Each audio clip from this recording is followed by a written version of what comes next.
At the Gui residence stood an extraordinary pavilion. Gui Ryanja, a weary old man, expressed disappointment to his longtime friend, lamenting that after all the years he had waited, only a single cup of drink had been offered to share. Sitting across from him, a man clad in a sea-blue robe exuded an air of detachment, battle scars marking every visible surface of his skin. He remained patient as Ryanja poured the drink, listening as the old man recalled their first meeting when both had been young. Observing his longtime companion, Ryanja noted that despite the solemn and aloof demeanor, the determination in his gaze had never wavered. Exactly 40 years had passed since their first encounter. Upon entering the house, the man in the blue robe had wasted no time, making a request that left Ryanja speechless. He sought the great regression technique to return to the past. Shock rippled through Ryanja, unable to immediately comprehend such a demand. The great regression technique stood as one of the greatest legacies of the Gui family, a technique meticulously researched and passed down for centuries. Though theoretically within reach, its execution had remained unattainable. 5 materials were required to complete the technique, items so rare that gathering them all had been deemed impossible. Yet, as Ryanja regained his composure, a smile formed. A promise was made. If the man could procure the necessary materials, the technique would be performed. The required items were no ordinary relics. The Thunder Bell, a sacred artifact of the Heavenly Wind cult. The Divine Incense Brazier, a sacred artifact of the Divine Dragon family. The core essence of the 10,000-year carp. The secret demonic soul of the demonic cult. Decades passed, and against all expectations, the man before Ryanja had managed to obtain each of the sacred materials. After disappearing for an extended period to acquire the secret demonic soul, Ryanja had assumed his old friend had perished in some nameless valley. At last, the man in the blue robe took a sip from his drink, voicing his resentment toward the so-called great technique, cursing the absurdity of its requirements. He even contemplated the idea of killing Ryanja instead. Time had changed them both. The man sitting before Ryanja had once been someone young and full of vigor, yet now he bore the weight of years and hardship. The transformation had been inevitable in the relentless pursuit of the materials. Yet, Ryanja needed to ask himself what the true purpose behind this desperate need to return to the past had been. In an instant, the cup slammed against the table. A chilling aura of bloodlust emanated from the man, his killing intent undeniable. The reason, he declared, was revenge. Moments later, Ryanja, assessing the man's current strength, determined that even now, vengeance was beyond his reach. Curiosity compelled him to inquire further as he wondered who had been the target of such relentless hatred. A wave of horror swept over Ryanja upon hearing the name, Mugeuk. This name belonged to the strongest figure in history, the one who had slain the 3 pillars of the Murim world. The leader of the Murim Alliance, the unorthodox alliance leader, and even the heavenly demon himself, all had perished by his hand. To challenge him was an impossible feat. Even so, the man remained resolute. His need for vengeance was unshaken. Only then did he reveal the most shocking truth of all. The heavenly demon, slain by Mugeuk, had been his father. The revelation struck Ryanja with disbelief, marking this man as none other than the successor of the heavenly demon. Yet, the man denied seeking vengeance merely for his father's death. Nor did he resent the loss of his so-called wretched brother. The deaths of those who had pledged themselves to demons carried little weight. Ryanja hesitated, momentarily confused. The man continued, revealing the true reason. On that fateful day, Mugeuk had massacred not only warriors, but the innocent as well. Servants, cooks, and even young children. None had been spared. Even the cats and dogs of the household had been slaughtered. Disbelief flickered in Ryanja's expression, unwilling to accept that Mugeuk would commit such an atrocity. Yet the man had no interest in persuading him. At his current age, killing Mugeuk was impossible. The only way to change fate was to return to the past. Ryanja, seeing no hope in swaying his resolve, made a request of his own.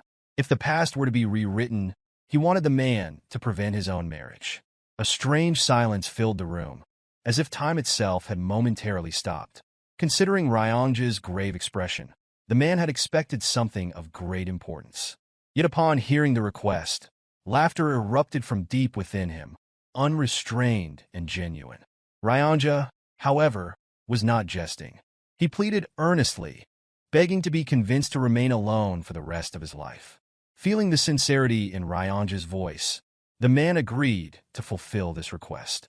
Shortly after, as he struggled to rise, he urged Ryanja to proceed with the technique. Concern flashed across Ryanja's face, questioning the man's condition. Brushing off the worry, the man dismissed any notion of weakness. Losing an arm and an eye had been a small price to pay for obtaining the secret demonic soul. Finally, Ryanja assembled the sacred relics. As the box containing the soul was opened, Ryanja raised his hands, as if in prayer, and began the incantation for the great technique. One by one, the sacred relics radiated their power with each verse he uttered. Upon the final word, light burst forth, illuminating the room. The spell was complete. A fraction of a second later, a wormhole tore through space, releasing an overwhelming surge of mana. Ryanja, after dedicating his entire life to this pursuit, stood in disbelief.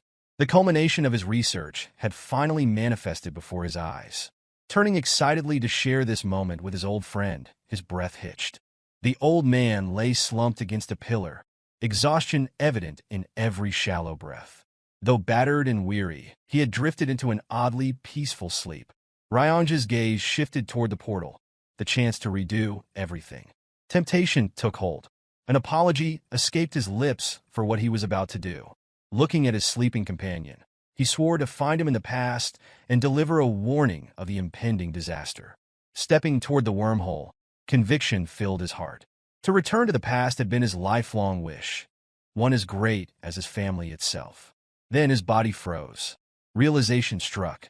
His acupoint had been sealed. Like a ghost, the old man appeared behind him, demanding to know how Ryanja could even consider such a betrayal. Moving to stand before him, the question was repeated, this time laced with unmistakable fury. With a sharp strike, Ryanja was thrown to the ground. Panic consumed him. He begged for forgiveness, the weight of his momentary lapse pressing upon him. He knew the suffering the old man had endured to gather the materials. He knew that his actions had been a terrible mistake. Tears welled in his eyes as he prayed the old man would show mercy. At last, the old man withdrew his hand, declaring himself a selfish person as well. Caring for no one but himself had been the only way to gather all the required materials. With gritted teeth, he admitted that if Ryanja had been anyone else, death would have been immediate. For the first time in many years, a rare smile crossed the old man's face. He expressed gratitude toward Ryanja for waiting a lifetime. Tears welled in Ryanja's eyes at those words, fully aware that the time for farewell had arrived. Suddenly, the colors of the world around the old man faded, and before long, time itself came to a halt. Scanning his surroundings, confusion overtook him as he attempted to understand what had just occurred. An ancient being materialized from the void, radiating an unfathomable aura. The old man demanded to know the identity of this entity. In response, the being introduced itself as the one who would send him back to the past. It explained that the logic of the heavens was beyond human comprehension. Mere mortals and some materials alone could never make time travel possible. The true catalyst for this technique was not the physical relics, but rather the immense effort it had taken to obtain them. The old man had passed the test. His entire existence had been defined by the singular goal of collecting those items, sacrificing everything to do so. Forgiving Ryanja had been the final challenge. Surprisingly, it had been the most difficult trial of all, yet he had passed it effortlessly.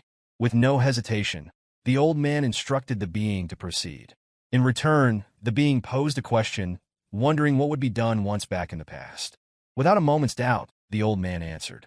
The goal was to kill the one who deserved to die and save those who had been unjustly taken. A meaningful life was what he sought, to erase regret. Ever since birth, every action had been dictated by external forces, pushed in different directions, controlled by unseen hands. Life had passed by without true autonomy. As the ancient being listened, an unexpected smile formed upon its face. Curiosity stirred within it, intrigued by the kind of life that awaited him. It looked forward to witnessing his new journey. With those final words, the being vanished into thin air. At that moment, time resumed. Ryanja continued speaking, still lost in his apologies. Repeating his earlier request, he once again implored the old man to stop him from ever getting married. Without acknowledging the plea, the one-handed old man stepped toward the portal, prepared to rewrite his fate. Fading into the light, he left Ryanja behind, who called out in desperation, demanding that the promise be remembered. Moments later, the old man found himself standing before a massive crowd. Cheers erupted around him. His identity in this life was clear. He was known as the second young master of the demonic cult, Geom Mugeuk. Gazing upon the colossal statue representing the cult's symbol, awe swept through him. Wearing a solemn expression, a smile crept onto his lips. The confirmation was clear. This was truly the past. The audience within the arena continued chanting his name. Suddenly, his attention shifted toward the head of the cult. Seated with an air of nonchalance was Kyanma, the heavenly demon, Mugeuk's father. A deep sense of longing surfaced within him. Seeing his father at his peak, alive and well, stirred emotions he had long buried. A smile formed before an unexpected thought took hold. Perhaps it was time to surprise his father. Before he could act, a brown-haired man forcefully smashed his sword against the floor, demanding Mugeuk's attention and insisting that the fight begin. Only then did Mugeuk register his surroundings. The arena was now empty, with only himself and the brown-haired man standing in its center. Recognition dawned. This was the day of the demon skirmish. His father, the heavenly demon, had declared that the position of cult leader would not be limited to his own bloodline. The decision had caused an uproar. Anyone who proved themselves the strongest would be given the chance to claim the title of heavenly demon. To demonstrate the seriousness of his declaration, a tournament had been held among the next generation of the cult's leaders. The victor of the demon skirmish would earn the right to challenge either of the heavenly demon's two sons. Whoever emerged victorious in that fight would be granted a single wish by the heavenly demon himself. One of those challengers now stood before Mugeuk, this brown-haired man who insisted that surrender was the only option. Mugeuk recalled his past with greater clarity now. His opponent had chosen him, believing him to be the weaker target compared to his older brother. But there had been more to it. In his previous life, the brown-haired man had bribed the kitchen staff, slipping energy-dispersing poison into Mugeuk's food. The result had been disastrous. Unable to use his energy, Mugeuk had lost. When he had reported the treachery to his father, no words of consolation had followed. Instead, his father's gaze had held nothing but silent disappointment, blaming him for falling prey to such a petty trick. Desperation had led Mugeuk to reckless actions in the aftermath, pushing himself beyond reason in an attempt to redeem his failure. Mistakes had accumulated. Opportunities had been lost. His defeat on this very day had marked the beginning of his downfall in the Succession War. Now, standing in the same arena, the brown-haired man scoffed at his apparent distraction. Mugeuk, unfazed, inquired about his opponent's name. Outraged by the lack of recognition, the brown-haired man shouted his name, Gu Pyungo, a fifth disciple of Gu Qianpa, the Blood Heaven Sword Demon, and one of the 7 disciples of the 8 Demon Supremes. In the past, Mugeuk had not known this. Now he did. Shifting his gaze toward his father, he sensed the unspoken test being placed before him. The heavenly demon had already noticed the effects of the poison. Rather than intervening, he simply observed, waiting to see how Mugeuk would handle the situation. Despite knowing he could end this fight in a single move without using his inner energy, revealing too much now would be unwise. A plan took shape. Raising his fist, he made a declaration. This fight would be conducted without the use of inner energy. The crowd fell into a state of confusion. Even Pyungo seemed bewildered. Then, a roar of cheers erupted, rallying behind the young master, known as the Unrivaled Swordsman. Caught in the moment, Pyungo followed suit, agreeing to the condition. Only afterward did realization dawn upon him. He had poisoned his opponent to gain an advantage, yet had now willingly neutralized that advantage himself. The audience groaned, anticipating a dull match. Meanwhile, Mugeuk assessed his own body. The sensation was foreign. Though younger, the movements felt unfamiliar. He wondered whether he would be able to control it as he had in his past life. Pyungo wasted no time, swinging his sword and demanding Mugeuk draw his own weapon. Unmoved, Mugeuk thought otherwise. There was no need for a sword against an opponent like this. Irritated by the dismissal, Pyungo charged, intent on severing an arm. Mugeuk evaded effortlessly, finding satisfaction in the seamless reaction of his younger body. It was faster than expected. Another strike followed. A simple jump allowed Mugeuk to dodge the attack with ease. Excitement surged within him. His heart pounded with renewed strength. The youth of his body, the limitless potential. It was exhilarating. Engrossed in his own thoughts, Pyongo continued his relentless assault, his frustration growing with each passing moment as the young master's smile remained unwavering. This time, rather than evading, Mugeuk advanced toward Pyongo, meeting his charge head-on. Another attempt to strike failed as Mugeuk drove an elbow into his opponent's stomach. Before any reaction could follow, a sharp jab landed, shattering Pyongo's nose. Blow after blow followed in rapid succession, each strike denying any opportunity for retaliation. Not that Pyongo was capable of countering. Blood spewed from his mouth as his mind blanked, unable to fully grasp the situation.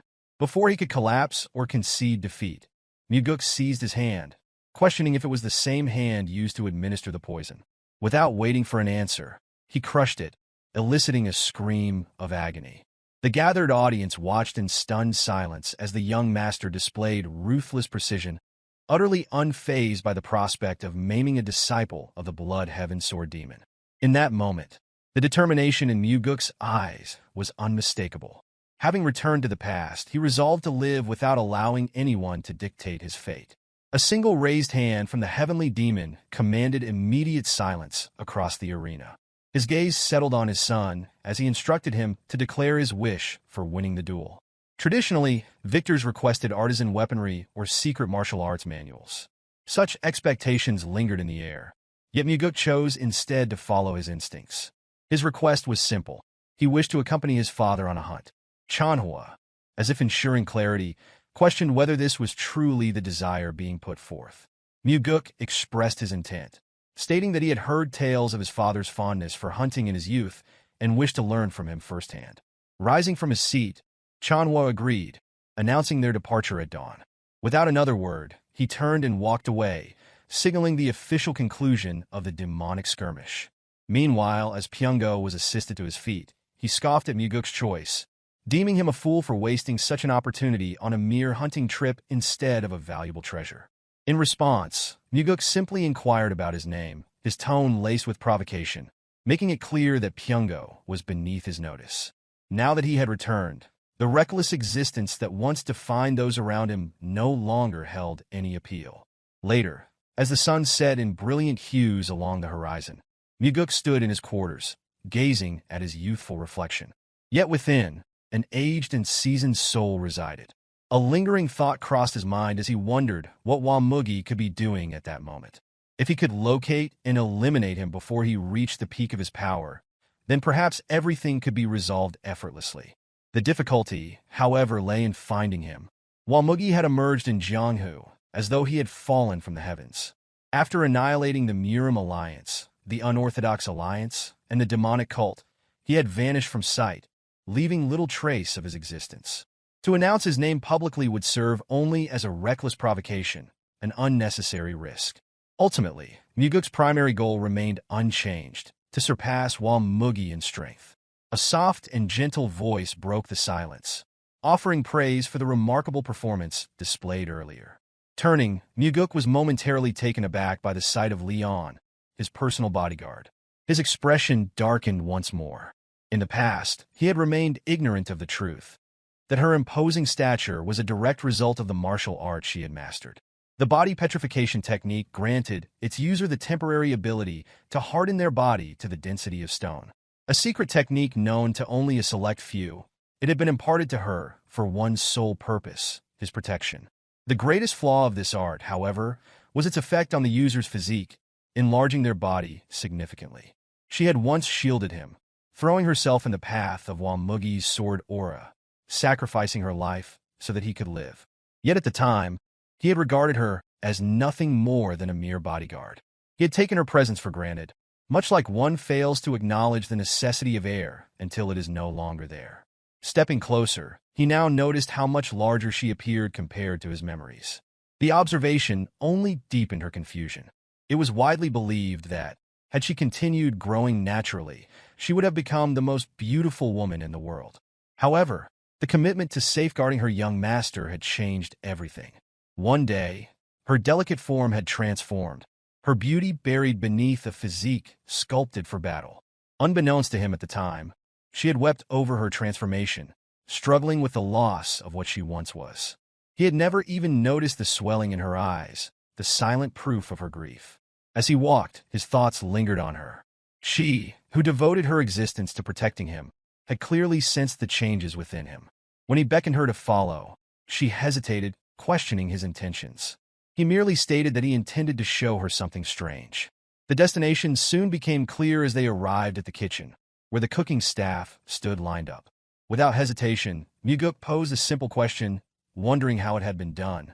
Confusion flickered across the head cook's face, uncertain of the inquiry's meaning. Mugeuk, however, addressed the boy at the back, demanding an explanation for the energy-dissipating poison that had been mixed into his meal. Denial followed, though it quickly crumbled when Mugeuk revealed the boy's secret. A crippling gambling addiction had driven him into insurmountable debt, squandering not only his parents' wealth, but also the borrowed money of his friends. Desperation had led him to commit an unforgivable act. Falling to his knees, he pleaded for mercy. Through the boy's confession, Mugeuk confirmed that Pyongo had personally provided the funds. The moment the truth emerged, Mugeuk ended the boy's life with a single, clean strike, shocking all who witnessed it.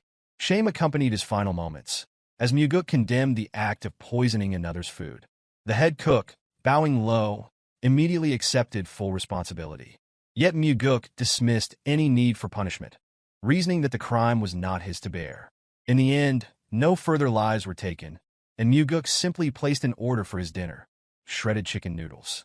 A seemingly ordinary request, yet one that carried weight, for it had been far longer than it appeared since he last tasted it. Leon found the request odd, recalling that the young master had eaten the dish only a few days prior. Mugeuk, however, merely offered a knowing smile. For him, decades had passed since that last meal. By morning, Chanhua stood prepared for the hunt. A moment of confusion flickered across his face as he noticed the sheer number of items Mugeuk had brought along. A bag overflowing with supplies, his body adorned with layers of equipment, all seemingly unnecessary for a simple one-day hunt. With mild amusement, Chanhua remarked on the excess, yet Mugeuk suggested that an extended trip might prove enjoyable. Commending such ambition, Chanhua accepted the notion, and together they set forth. Deeper into the mountain range, their path wound through the valley, the wilderness stretching endlessly before them. It was then that Chanhua spoke, acknowledging that his son was far more capable than expected. Mugeuk, unsurprised, recognized that his father had already seen through the concealment of his true abilities. The moment for truth approached, and revealing it to his father seemed inevitable. Mugeuk acknowledged that he had deliberately concealed his true skill during the fight, yet his father had still noticed. In response, he likened himself not to a meerkat that hisses, but a beast that keeps its claws hidden. Chanhua, unfazed, posed a simple question, wondering why a beast would ever choose to hide its claws. The question caught Mugeuk off guard. He had never considered it from that perspective. His father's smirk followed, a quiet confirmation of his thoughts. That was precisely why he remained a meerkat. The soaring sword art, an advanced martial discipline passed down exclusively through the heavenly demon's bloodline, was known to rival the techniques of the demon supremes. When questioned about his proficiency, Mugeuk asserted that he had mastered it completely. In an instant, a lightning-fast energy bullet shot toward him. Instinct alone saved him. His face turned just in time, the deadly force narrowly missing him. Had he reacted even a fraction too late, his entire cheek would have been obliterated. With clear frustration, Mugeuk demanded to know why his father would attack him if he truly doubted his mastery. Chanhua's response was matter-of-fact. If the claim had been false, then he would have merely paid the price for lying. Yet the successful evasion proved his words to be true. Even so, Mugeuk protested, arguing that since his features resembled his father's, a scar would not be a good look. Chanhua observed his son intently, realizing that he may have been too harsh. Yet instead of reprimanding him, he simply praised him. Mastery of such a martial art at his young age was nothing short of remarkable. The hunt continued. As they ventured deeper into the dense forest, Mugeuk expressed gratitude for the acknowledgement. Soon, the first signs of their quarry appeared. As Chanhua examined the tracks, Mugeuk inquired about his father's own lessons in hunting. It was then that Chanhua revealed an unexpected truth. Mugeuk had an uncle. The revelation was brief, followed immediately by its conclusion. That uncle no longer lived. Chanhua had killed him when he was around his son's age. Rather than reacting with shock, Mugeuk responded with unexpected approval, earning a surprised glance from the heavenly demon. He reasoned that had events unfolded differently, he himself would not exist. Yet he also understood that the battle must have weighed on his father. He had seen it countless times in his past life. The stronger one appeared outwardly, the deeper their wounds often ran. Chanhua reflected on that moment, admitting that back then, no alternative solution had presented itself. Victory in the succession war had required eliminating his own brother. Mugeuk, however, sought to reassure him. His father need not doubt whatever was necessary. He would be capable of doing. Chanhua, however, already knew. There was no need to consider the matter further. His brother had been exceptionally cruel, and mercy had never been an option. Halting abruptly, Chanhua noted the boldness of his youngest son in speaking ill of his brother when he was not present to defend himself. As noon approached, they ascended the mountain, the terrain growing steeper with every step. Mugeuk, having never married in his past life, lacked the understanding of what it truly meant to have children. That curiosity lingered as he wondered what kind of existence he had represented to his father. Upon reaching a cliffside, Chanhua stopped, prompting Mugeuk to wonder if something lay hidden within the forest before them. Instead, his father simply stated that their dinner awaited. Lowering his bag, Mugeuk prepared himself to strike, but Chanhua posed a critical question, wondering how something could be killed if it was unseen. Without waiting for a response, he proceeded to instruct his son, guiding him to close his eyes and attune himself to the world around him. Martial masters, when analyzing opponents, relied not solely on sight, but on sensing the subtle vibrations in the surrounding air. This perception was often referred to as the energy flow of a being. At present, however, Mugeuk could only sense a single presence, that of his father. Following Chanhua's instructions, he extended his energy outward in a thin, continuous line, as if unraveling a single thread from a tightly wound spool. Maintaining that flow without breaking it, he gradually refined his awareness. At first, the only shape discernible was that of a tree. Yet as the search continued, the outline of a living creature came into focus. Relaying his findings, Mugeuk noted that the figure bore stiff fur and an elongated body, suggesting either a wild boar or a bear. Chanhua, impressed, acknowledged his son's remarkable ability. Even at this distance, he admitted that during his own training, he had failed to distinguish the form so precisely. Mugeuk, in turn, attributed his success to nothing more than a naturally gifted body, one that absorbed martial arts with ease. As night fell, the scent of roasting meat filled the air. Seated near the fire, Chanhua observed how effortlessly his son handled the task, remarking that it was surprising for someone who had never done it before. In truth, countless wild boars had been hunted for survival before Mugeuk had ever returned to the past. Engaging his father in conversation, Mugeuk subtly maneuvered the situation to earn his favor. A genuine sense of satisfaction followed, knowing that his father regarded him positively.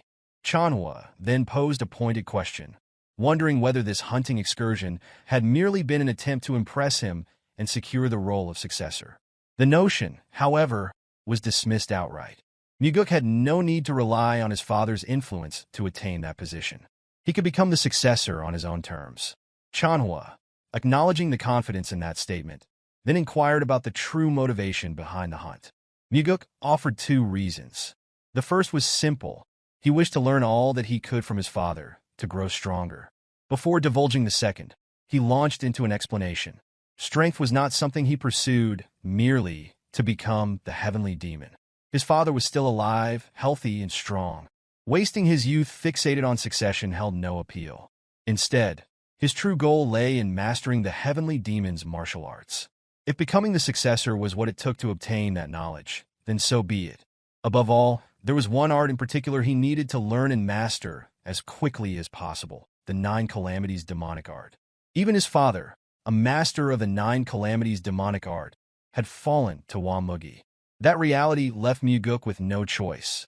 He had to become stronger. Chanhua, after listening in silence, inquired about the second reason. A faint smile crossed Mugeuk's lips as he admitted that he simply wished to spend time alone with his father. It was the first time they had done something like this.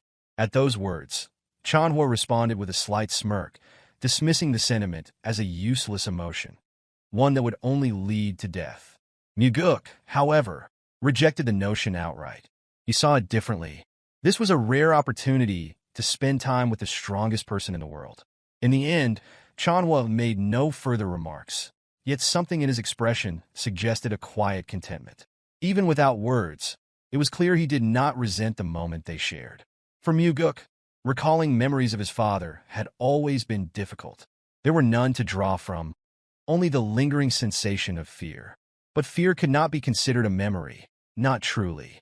This time he intended to change that. However, this was not for his father's sake. It was entirely for his own. As dawn broke, the time had come to return. Yet before departing, Chanhua stated that since Mugeuk had gone hunting with the heavenly demon, they could not leave without at least slaying a tiger. The statement brought confusion, but Chanhua wasted no time in telling him to stop standing idly and follow. That alone was enough to spark excitement within Mugeuk. Before long, they halted, and Chanhua instructed him to close his eyes. The target lay to the right, exactly 100 yards away. Unlike the last hunt, this time he needed to feel the wind to infuse his energy into it. The concept was foreign. In all his time studying martial arts, he had never considered such an approach. No teacher had ever guided him in this, nor had he encountered any martial art that incorporated this method. Still, he followed the instructions. His energy discharged, but slowly, as he attempted to comprehend the unfamiliar technique. Chanhua cautioned him against excessive caution. Hesitation would yield nothing but a mere trick. If this technique was to be useful in a real battle, then the energy must reach its target with speed and precision. Mugeuk adjusted, refining his control, attempting to merge his energy line with the currents of the wind itself. The moment he grasped the method, his energy surged forward, carried swiftly through the jungle in search of the target. Then, it struck him, an unmistakable presence hidden within the bamboo forest. A tiger. Excitement surfaced as he announced the discovery. Chanhua, observing his son's reaction, simply regarded him with an unreadable expression. Noticing this, Mugeuk asked if something was wrong. In response, his father issued a warning to never become complacent in training. The more energy lines he could maintain simultaneously, the greater his chances of survival would be. As Mugeuk had predicted, their hunt extended for another day. With nightfall, Mugeuk presented his father with a jar containing his strongest trump card. To his surprise, Chanhua took a liking to it. Seizing the moment, Mugeuk feigned modesty, claiming it was a bit too strong for him. Chanhua dismissed the comment with a scolding remark. No demonic human would ever complain about liquor being too strong. With a small grin, Mugeuk conceded that such concerns were unnecessary. A truly vicious heart mattered far more than something as trivial as drinking. Chanhua, seizing the opportunity, posed a sudden question, wondering if his son, if he truly possessed a vicious heart, was capable of killing his own father. Without a moment's hesitation, Mugeuk answered truthfully, he was not. He wondered how a child could possibly bring himself to kill his own parent. Yet beneath those words, another truth existed. If the circumstances demanded it, if the reason was compelling enough, Mugeuk would do it, even if that parent was his father. For the first time, the conversation between them felt genuine. Chanhua, upon hearing the answer, reprimanded his son once more. If hesitation existed, then there was no right to claim a vicious heart. If nothing else, Mugeuk would at least have to learn how to drink properly. And so, the night passed. Beneath the glow of the bonfire, a father and his youngest son sat together, sharing their first true moment of unguarded companionship. Two warriors, a bottle of strong liquor between them, and an unspoken understanding in the air. Several days had passed, and Mugeuk had returned to his training room. The results were satisfactory. After dedicating the past few days to focused training since his regression, he had achieved complete control over infusing his energy into the wind. Now capable of maintaining 3 to 4 energy lines simultaneously, he had surpassed his initial expectations. Unexpectedly, his father had imparted the knowledge of discharging energy to assess his surroundings. This technique was as valuable as acquiring an additional life. By mastering it, any enemy attempting an ambush could be detected in advance. If his training continued and he developed the ability to release more than 10 energy lines at once, even the most refined stealth techniques would become ineffective against him. Despite all his father's strength and mastery of the 9 Calamities demonic art, even he had ultimately fallen to Mugeuk. That defeat had not come through direct combat, but through infiltration. The Heavenly Demon Pavilion, one of the most secure locations in existence, had been breached. The pavilion was fortified by 3 layers of barrier formations, 6 separate trap formations, and an elite force of hand-picked warriors. Its defenses were further reinforced by the 8 Supremes, stationed in all 8 directions, each commanding their own powerful subordinates. In the north, the demonic swordsmen of the Northern Heaven Sword family stood under the leadership of the One-Sword Supreme. In the south, the demonic bladesmen of the Southern Heavens Blade followed the Blood Heaven's Sword Demon. In the east, the Iron Fists of the Eastern Fist faction trained under the undefeated Fist Demon. In the west, the demonic sorcerers of the Western Illusion Formation were led by the Soul-Stealing Demon. The northeast housed the Faceless Swordsman, who sought to inherit the title of the evil, Smiling Demon. The southeast belonged to the Drunken Swordsman, perpetually intoxicated under the guidance of the demonic drunkard. In the southwest, the Poison Fangs, alongside the Poison King, dedicated themselves to the study of all manner of toxins. Finally, in the northwest, the Crazy Monks devoted themselves to the demonic Buddha's doctrine, embracing madness as enlightenment. At the time, Mugeuk had assumed that the enemy had forcefully broken in from the outside. Only later did he come to realize that the outer defenses had remained untouched. The breach had occurred from within. A conclusion became undeniable. One among the 8 Demon Supremes had allowed Mugeuk to infiltrate the Heavenly Demon Pavilion, bringing him directly before the Heavenly Demon himself. Perhaps more than one had been involved, for no traitor had ever been discovered. At present, the identities of the betrayers mattered little. For now, all 8 Demon Supremes were regarded as traitors in Mugeuk's eyes. In the past, following his father's death, none of them had sought retribution. Instead, they had chosen to disband the demonic cult entirely. This time, things would be different. This time, Mugeuk would use them all for his own purposes. Stepping outside, a familiar voice interrupted his thoughts. Leon's name was being called, mockingly, with an insult attached. A bald man stood before her, flanked by his henchmen, growing impatient over Mugeuk's absence. Having spent several days within the training room, his continued absence had evidently agitated them. The man, exasperated, ordered Leon to fetch the young master. Before she could respond, Mugeuk emerged, inquiring about the commotion. His gaze landed on Leon, and his displeasure was evident. He chastised her, reminding her once again to focus on her own matters instead of waiting idly for him. The bald man wasted no time, interjecting with a barrage of questions.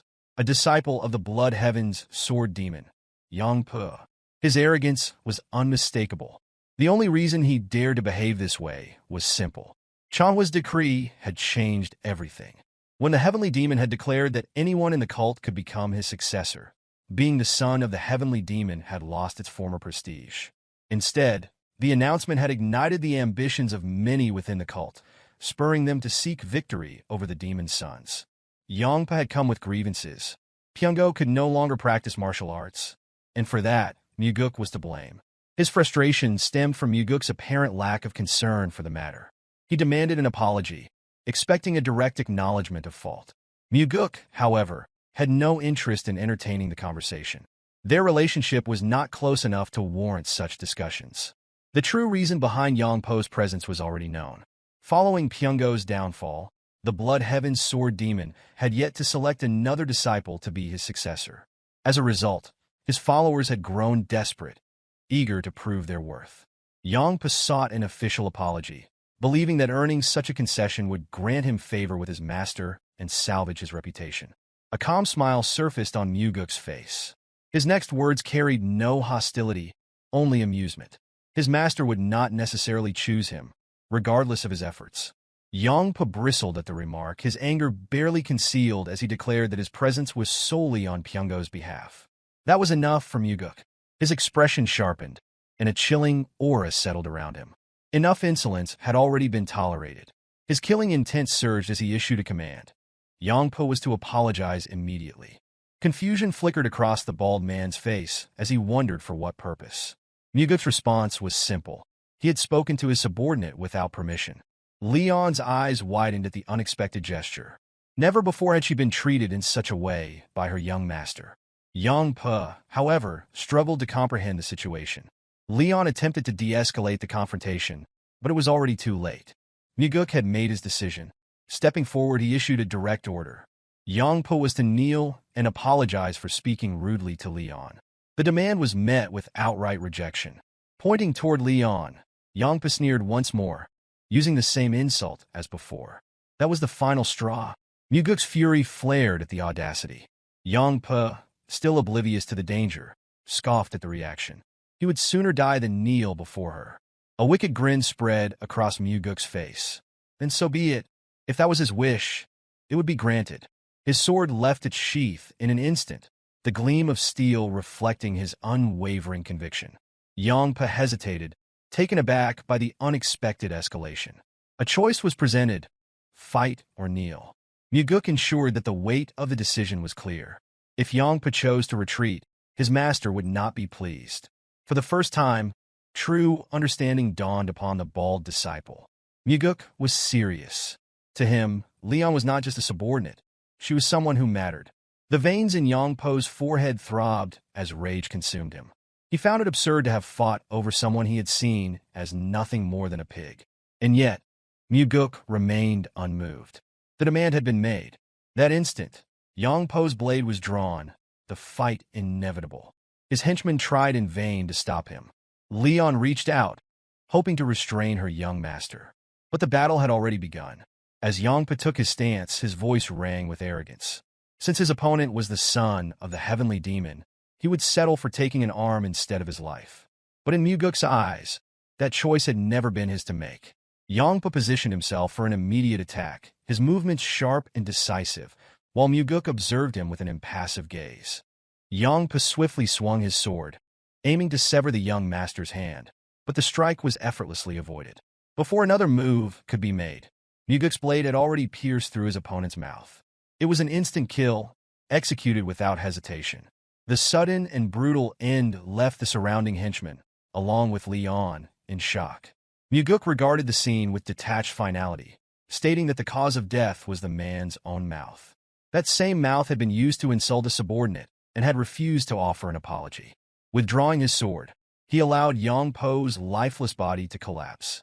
His eyes remained devoid of emotion, as if he had merely crushed an insect beneath his heel. The two remaining henchmen rushed forward in a panic.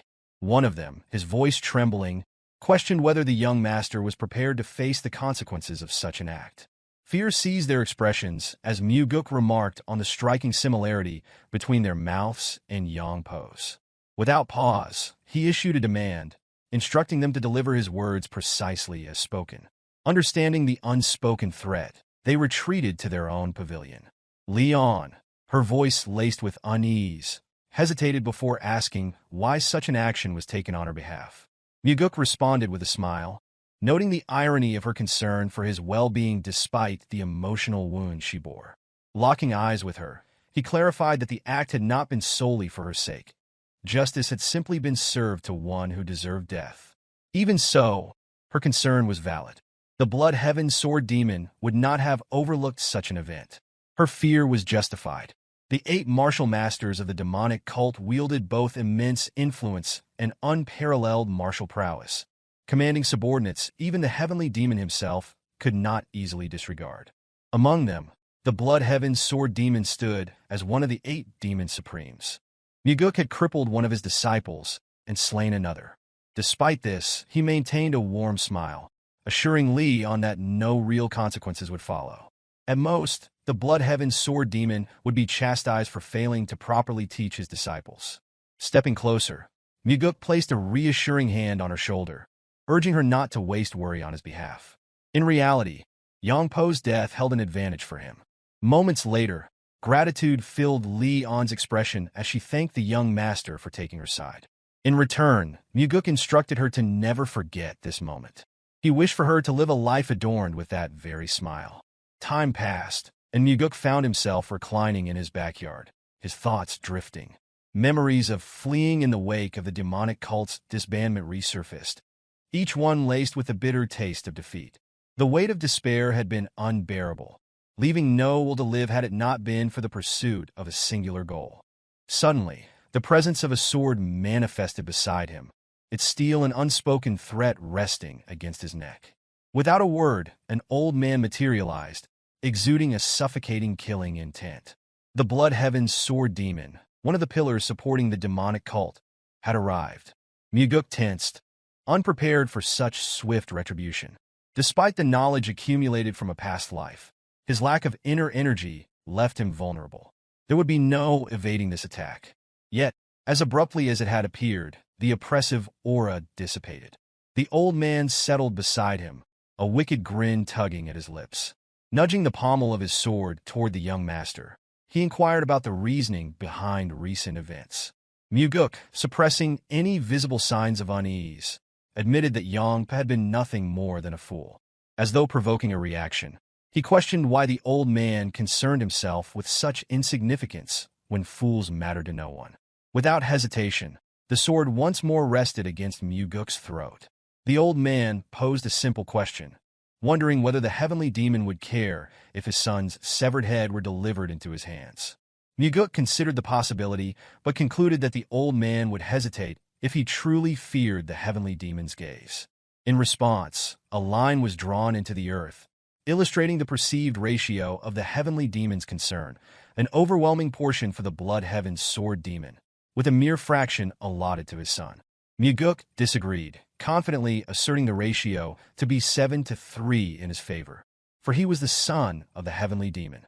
Challenging him further, the old man suggested that true certainty could be achieved by testing it, by presenting Mugeuk's severed head firsthand. Mugeuk countered, suggesting that the old man vastly underestimated a father's love. At those words, the oppressive energy returned, the old man's intent shifting toward action. But before the situation could escalate, Mugeuk conceded that such measures were unnecessary. After all, the heavenly demon had 2 sons, but there was only one Blood Heaven's sword demon. Understanding settled over the old man, amusement flickering in his gaze. Mugeuk was no fool, unlike his disciple. In turn, Mugeuk silently mused that had the disciple possessed even a fraction of his master's cunning, he might still be alive. With a final remark, the old man declared that his life had been plagued by misfortune and expressed a hope that their paths would seldom cross. Mugeuk nodded, committing those words to memory as the old man vanished into the sky with a single leap. The instant he was gone, Mugeuk allowed his facade to drop. Lifting the hem of his night robe, he examined the bruises left by the old man's seemingly effortless nudge. Despite his erratic demeanor, the Blood Heaven's sword demon never acted without purpose. Every move was calculated, every word deliberate. The repeated mentions of carrying Mugeuk's head to his father had been no idle threat. Such thoughts had truly crossed his mind. This visit had been more than a confrontation. It had been a test. The desire to go hunting alongside the heavenly demon had drawn curiosity from the old man, leading him to assess Mugeuk's worthiness as a successor. Days passed in an instant. Mugeuk immersed himself in rigorous training, refining his control over the concentrated energy coursing through him. On one particular day, movement atop the roof of his training hall drew his attention. Without hesitation, he ascended, sword in hand, only to freeze in surprise. Standing before him was his father. Manhua, his presence commanding, had come after hearing of Yongpo's death at his son's hands. Mugeuk, unwavering, declared that the disciple had deserved his fate. However, Manhua dismissed the justification. Whether Yongpo had been deserving or not was irrelevant. The consequences remained unchanged. The Blood Heaven sword demon had already sought out Manhua. A demand had been made. Mugeuk was to receive punishment. Mugeuk considered the unspoken intentions behind the Blood Heaven's sword demon's actions. Beneath the surface, the old man appeared to be testing the depth of the relationship between father and son. At the same time, he seemed to be probing whether the cult leader regarded Mugeuk as a viable candidate for succession. Despite asserting that there was no justifiable reason for Manhua to punish his own son, Mugeuk recognized that the decision had already been made. Chanhua, recalling a past conversation, brought up a question his son had once asked regarding whom he trusted most among the demon supremes. That night, while drinking together after a hunt, no answer had been given. Now, at last, Chanhua revealed the truth. He trusted no one, not even the demon supremes. Without hesitation, Chanhua referenced another statement made by his son in the past, one regarding the necessity of hierarchy and discipline within the cult. This time, he demanded genuine insight rather than empty platitudes about eliminating corruption. With unwavering conviction, Mugeuk stated that somewhere along the way, the cult had strayed from the true path of the demon. Chanhua, intrigued, pressed for clarification. Mugeuk elaborated, asserting that the true path of the demon lay in the belief that only their cult possessed the strength to defeat absolute evil. Even with the presence of orthodox factions, the true enemy remained the absolute evil, so vile and cowardly that no human could endure its existence. Even demons, notorious for their cruelty, would turn away in disgust. Though the orthodox faction upheld justice and chivalry, their methods were suited only for combating lesser evils. In Mugeuk's eyes, they lacked the capacity to stand against true malevolence. Chanhua listened in silence as Mugeuk continued. The orthodox faction, by nature, valued forgiveness. As long as they adhered to such principles, they would never be a match for an enemy that had forsaken all humanity. The demonic cult, however, existed outside such moral constraints. With resolute determination, Mugeuk asserted that only by surpassing even the greatest evils and wickedness could they achieve their purpose. True dominance would be attained only when the evil that even the orthodox faction could not subdue knelt before them. Without this realization, they would not endure. To survive, they must be willing to punish themselves first. Mugeuk understood that his father had never encountered such an ideology before. This was not a lesson learned within the cult, but a realization formed through years of wandering the Central Plains. After a moment of contemplation, Chanhua asked if there was anything else to add. Mugeuk simply stated that what had been said should suffice. At last, Chanhua began to comprehend the reason behind the Blood Heaven's sword demon's demand for punishment. The old man had seen something within Mugeuk and sought to use the heavenly demon to put it to the test. Mugeuk suspected that the cursed elder had identified within him the potential to become a successor. Alternatively, he might have seen in him the potential to bring ruin to the cult. Whichever it was, the Blood Heaven sword demon's perceptiveness was undeniable. In the end, Chanhua gave a simple command. Mugeuk was to follow. Before long, they arrived at the entrance to Minor Heaven Cave.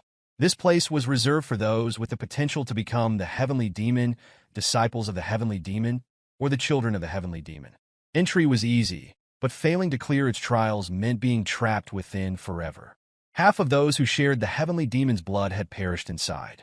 Even Mugeuk's overly ambitious older brother had never expressed the desire to challenge it. Yet, for anyone aspiring to claim the title of Heavenly Demon, surviving the cave was a necessity. Realization set in, and Mugeuk turned to his father, asking if he was truly expected to enter. Chanhua recalled his own trial, undertaken at a similar age. His escape had taken 2 months, an astonishing feat, considering his reputation as the most talented martial artist among all heavenly demons in history. No one else had completed the trial in such a short time. The average duration was 3 years. Mugeuk was taken aback. If even Chanhua had required 2 months, then the difficulty of the challenge was far greater than anticipated. Yet, there was no room for argument. As punishment, entry was to be immediate without preparation. It was clear. Chanhua had chosen to cast his son into a place of certain peril simply because the Blood Heaven sword demon had demanded it. Studying his father's unreadable expression, Mugeuk wondered whether this decision stemmed from indifference or a desire to see his son grow stronger and return alive. With a smile, he accepted the decree, vowing to emerge even sooner than expected. Chanhua, mirroring the expression, displayed no trace of worry. Instead, there was only anticipation, an eagerness to see his son's attempt. In the end, Mugeuk stepped into the cave, curiosity filling his mind. The thought lingered as he wondered what kind of horrors lay within for so many to have perished there.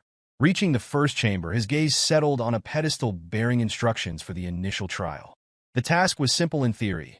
cut down every opponent without the use of sword aura or enhanced sword aura. Failure meant waiting 10 days before another attempt could be made. Jars filled with grain balls had been left within the chamber, ensuring sustenance for those enduring the trial. There was no reason to delay. Without hesitation, Mugeuk stepped into the crimson-red circle.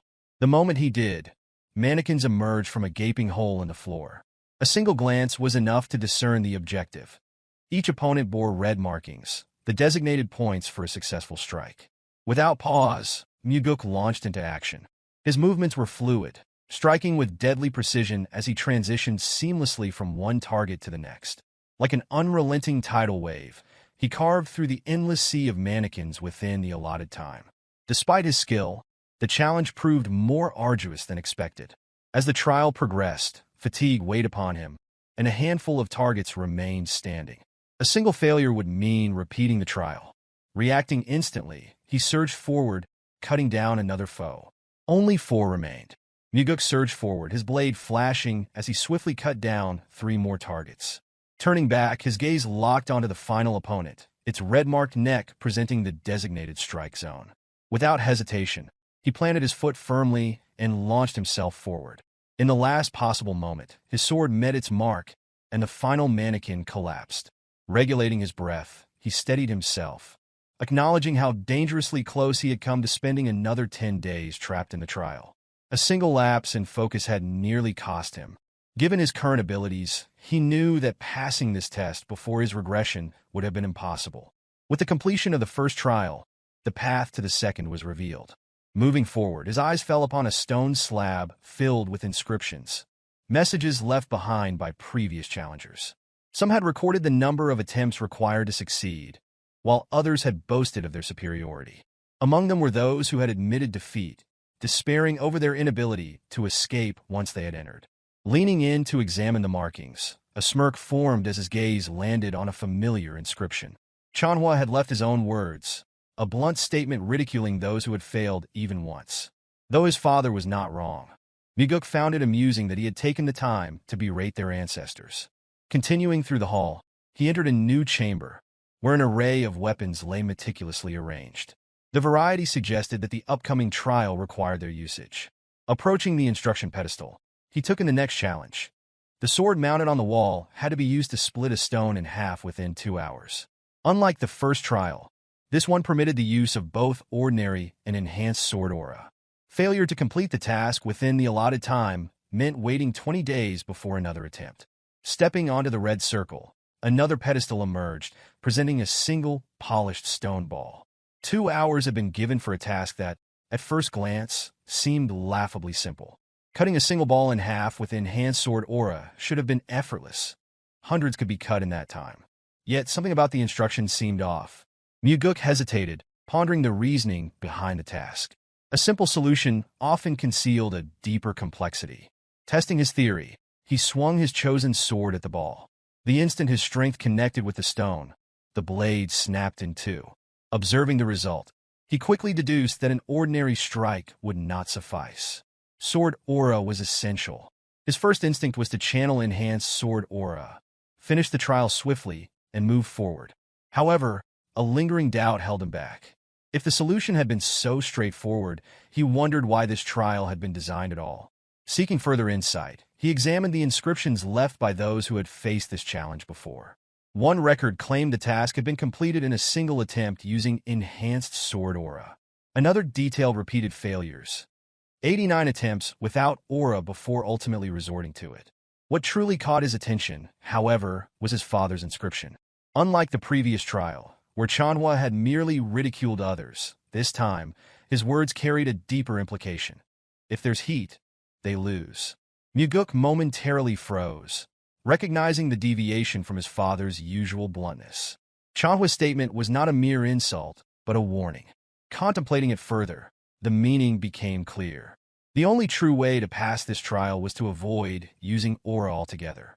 Armed with this revelation, Mugeuk began attempting to break the ball using sheer physical strength. One by one, the weapons he wielded shattered upon impact. Even the force of an axe failed to leave so much as a scratch. Grasping a hammer, he swung with all his might. Yet again, the ball remained intact.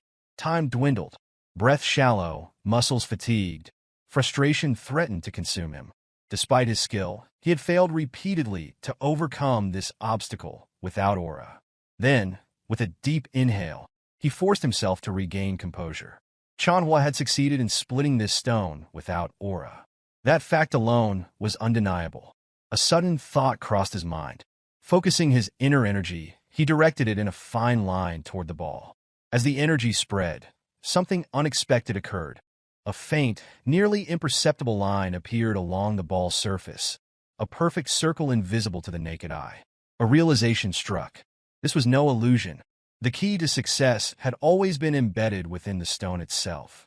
With renewed determination, he raised his sword once more. This time, he aimed precisely along the line. The blade sliced cleanly through, severing the ball in half in a single, flawless stroke. As the two halves fell apart, a bright smile spread across his face. But his victory was quickly met with surprise. Within the hollowed-out core of the split stone, an unexpected sight greeted him. A concealed cavity containing a demonic essence pill. A practitioner of demonic martial arts who consumes the pill would gain an immense surge of energy. It becomes evident that if the ball had been cut using any form of sword aura, the pill inside would have detonated due to the generated heat. With a deep sense of gratitude toward his father, the instructions engraved on the stone slab are heated, ensuring no heat is produced during the process. After securing the pill, Mugeuk immediately begins meditation to absorb its power. The energy from the pill is guided through his meridians, channeling directly into the core of his inner energy.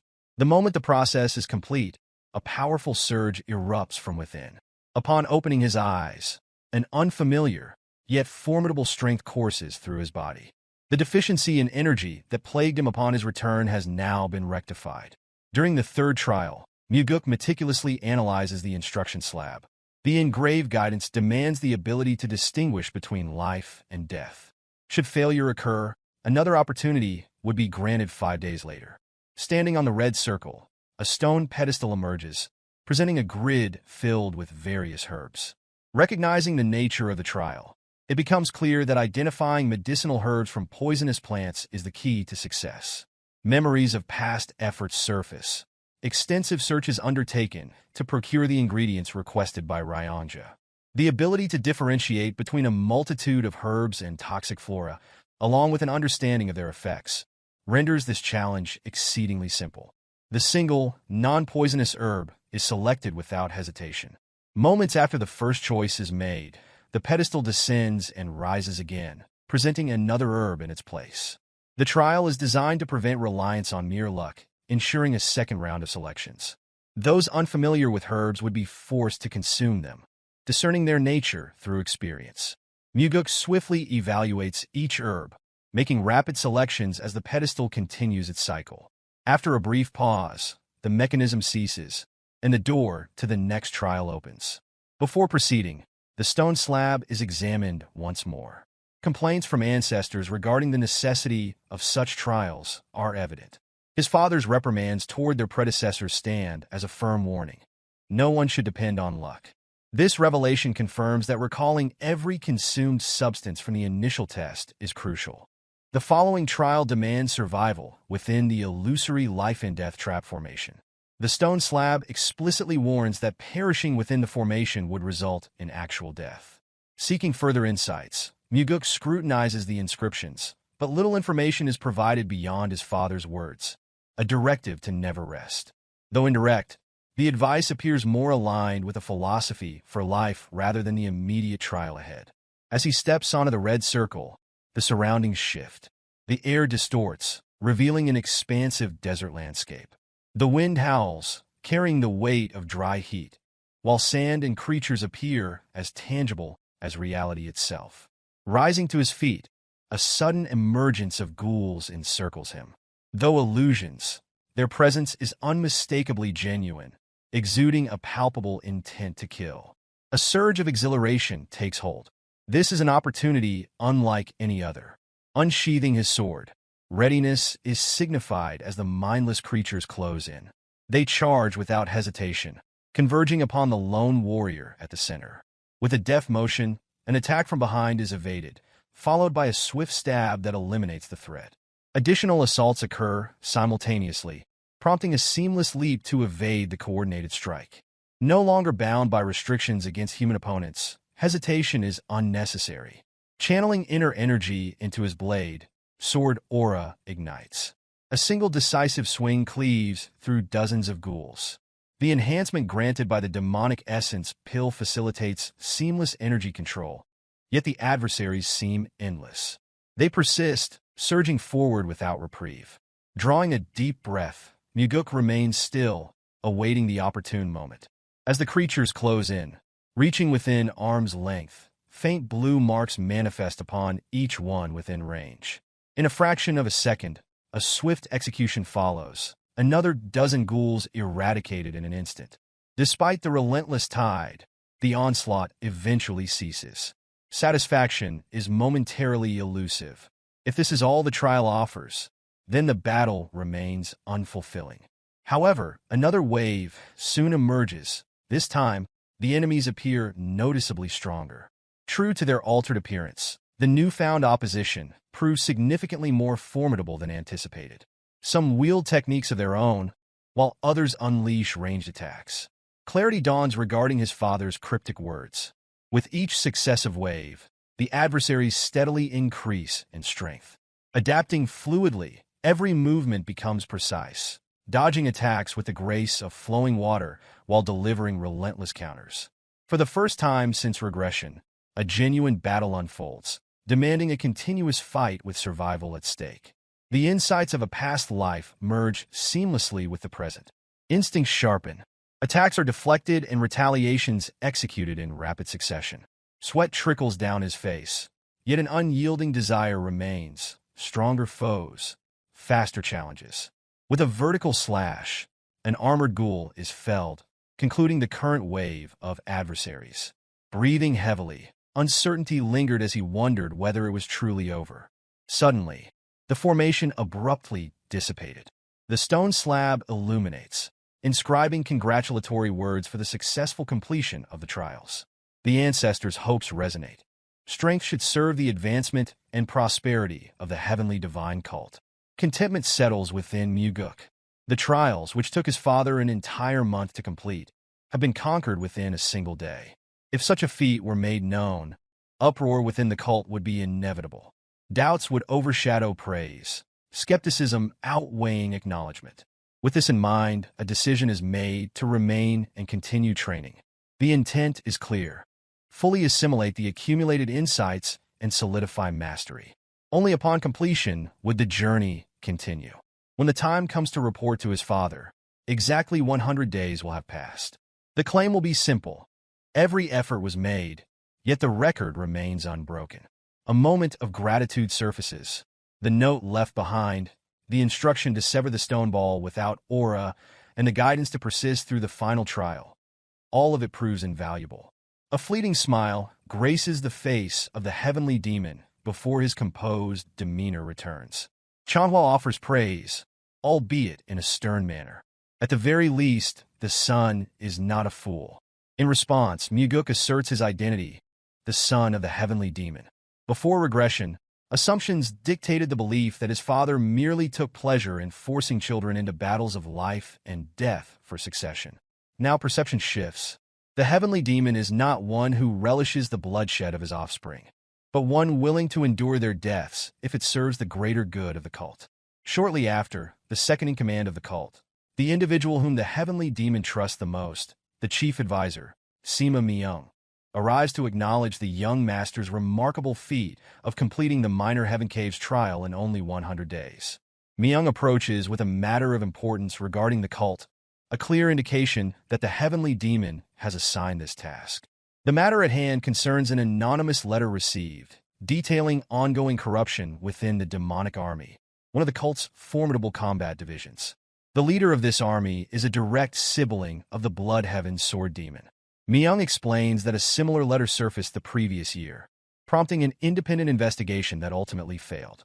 To address the issue more effectively, Myung proposes that Mugeuk take on the role of Special Investigation Officer and personally oversee the matter. Understanding the gravity of the situation, Mugeuk acknowledges the peril involved. Any individual found complicit in corruption faces immediate execution, and those engaged in such deceit will go to great lengths to conceal their crimes. Even as the son of the heavenly demon, there would be no leniency. Seeking clarity, Mugeuk questions whether Myung truly intends to assign him a mission that carries such a high risk of death.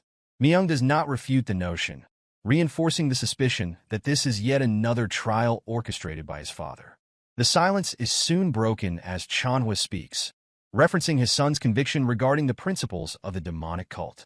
Mugeuk requests that this discussion take place only once he officially becomes part of the demonic cult, but Chanhua's response is a direct inquiry, whether fear dictates this reluctance. With the challenge framed in such a manner, refusal is not an option. A playful, almost childish smile forms as the mission is accepted, full understanding of his father's intentions settling in. Though the true extent of Chanhua's plans remains uncertain, Mugeuk resolves to approach this task with unwavering resolve, ensuring a performance worthy of his father's expectations.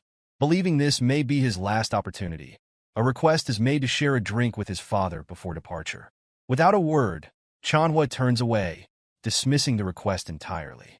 A quiet frown forms on Mugeuk's face, recognizing the act for what it is. Though the heavenly demon presents an unyielding exterior, his care for his children remains evident beneath the surface. Immediately following, a meeting is arranged with the special investigation officer assigned to the case, Co. Daryong from the Nirvana Pavilion. Annoyance flickers across Mugeuk's expression upon seeing the investigator, frustration evident as the request had been for the most beautiful woman from the Nirvana Pavilion. Daryong, unbothered, speculates that in the eyes of his superiors, he must indeed be the most beautiful. Setting the matter aside, Mugeuk orders the investigation to commence without further delay. Daryong hesitates, questioning whether departure is truly immediate. Providing essential background information, he details the demonic army commander, Gu Gianyang, who has served in his role for 8 years. The demonic army, known for undertaking perilous missions, has earned its status as an elite force, demonstrating both skill and efficiency. Mugeuk shifts the discussion to the corruption allegations, noting the investigators' apparent lack of enthusiasm. Daryong, appearing resigned, suggests that exposing corruption within the demonic army would change little in the grand scheme. The implication is clear. Without reform among the cult's leadership, systemic corruption will persist. Probing further, Mugeuk questions whether hesitation stems from fear, given that the previous special investigation officer perished while conducting the same inquiry. Daryong dismisses the concern, revealing that the fallen officer had been his direct superior and mentor. Before long, arrival at the demonic dragon court is met with immediate resistance. 2 imposing guards stationed at the entrance exude hostility, refusing passage without authorization from higher authorities, an expected display of hazing. Without hesitation, Daryong produces the official order document, demanding compliance. Yet, defiance persists, the guards mocking the fearless yet diminutive investigator before them. One even suggests that beyond the title of special investigator, Daryong holds no real power. Interrupting the exchange, Mugeuk calmly questions whether the guards recognize his identity. Even with full awareness of his status, they persist in obstructing the investigation, compounding their insubordination with blatant disrespect. Without warning, Mugeuk delivers swift, calculated kicks, striking his targets with precise force. Writhing in pain, the guards are rendered incapable of further interference. Turning to Daryong, Mugeuk reprimands him for standing idle, instructing him to proceed. Inside, a greater obstacle presents itself. Not mere guards, but an entire squadron intent on obstructing progress.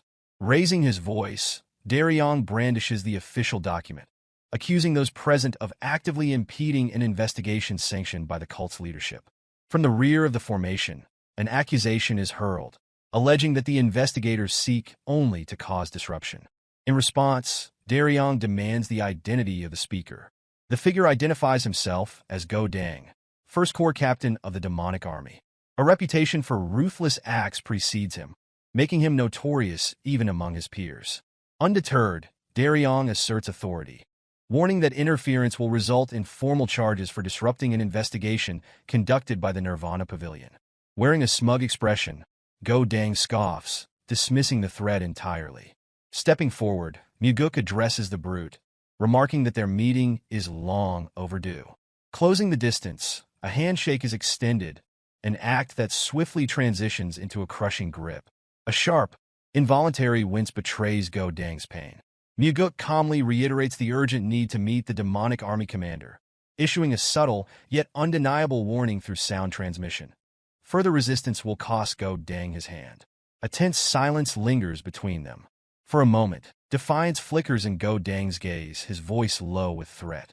Yet, Mugeuk stands unmoved, unfazed by the implied danger.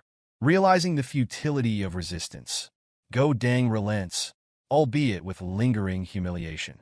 Daryong, curious about their interaction, inquires whether Mugeuk is personally acquainted with the first corps captain. The response is brief. This encounter is their first. The concession had not been made out of respect, but rather out of necessity. The silent threat of losing a hand had been enough to enforce compliance. With no further obstructions, the path leads to the 7th floor, where the demonic army commander's office awaits. Yet one final act of defiance remains. Elite guards posted at the entrance, prepared to block entry. Exasperated by the endless resistance, Mugeuk steps forward, issuing a final warning.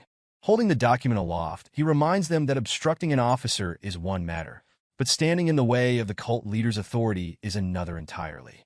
The document represents the will of the heavenly demon himself. Any further defiance would be direct defiance of the cult's leader.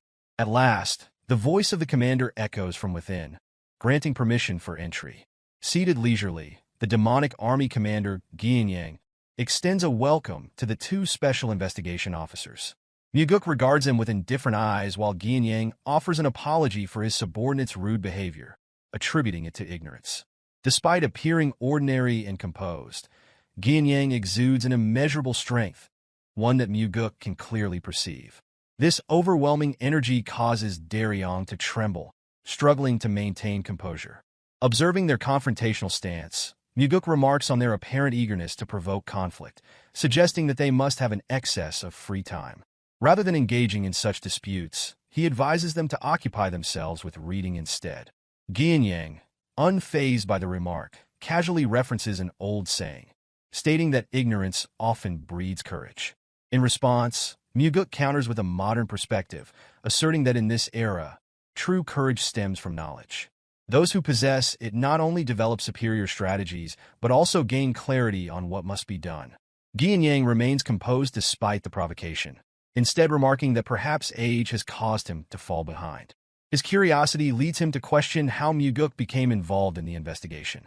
Without much concern, Mugeuk responds, suggesting that it may be a form of punishment from his father, a consequence of a minor misstep during a previous hunt.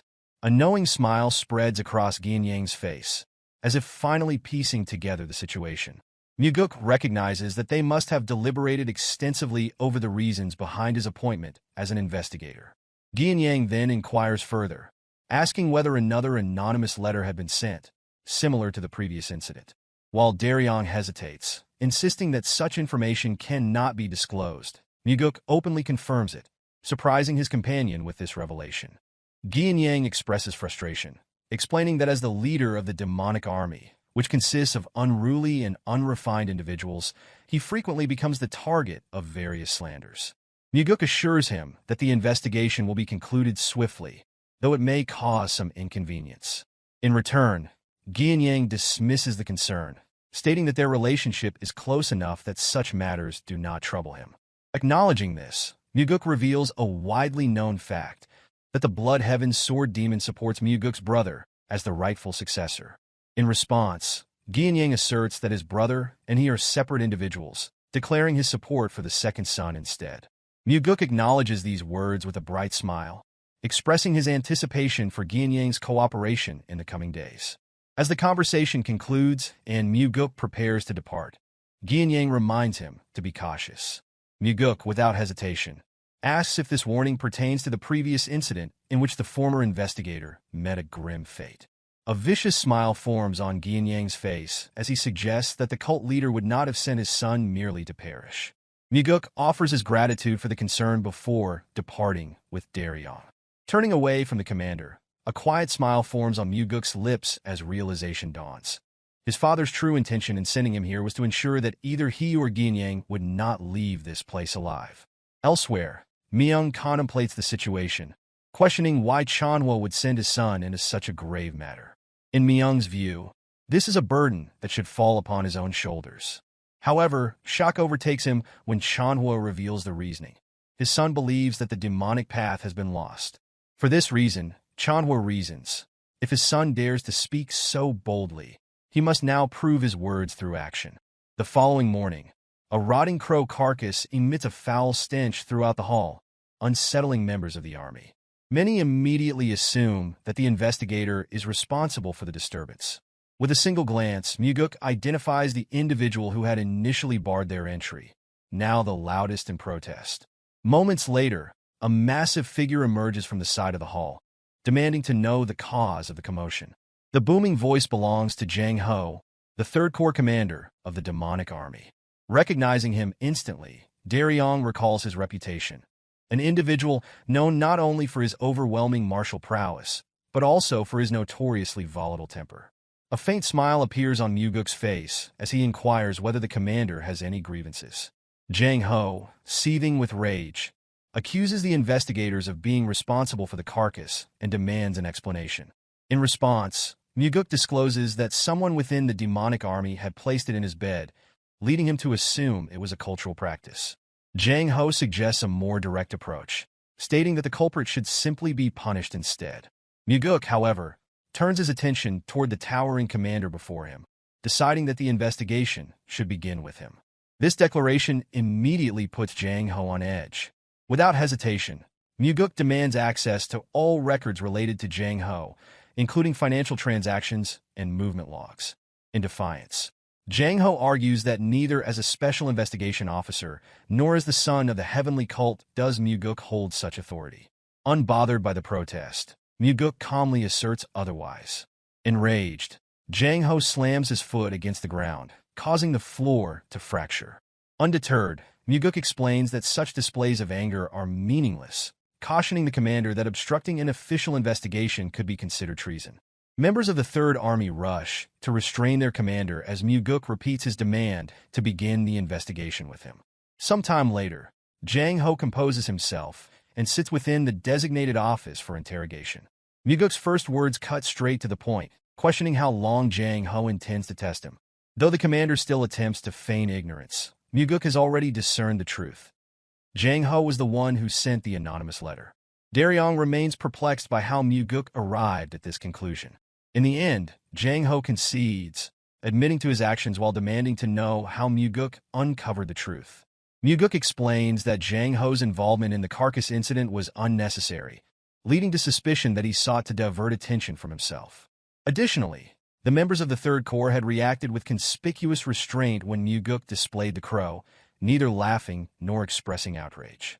This, combined with the fact that Jang Ho's subordinates exhibited genuine concern for their commander, suggested that someone with such strict discipline would struggle to tolerate corruption within his ranks. However, this was not the sole reason behind Mugeuk's conclusion. When Daryong relayed information through sound transmission, Mugeuk recalled a significant event from his past life, an incident in which the strongest commander within the demonic army met his demise. It was likely that Jang Ho had been killed after sending the anonymous letter in an effort to resolve the internal issues plaguing the army. Jang Ho admits that the letter was a desperate attempt, left vague due to his belief that no action would be taken. Never had he anticipated that the second young master himself would arrive to investigate. Mugeuk presses him further, asking what his thoughts are now that the investigation is underway. Jang Ho, resigned, can only apologize, certain that the situation is beyond saving. Amused, Mugeuk laughs, pondering whether the current generation has adopted a trend of such pessimism. Daryong, however, reminds him that among them, Mugeuk is actually the youngest. Setting amusement aside, Mugeuk finally demands to know the full truth of what transpired in this place. Jang Ho discloses that the demonic army commander has been exploiting the demonic army for personal gain. Rather than serving its intended purpose, he has been accepting payments for assassination requests and coercing subordinates into carrying out the killings. Initially, Mugeuk had assumed Ginyang was merely accepting bribes from a martial arts faction, but the reality far exceeded his expectations. Contemplating the structure of the demonic army, he deduces that the First Corps is likely responsible for carrying out these assassinations. His reasoning stems from their reaction during the investigation. Just as the Third Corps displayed noticeable restraint, the First Corps had been the first to obstruct the inquiry. They had also reacted with the most hostility upon seeing the crow's carcass. Jang Ho then reveals a crucial piece of information. The martial artist believed to have committed suicide after killing the previous investigator had been a close friend. That individual had also been the first to send an anonymous letter exposing the corruption. When pressed further, Jang Ho explains that both of them had joined the cult at the same time, forming a bond akin to family. His voice heavy with conviction, Jang Ho asserts that the demonic army commander must have issued the order for his friend's death, with Go Dang, the First Corps commander, personally carrying out the execution. If this claim holds true, then the case extends beyond simple misconduct. It is a vast corruption scandal implicating the demonic army commander and the entire First Corps. Mugeuk remains certain that both his father and Sima Myung have already grasped the enormity of the situation. His father, it seems, is testing him, gauging whether he can resolve this crisis, even when pitted against the formidable demonic army commander. Turning to Jang Ho, Mugeuk acknowledges the depth of his loyalty, stating that he had chosen his friend well. Without hesitation, he expresses gratitude for the Third Army commander's courage. Overcome with emotion, Jang Ho sheds tears upon hearing those words.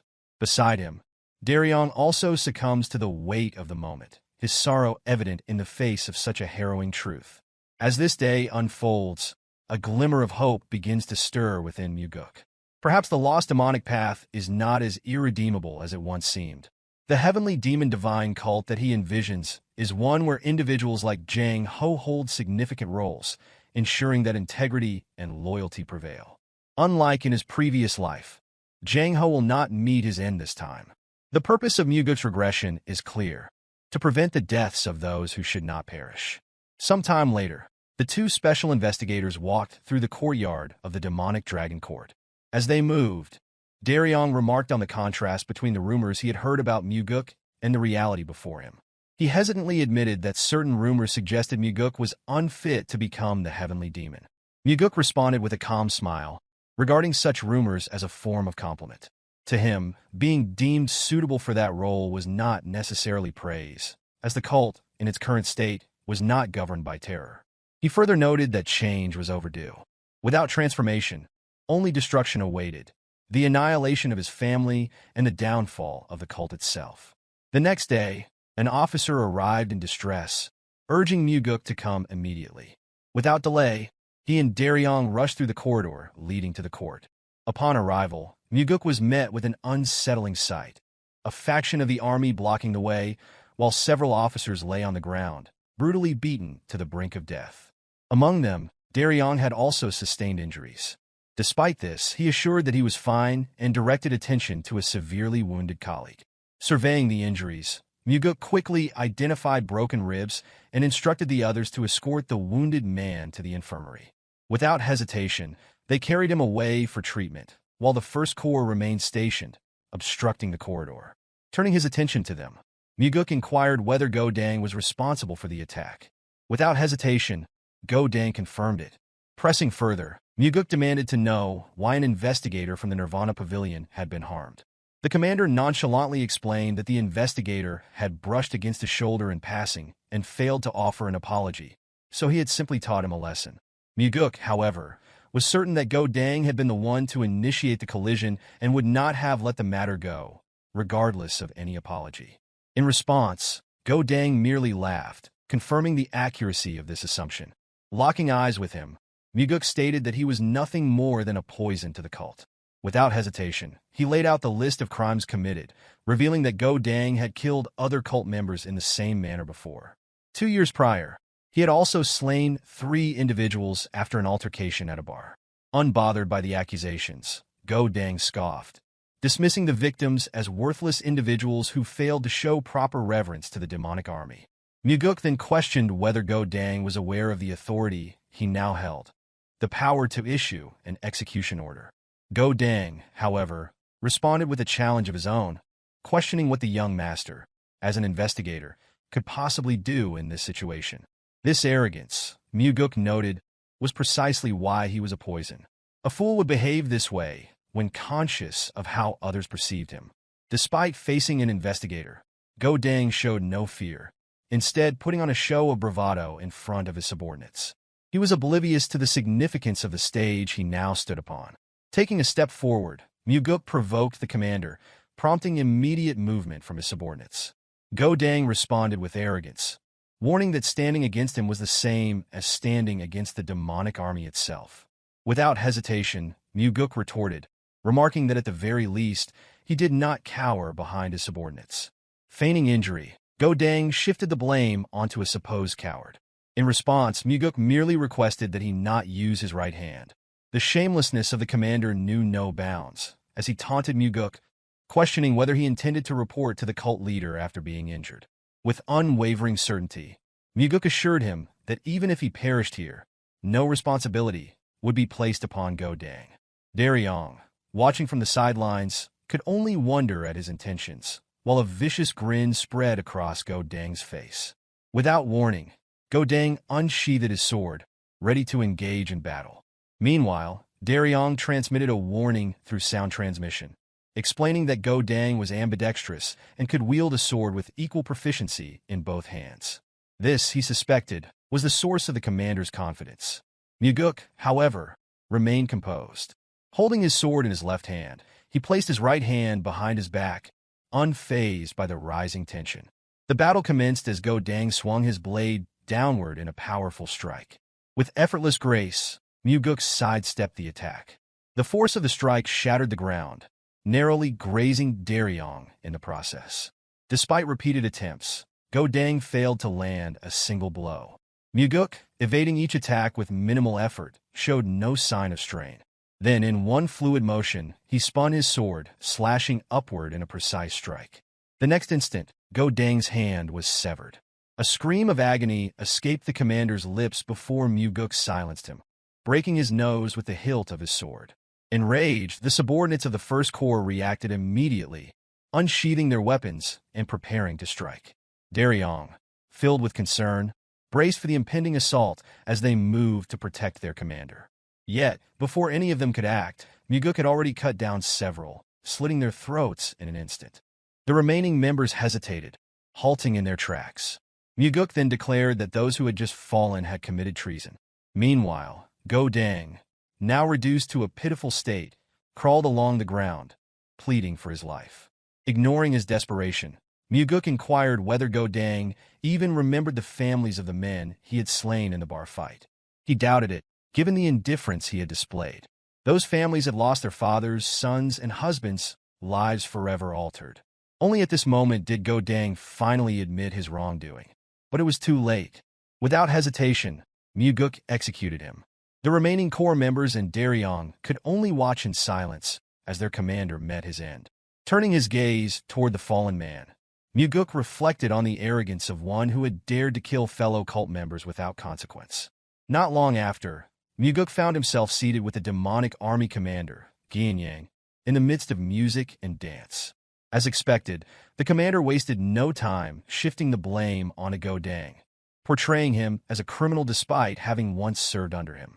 Feigning regret, Geom lamented the difficult position he now found himself in, stating that the execution of a demonic army commander during an official investigation placed undue pressure on him. He then urged for the investigation to be concluded immediately. Mugeuk, appearing agreeable, acknowledged that he too wished to resolve matters smoothly. However, without evidence, the situation remained problematic. He had arrived to conduct an investigation, yet as things stood, he had nothing to report to his father or superiors.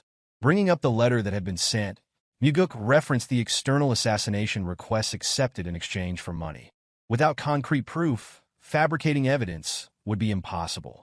His words carried an unspoken implication. Geom himself would need to provide the necessary fabricated evidence in order to officially close the case. Some time later, Daryong pondered the reason behind the young master's unexpected visit to the infirmary. Mugeuk arrived at the infirmary to check on the injured investigator. Daryong expressed gratitude, acknowledging that it was an unexpected kindness for the young master to bring the demonic physician for someone of such low standing. Mugeuk dismissed the notion, stating that it was only natural. Regardless of their ranks, they had been working together, even if only temporarily. Before long, the demonic physician emerged, searching for Mugeuk. Known as the most skilled healer in the cult, he was selective in his treatments, only tending to individuals of significant status. He explained that while the injured officer's life was no longer in danger, a period of rest would be required before he could return to duty.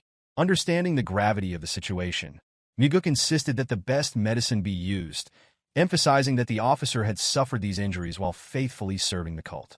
Observing this, the surrounding officers displayed expressions of deep gratitude toward their young master. Soon after, Mugeuk returned and informed Daryong that Geom had requested the investigation be concluded, attributing all responsibility to the First Corps commander. Daryong speculated that Go Dang had been Geom's most valued subordinate, but Mugeuk knew better. Go Dang had not been the most important, merely the most useful. Someone else would inevitably take his place. Recognizing the situation as bait, Mugeuk understood that all that remained was to wait for the enemy to take the next step. With that in mind, he invited Daryong to share a drink. For the first time, Daryong revealed a genuine smile as he offered the drinks. The following day, the Dragon Court submitted numerous records, including logs of assassination requests and financial documents worth thousands of niangs, all allegedly discovered in the First Corps commander's residence. Mugeuk, seeing through the deception, smiled. Geom had taken the bait. Without even reading the contents, he instructed Daryong to find the most intelligent individual within the First Corps, assuming that this person was responsible for forging the records. Meanwhile, Mugeuk planned to meet Geom once again to stall for time. Shortly after, Mugeuk presented the evidence allegedly found in Go Dang's residence. Geom appeared pleased and, now that the matter seemed resolved, proposed another round of drinks at their previous gathering place. However, Mugeuk pointed out an issue. The evidence had been provided by the demonic army itself, whereas proper investigative protocol required it to be discovered independently. Brushing off the concern, Geom dismissed the importance of the detail. Mugeuk, however, remained firm. The chief advisor was no fool. If he discovered that the evidence had been handed over rather than uncovered through proper channels, he would question the legitimacy of the investigation and its results. With this in mind, Mugeuk proposed a temporary large-scale investigation, a mere formality to create the illusion of proper procedure. He assured Geom that he had no real desire to investigate further and only required some standard official documents. Eventually, Geom agreed, promising to instruct his subordinates to cooperate. What Mugeuk truly sought was not classified information, but the earliest documents used to hire the demonic army, as well as wills left behind by those sent on high-risk missions. By analyzing the handwriting, he could identify who had forged the records in the request logs. Before long, Mugeuk confronted Yonggu, the individual he suspected of fabricating the assassination request logs. Yonggu immediately denied the accusation, but Mugeuk had already determined that this man likely knew very little. Instead of pressing him, he merely encouraged Yonggu to be honest. Still, Yonggu feigned ignorance, insisting that he had never received direct orders from the commander. Mugeuk, understanding his fear, realized that the man was more concerned about Geom eliminating him. Seeing no reason to continue the interrogation, Mugeuk dismissed him. Since Yonggu refused to answer, nothing could be done. Mugeuk admitted that he disliked the idea of torturing a subordinate who had merely followed orders.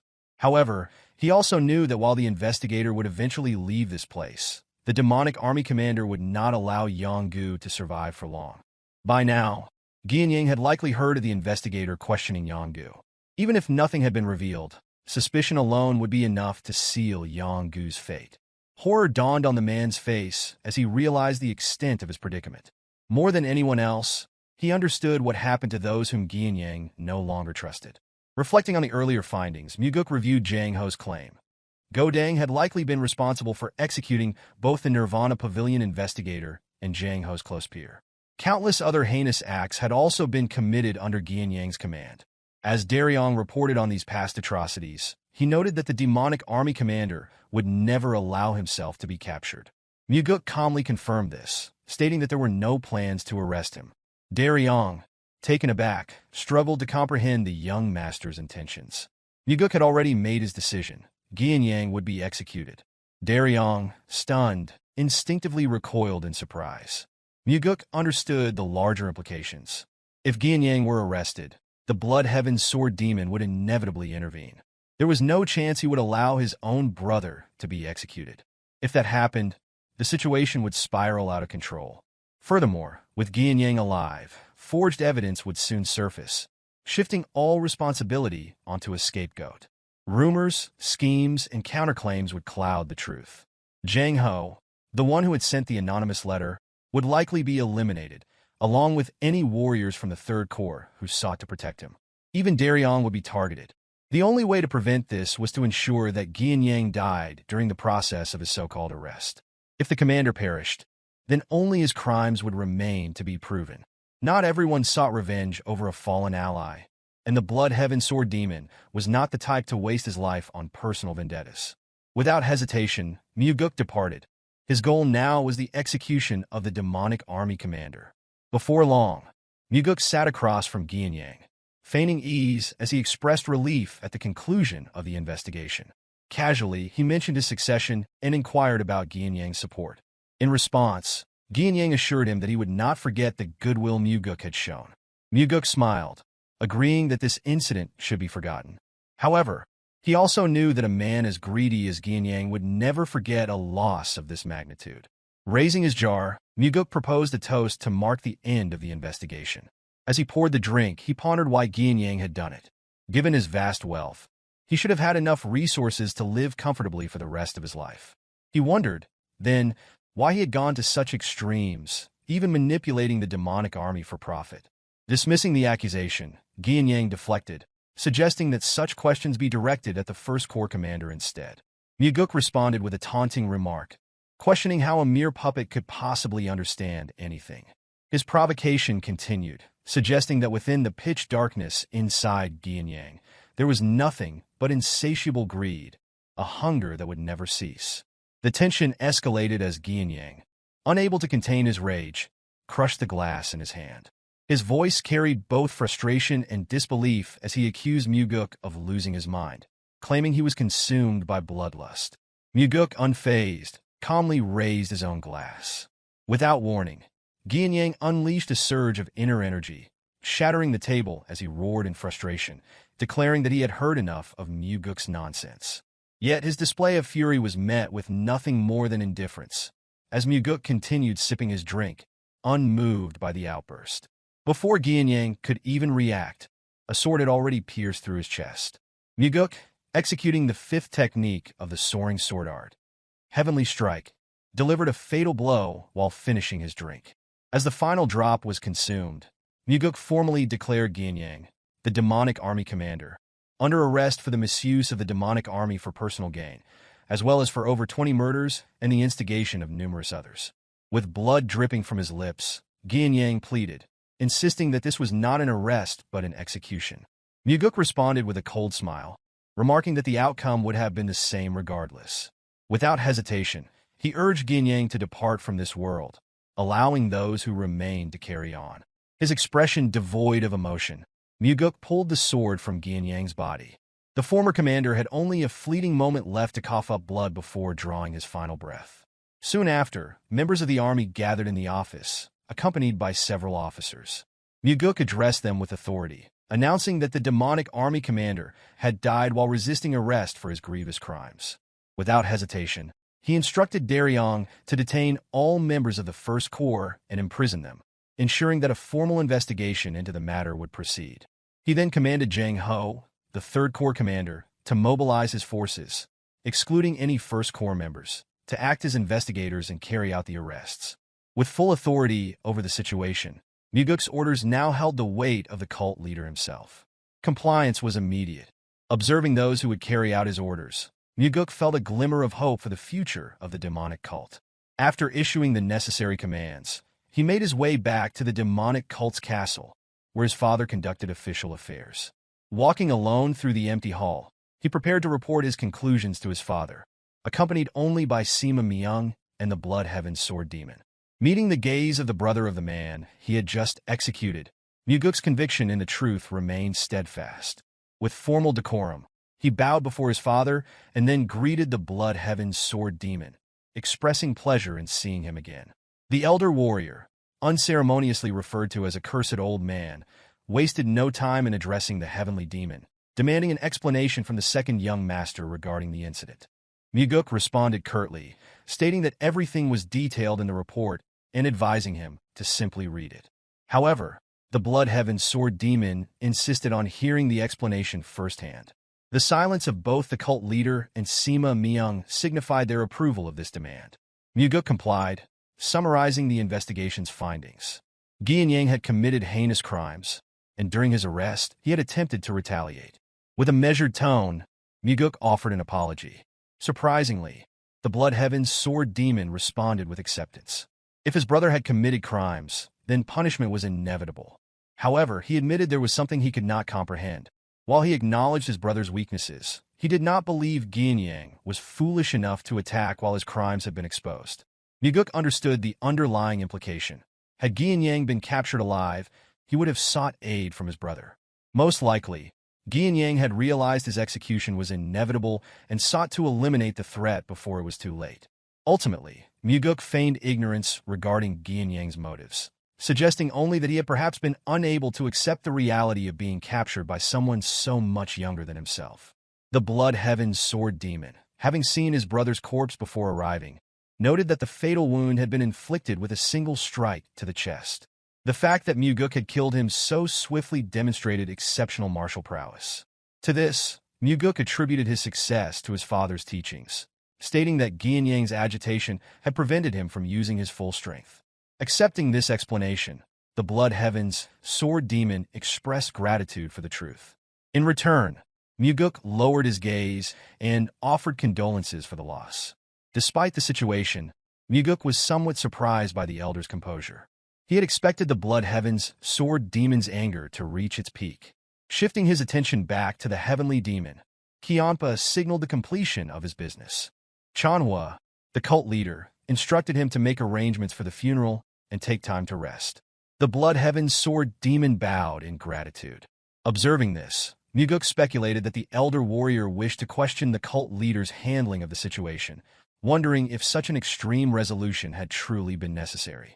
Once the three of them were left alone, Sima Myung praised Mugeuk, acknowledging the thoroughness of the evidence gathered and noting how the incident had been resolved without further complications.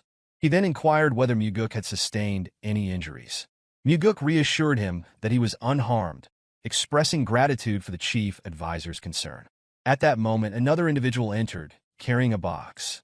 Sima Myung presented it as a reward from the cult leader for Mugeuk's efforts. Recognizing the item immediately, the second young master's expression shifted. This was no ordinary sword.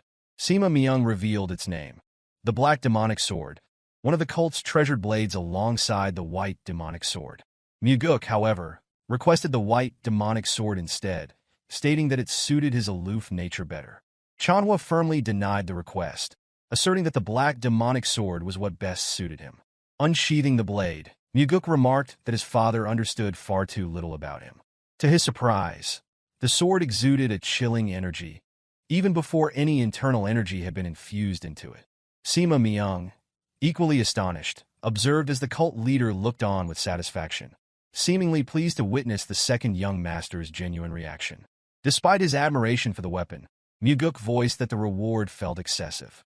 However, Sima Myung countered, explaining that the matter concerning the demonic army commander had been one of the cult's most dire problems. He added that the cult leader himself should weigh in on the matter. Chanhua remarked that Mugeuk was fortunate to have survived while navigating such perilous circumstances. Yet, Mugeuk knew better. His father had sent him there not out of mere formality, but out of confidence. Chanhua had known that Mugeuk had mastered the soaring sword art. He had also been aware that Mugeuk had consumed the demonic essence pill, ensuring that he would not fall so easily. However, he likely had not anticipated Yang's death. Still, Mugeuk understood the deeper reason behind his father's decision to bestow this exceptional sword upon him. Chanhua addressed the Blood Heaven's Sword Demon with a firm statement, acknowledging the contributions he had made to the cult, but making it clear that he would not tolerate any attempt to tarnish his son's reputation over this incident. In response, Mugeuk expressed gratitude to his father for bestowing the sword upon him and for the meaning behind it. This unexpected reaction caused Chanhua a moment of surprise. With the matter settled, the cult leader granted his son permission to leave. As Mugeuk stepped out of the pavilion, he was immediately greeted by the Blood Heaven's sword demon, who requested that he take a short break before departing. Mugeuk, aware of the elder's persistent nature, understood that he would not have simply left without another discussion. As the young master approached, the old man's gaze shifted toward the sword, immediately recognizing its significance. Mugeuk casually remarked on the summer's unusual heat before taking a seat beside him. Without warning, the Blood Heaven's sword demon erupted in rage, his voice booming as he hurled curses at Mugeuk. His accusations were seething. He demanded to know how Mugeuk had dared to ambush and kill his brother. His fury escalated as he declared his intent to tear Mugeuk limb from limb and offer his remains at his brother's grave. Even the mere release of his inner aura carried enough force to wither the surrounding flowers, his energy surging without restraint. Then, just as suddenly he stopped, a wide grin spread across his face as he stated that such words were exactly what he should have said. Matching the intensity of the moment, Mugeuk immediately retaliated, shouting back with equal vigor. He ridiculed the elder's immaturity despite his age and challenged his audacity, questioning how he had dared to disrupt the order within the cult for his own selfish desires. Without hesitation, he issued a warning, declaring that if the Blood Heaven's sword demon dared to act in retribution for his corrupt brother, then Mugeuk would personally dismember his body and grind him into dust. The moment his words ended, a smile swiftly returned to Mugeuk's face as he concluded that this was how he would respond. The Blood Heaven's sword demon, taken aback, silently observed the young man. He had not anticipated the sheer depth of inner energy radiating from Mugeuk. A moment later, laughter erupted from him, echoing through half of the inner courtyard. Once his laughter subsided, he expressed hope that the young master would go easy on an old man like himself. Mugeuk, maintaining his composure, reassured him that efforts had been made to conclude matters as amicably as possible. However, Geom had crossed far beyond any reasonable boundary, to the point where it could be argued that, for him, such a boundary had never even existed. Turning the conversation, Mugeuk voiced a realization.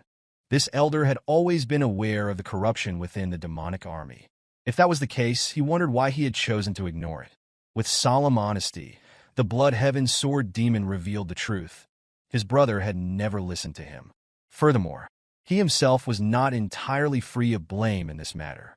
Now, upon hearing of his brother's death, an unexpected emotion surfaced: relief. A thought settled in his mind. Geom would no longer stand in his way. Mugeuk, listening intently, found himself astonished by such an open admission. The honesty in the elder's words was unexpected. A quiet moment passed before Mugeuk spoke again, acknowledging that he understood the feeling. If he were to hear of his own brother's death, he, too, would feel relieved. After all, it would mean he would no longer have to bear the burden of killing his own brother with his own hands. Gu Qianpa, known as the Blood Heaven's sword demon, sought to discern the true nature of the second young master.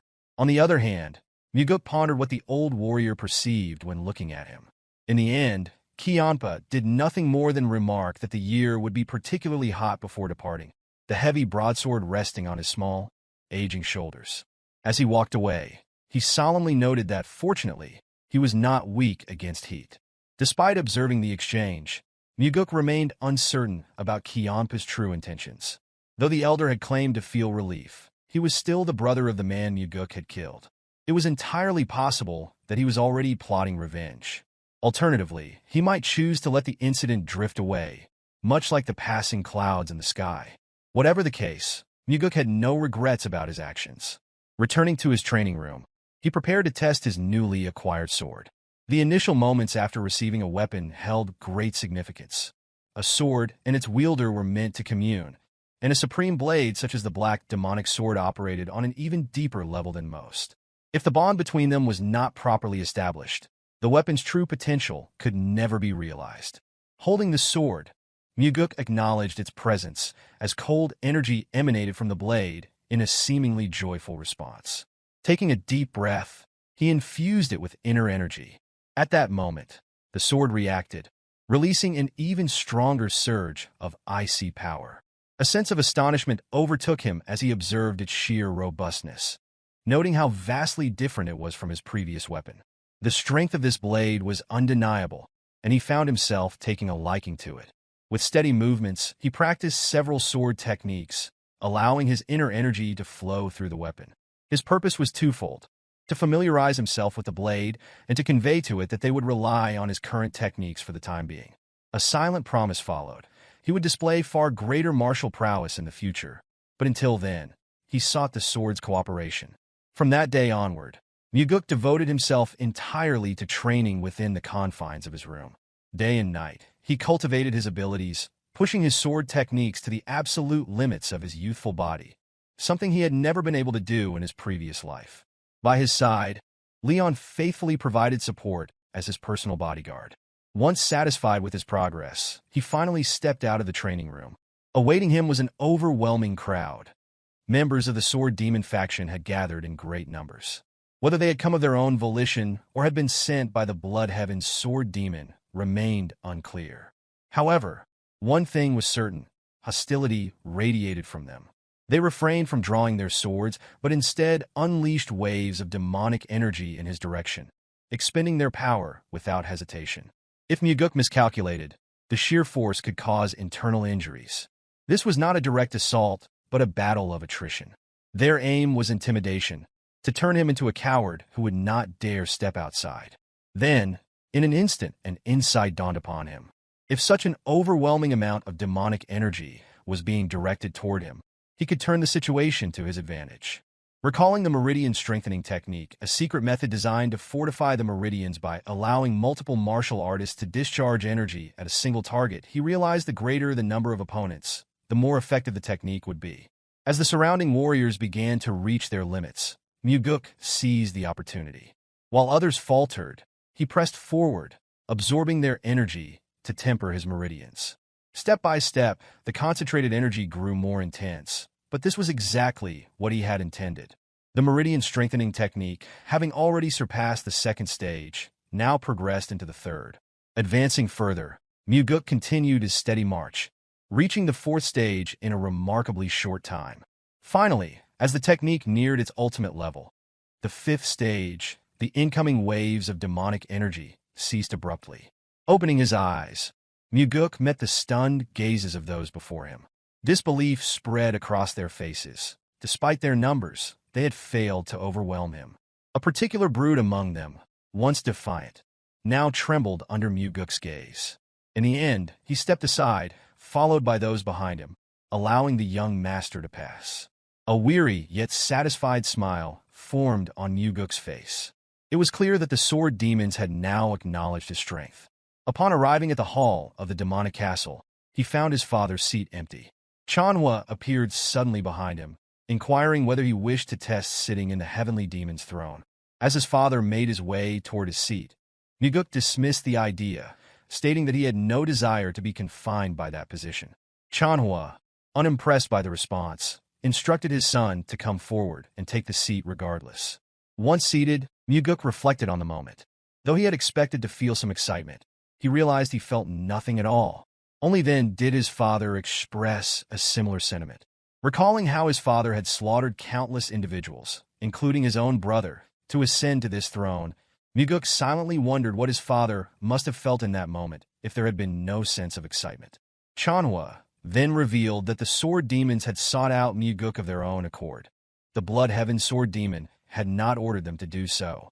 Hearing this, Mugeuk admitted that although he had acted as if the situation had not affected him, enduring the barrage of energy had been no simple task.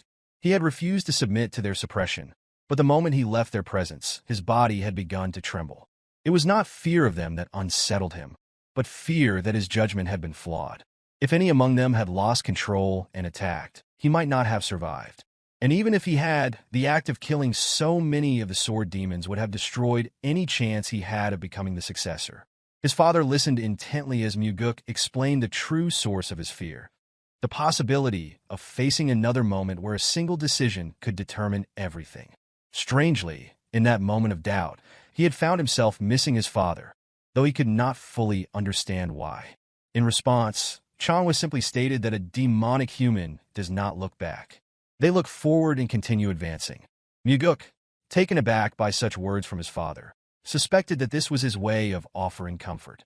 Shifting the conversation, he suggested replacing the current demon statue with that of a beautiful woman. He even proposed using one of the renowned Central Plain Four Flowers, whose beauty was said to be unparalleled. The moment he glanced at his father's face, he noticed clear discontent. Realizing that his words had taken an unnecessary turn, he decided it was time to leave. Handing control of the seat back to his father, he prepared to step down. As he slowly descended the steps, his father watched in silence. Before departing, however, Mugeuk posed a final question: whether it was possible for him to kill the Blood Heaven's sword demon. The instant the request was made, a vein bulged on Chanhwa's forehead as he locked his gaze on his son, his expression unreadable. In the end, a dismissive laugh escapes from Chanhwa as he acknowledges that while Mugeuk may possess the ability to defeat the demonic army commander, he stands no chance against the Blood Heaven's sword demon.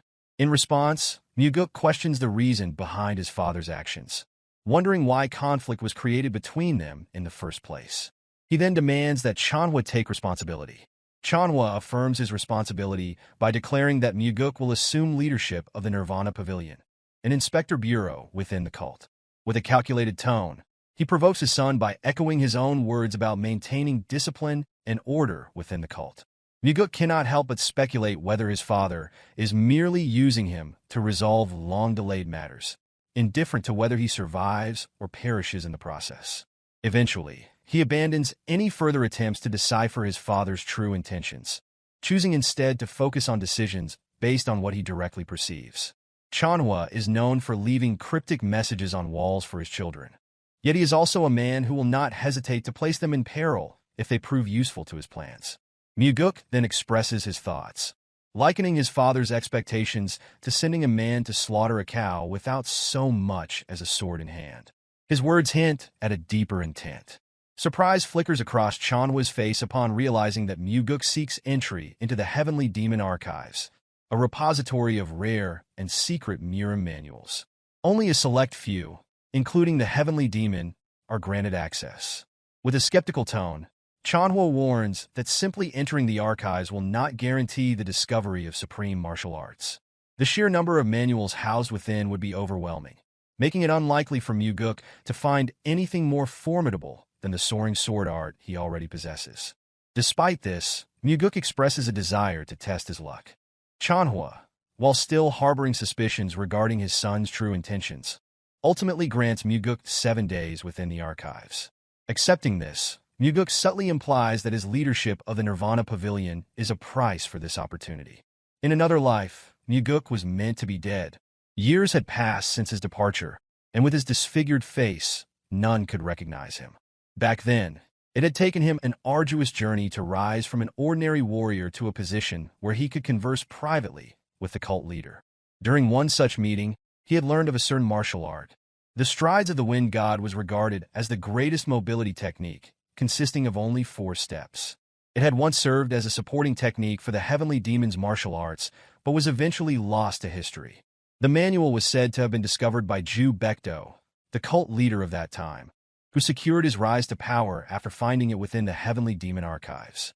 However, he had later revealed that the manuals were not located among the bookshelves.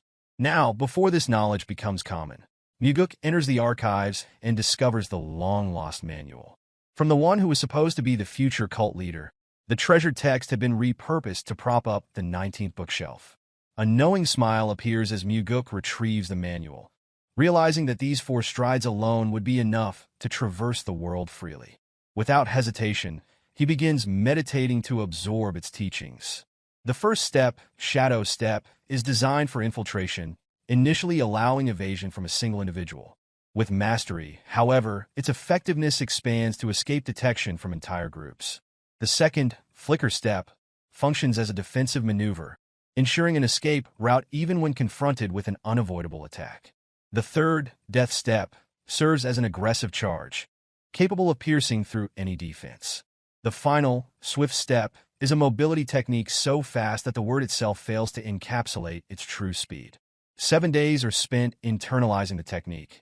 The moment the process is complete, Mugeuk returns to the Heavenly Demon Pavilion to report his success. Chanhwa, curious about the technique his son has acquired, listens as Mugeuk simply describes it as a mobility art. Upon hearing that it is the 4 strides of the wind god, Chanhwa's reaction shifts to disbelief. The claim enrages him, for he is certain that the shadow step had been lost. Mugeuk calmly asserts that he would not dare to lie about such a matter. In response, Chanhwa demands a demonstration. Mugeuk, ever calculating, inquires what reward awaits him for doing so. His father, stern and unwavering, declares that his life will be spared in exchange for the proof. Without another word, Mugeuk closes his eyes and begins executing the lost technique. In an instant, he vanishes and reappears in multiple places simultaneously. Chanhwa rises abruptly from his seat, stunned by the undeniable reality before him. His son has truly mastered the 4 strides of the wind god.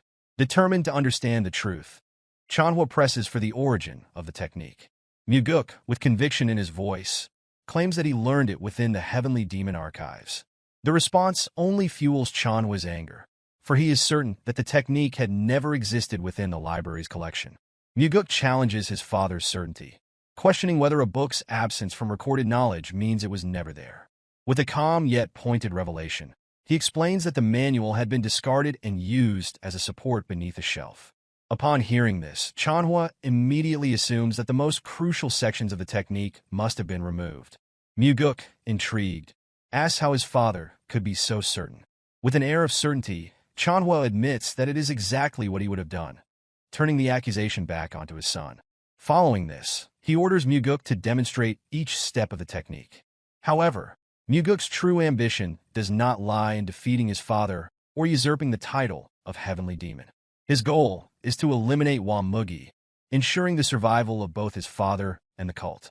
More than that, he envisions his father traveling the world, enjoying life before stepping down from his position. As a result, there is no hesitation in passing the 4 strides of the wind god to Chanhwa. Before doing so, however, Mugeuk playfully refuses, boldly stating that nothing in this world is given freely. Amused yet mildly exasperated, Chanhwa reminds his son that he once taught him a technique at the hunting grounds without demanding anything in return. In a cheeky rebuttal, Mugeuk claims that the lesson had merely been the price of the liquor consumed on that day. Chanhwa, struggling to contain his frustration, observes his son with an exasperated expression. Mugeuk then confidently declares that he had held back until reaching this level.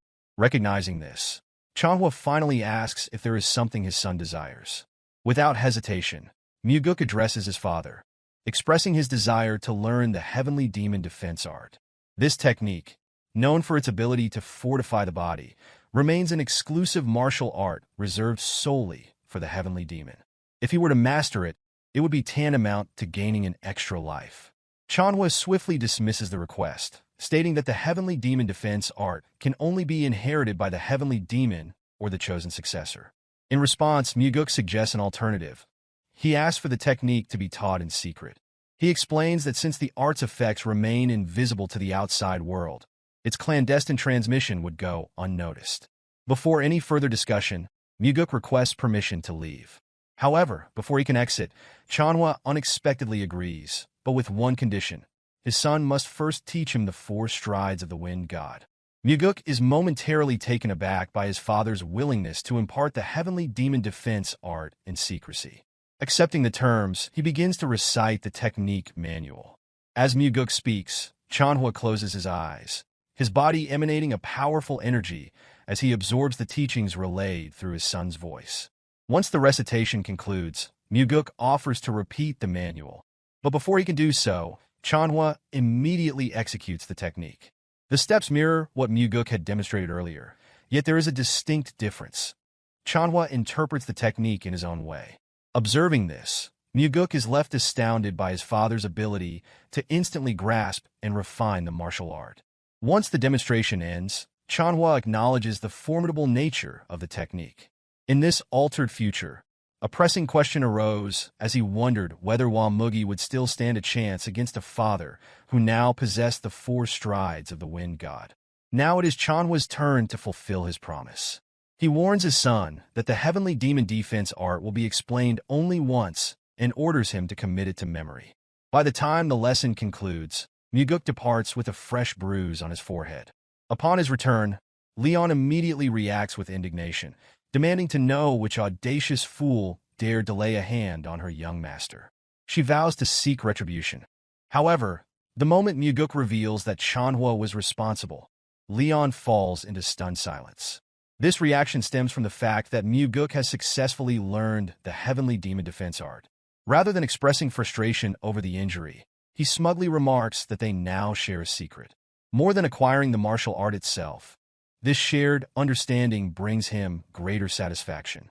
The comet pushes Chanhua beyond his limits, and for the first time in a long while, he flicks his son on the forehead, sending him off with a stern warning. Chanhua reminds Mugeuk not to become overly brazen. As Mugeuk departs, he notices that Leon lingers. Confused, he questions why she has yet to follow. Blushing, Leon hesitates before conceding that her role is to protect, not to attack. A rare, pleasant smile crosses Mugeuk's face. Such words would have never left her lips in the past.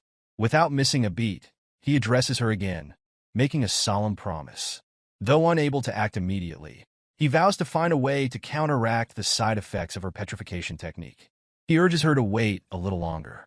Furthermore, he reveals a conversation with the cult leader, in which he expressed a vision for change.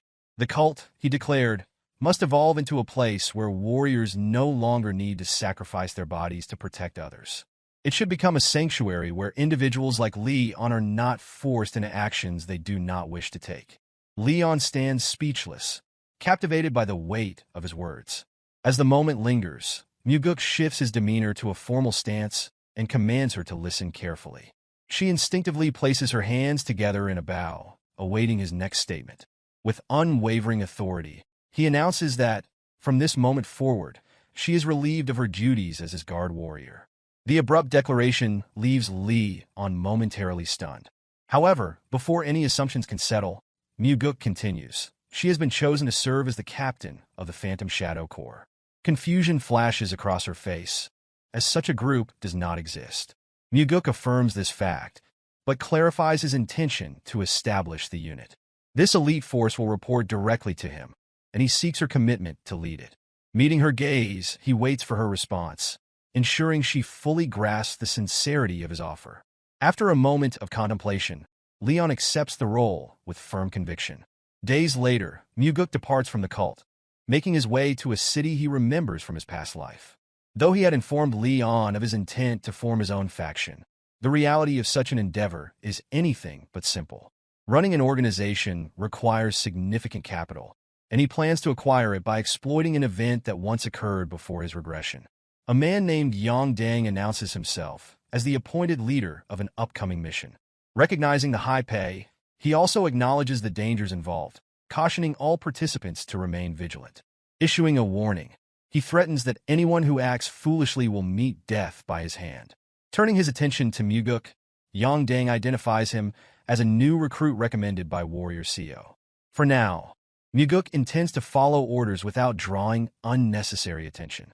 Yang Dang, however, makes it clear that he will be watching him closely. The mission is to escort a woman and her daughter, both clad in yellow robes, to Namping safely. As they prepare for departure, Mugeuk waves at the child, recalling their tragic fate in his past life. This time, he resolves to intervene. Before long, the group sets out, forming a protective formation around the carriage carrying the two passengers. As night approaches, they make camp for the evening. Yang Dang distributes portions of dried beef to the mercenaries, emphasizing the uncertainty of when they will next have a proper meal. Urging them to eat their fill, he unknowingly initiates a deadly trap. As the fire crackles and weary warriors consume their rations, dissatisfaction murmurs through the group. Mugeuk, seated leisurely atop a boulder, refrains from partaking in the meal. Moments later, chaos erupts. Members of the party begin coughing up blood. Confusion flickers through Mugeuk's mind.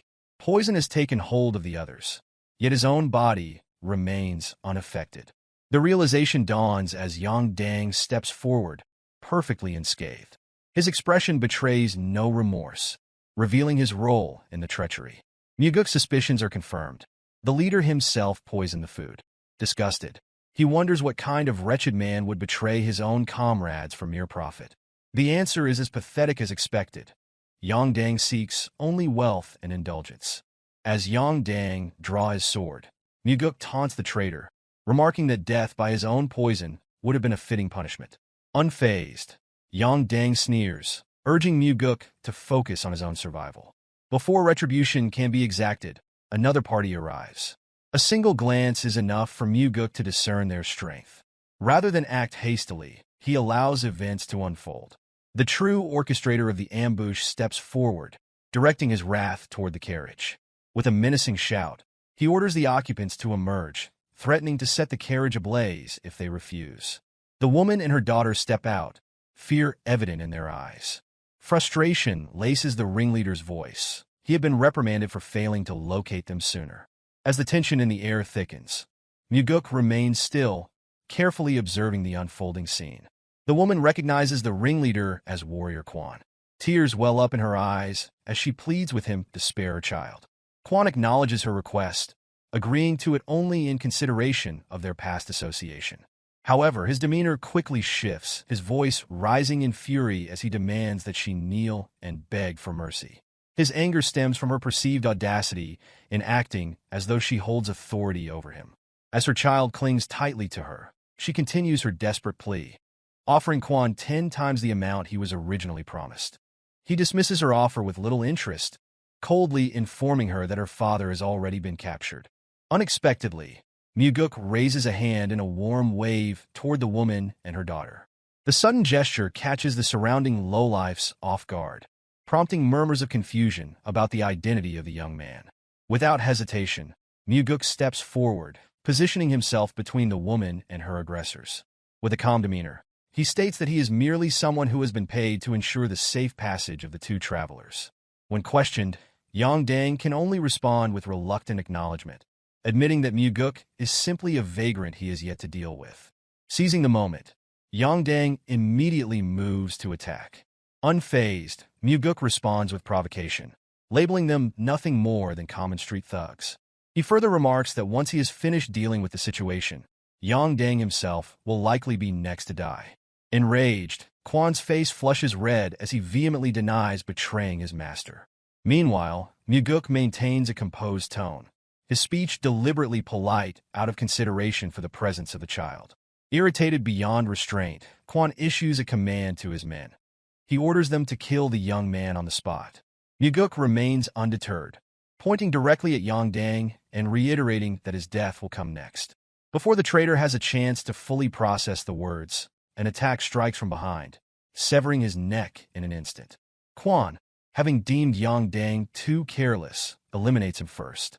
Mugeuk watches the lifeless body fall to the ground, his gaze cold as he regards the corpse of the man who traded loyalty for greed.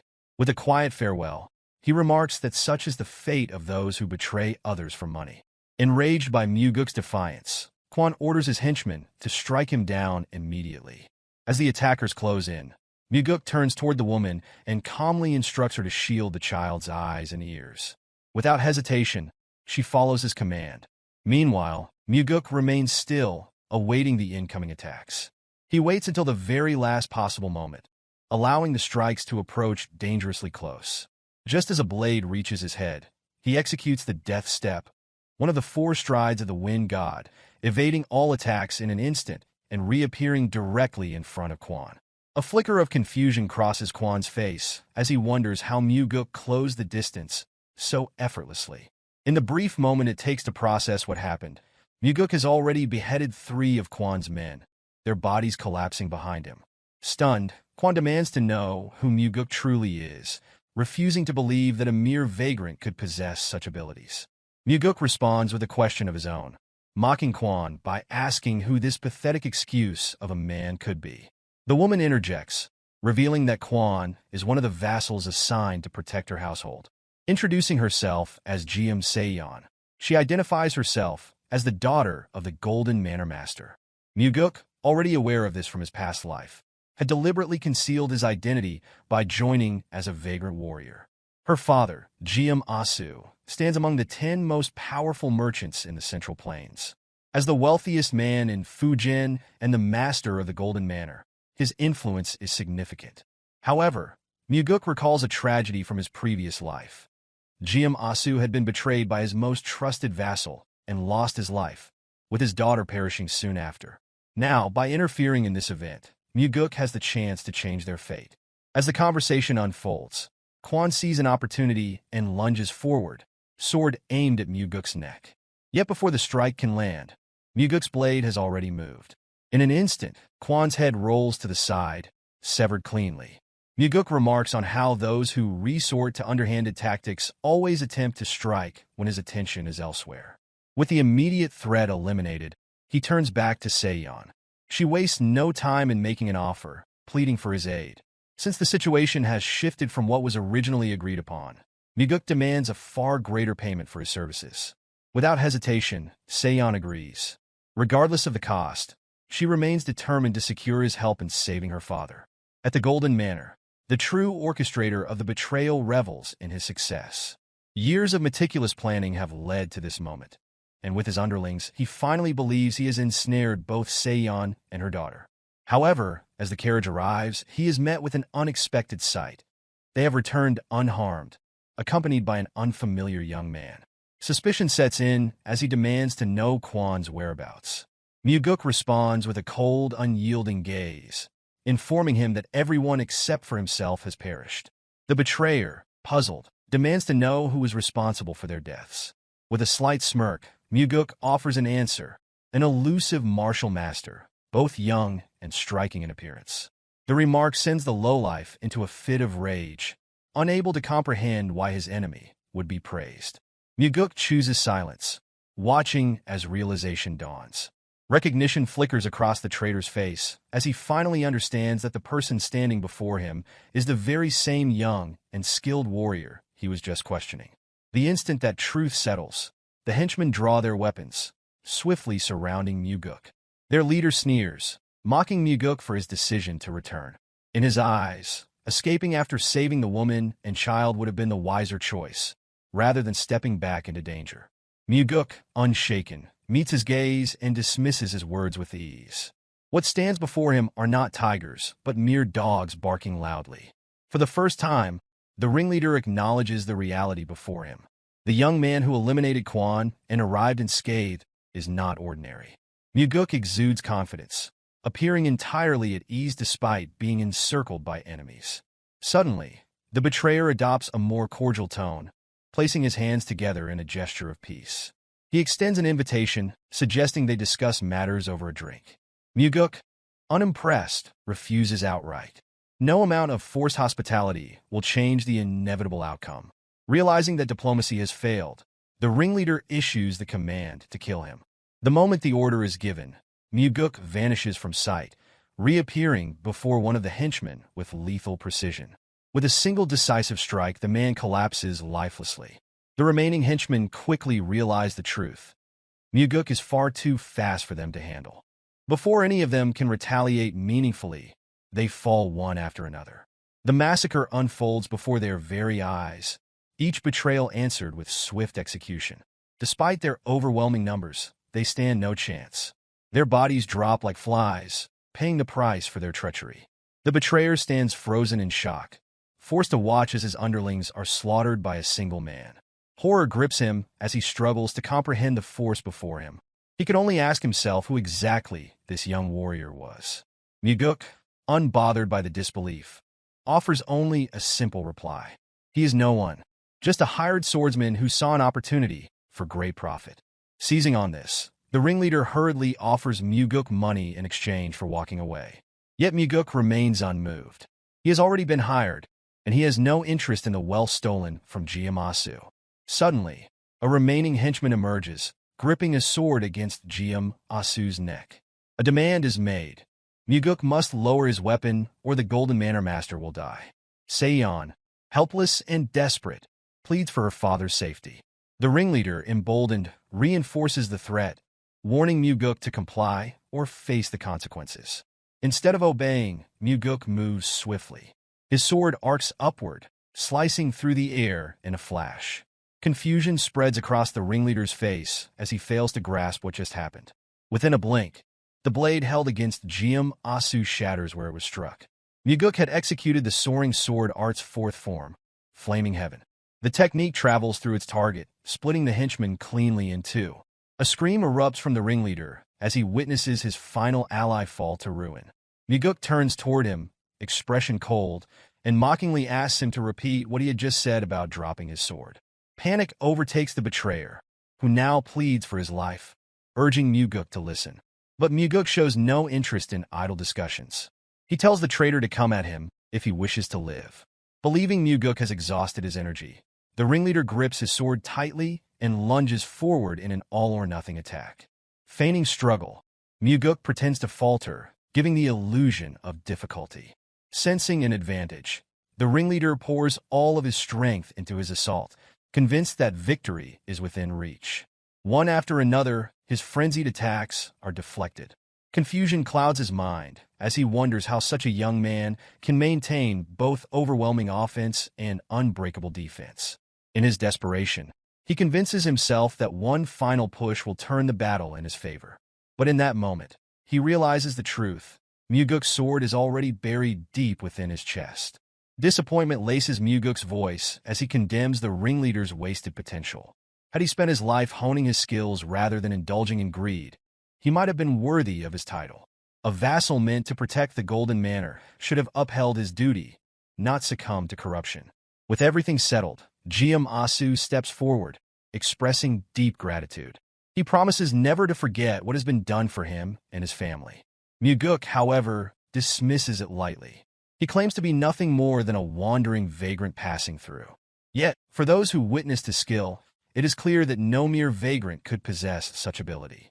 The name he refuses to reveal remains shrouded in mystery. Seong steps in, reminding her father of the promise made to reward Mugeuk financially for his help.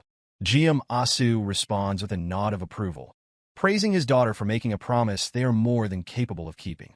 Turning to Mugeuk, he assures him that if money is what he seeks, he has certainly come to the right place. In truth, this was precisely why Mugeuk went to such lengths to disguise himself as a vagrant and offer his assistance. To fulfill the agreement, Geom leads him to the manor's warehouse, expressing his wish to give everything in gratitude. However, realistically, that would be an impossible feat. In response, Mugeuk remains respectful, stating that he would not demand such excess. The old man then makes a proposition.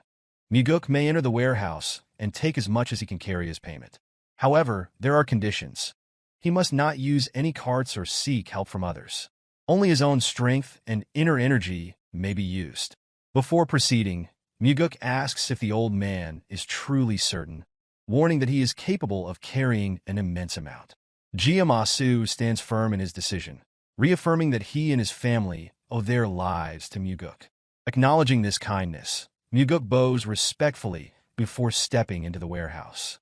Meanwhile, Seong turns to her father with concern, questioning whether he has considered just how much a skilled martial artist like Mugeuk might be able to take. Geom, however, remains unconcerned. To him, nothing within the warehouse holds more value than the safety of his daughter and granddaughter. Both father and daughter share an unspoken understanding. Mugeuk is no ordinary warrior. Seong, in particular, has observed his hidden strength, sensing the power that lies beneath his unassuming exterior. The old man, having encountered countless individuals in his lifetime, finds himself unable to describe Mugeuk in mere words. Never before has he met someone so young, yet exuding such confidence and an unmistakable presence. As a merchant, he understands that wealth can always be regained, but a connection with someone like Mugeuk is an opportunity that may never come again. Thus, he remains at peace with whatever Mugeuk decides to take. The greater the amount, the deeper the bond they will form. Once the transaction is complete, Mugeuk returns to the Heavenly Demon Pavilion, selling the gold and treasure he obtained from the Golden Manor across various locations. He ensures that no single shop is burdened with too much wealth at once. By the time he is finished, a literal mountain of riches has been exchanged, earning him a staggering sum of 38 million niang. This fortune will serve as the foundation for the elite squad he plans to establish under his direct command. Upon his return, he finds Chanhua seated as usual. As always, his father receives frequent reports from Sima Myung, making critical decisions that determine who will live and who will die. Observing this, Mugeuk cannot help but wonder if this is truly the life his father desires. As he approaches to deliver his report, a thought crosses his mind. Perhaps, like himself and Leon, his father also harbors the desire to step away from the role of heavenly demon and venture beyond the cult's confines.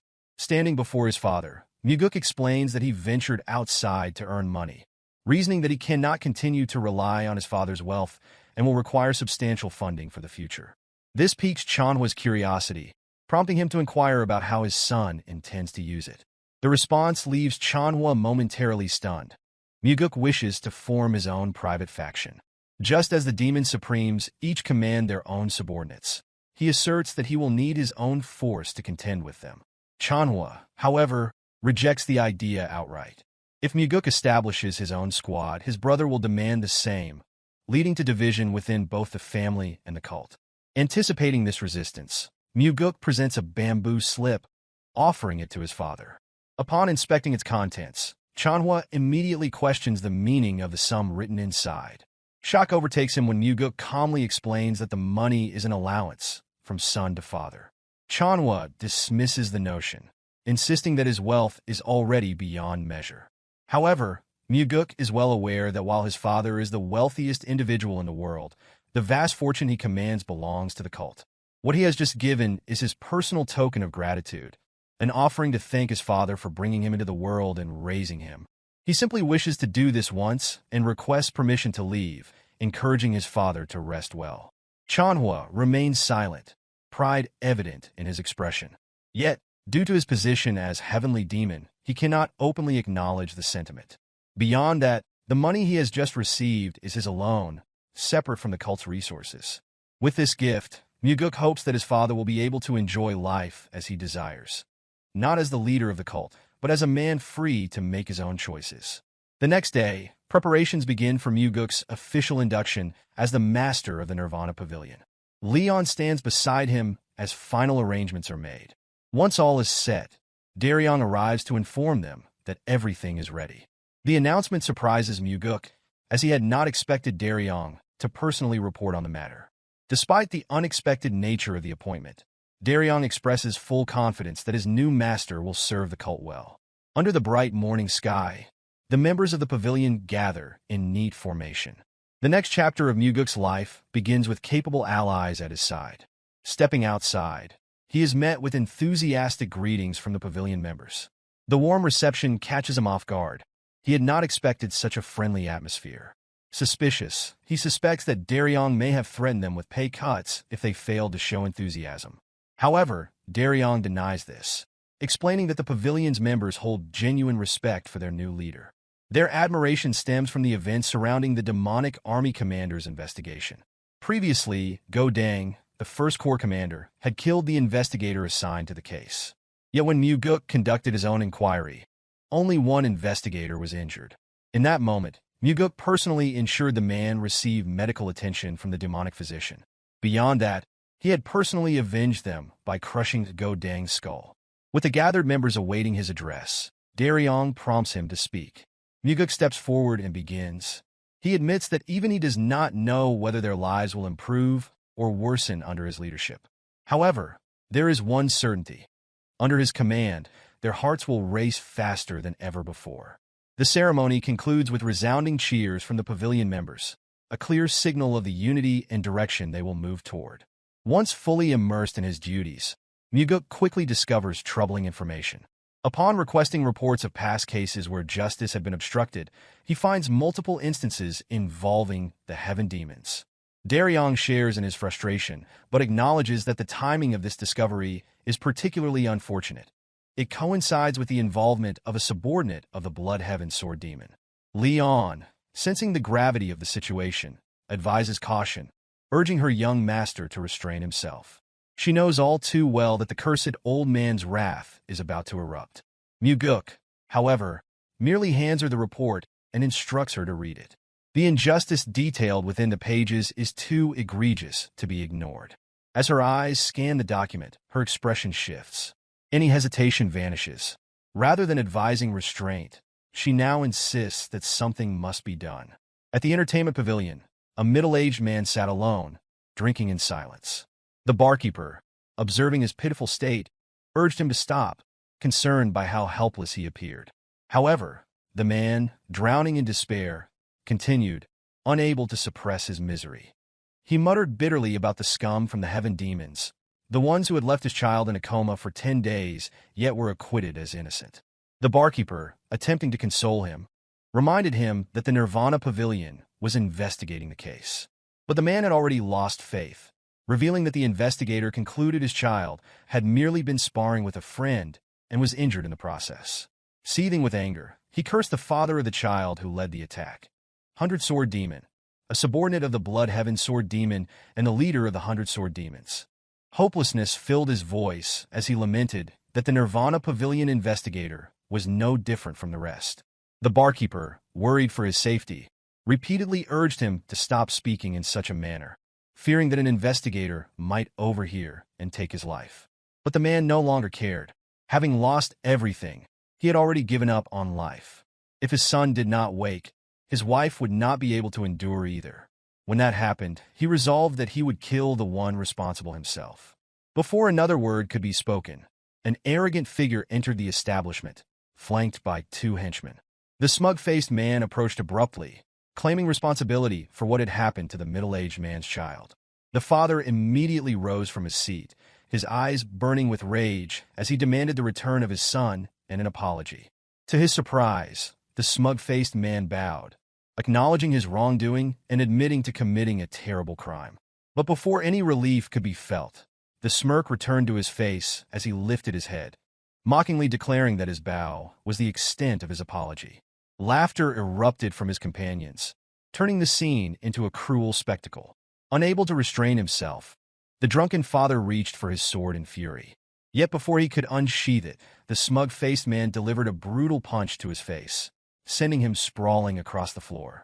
Turning to the onlookers, the attacker falsely proclaimed that the man had drawn his sword first, prompting his henchmen to nod in agreement, supporting his lie. With renewed aggression, he continued to pummel the fallen man, venting his anger over the audacity of a mere storage keeper who dared to report him to the Nirvana Pavilion. His resentment stemmed from the fact that the storage keeper's son had refused to steal money from his own home, an act that had defied his orders. As he struck him again and again, he unwittingly confessed to the crime in his drunken arrogance. The storage keeper, though beaten and weakened, seized the opportunity and cried out, ensuring that everyone heard the admission. But the smug-faced man only laughed, delivering another punch before turning to the crowd and mockingly asking if anyone had heard a thing. The tavern fell into silence. No one dared to challenge him. Faced with such injustice, the storage keeper could do nothing but weep. The sight amused his tormentor, who sneered at him, ridiculing a grown man for crying so pitifully. He insulted both father and son in the same breath, drawing further laughter from his henchmen. Their amusement, however, was short-lived. Mugeuk entered the establishment, flanked by Daryong and Leon. His voice rang through the tense air, stating that he had heard everything. The smug-faced man turned, momentarily taken aback by the interruption. Yet as his eyes fell upon the unfamiliar figure, his confidence wavered. Silence spread through the room as realization dawned that someone had dared to challenge him. Mugeuk, with an air of calm authority, remarked on the sheer rudeness displayed and speculated on how poorly the man must have been raised. Immediately, the smug-faced man lowered his head, adopting a submissive tone. He apologized, claiming that he had simply been too emotional and pleaded for Mugeuk's understanding. But in the next breath, he turned once more, sneering at Mugeuk and asserting that he had no idea who he was dealing with. He warned him not to interfere. A serene smile appeared on Mugeuk's face as he pondered the arrogance displayed by a man whose only claim to power was being the son of the 100-Sword Demon. The realization struck. 100-Sword Demon's influence must have been great for this man to act so brazenly in broad daylight. The smug-faced man stiffened, wondering how Mugeuk dared to speak of his father in such a way. Before further words could be exchanged, the storage keeper intervened, recognizing Mugeuk and addressing him as the second young master. Shock rippled through the smug-faced man and his henchmen. The other patrons quickly stood, offering their greetings. As the weight of the situation sank in, the smug-faced man scrambled to lower his head once more, this time stammering out an apology for failing to recognize Mugeuk's identity. Yet Mugeuk brushed aside the insincere words. He pointed out the clear lack of genuine remorse, given the man's behavior mere moments ago. Aware of how cunning the smug-faced man was, Mugeuk recognized the act. This was someone who had mastered the art of knowing exactly when to bow. When the man attempted to excuse himself and leave, Mugeuk stopped him. His presence in the tavern was no coincidence. He had come specifically to confront the smug-faced man and investigate the string of assaults he had committed. The accused, grasping at straws, insisted that the Nirvana Pavilion had already cleared him of all wrongdoing. Unfazed, Mugeuk declared that the case would be reinvestigated. The repeated extortion of money constituted habitual robbery. The coercion of minors into theft was instigation. The severe beating of his so-called friend amounted to attempted murder. On top of that, there was the assault against the father. With these crimes laid bare, Mugeuk passed judgment, 20 years of imprisonment. Desperate to defend himself, the smug-faced man argued that it had merely been a sparring match. Mugeuk reminded him that a confession had already been made, one that he, as the Nirvana Pavilion master, had personally witnessed. Outraged, the condemned man refused to accept the sentence, declaring that his father would never stand by and allow this to happen. Mugeuk reassured him that he need not worry about his father's interference.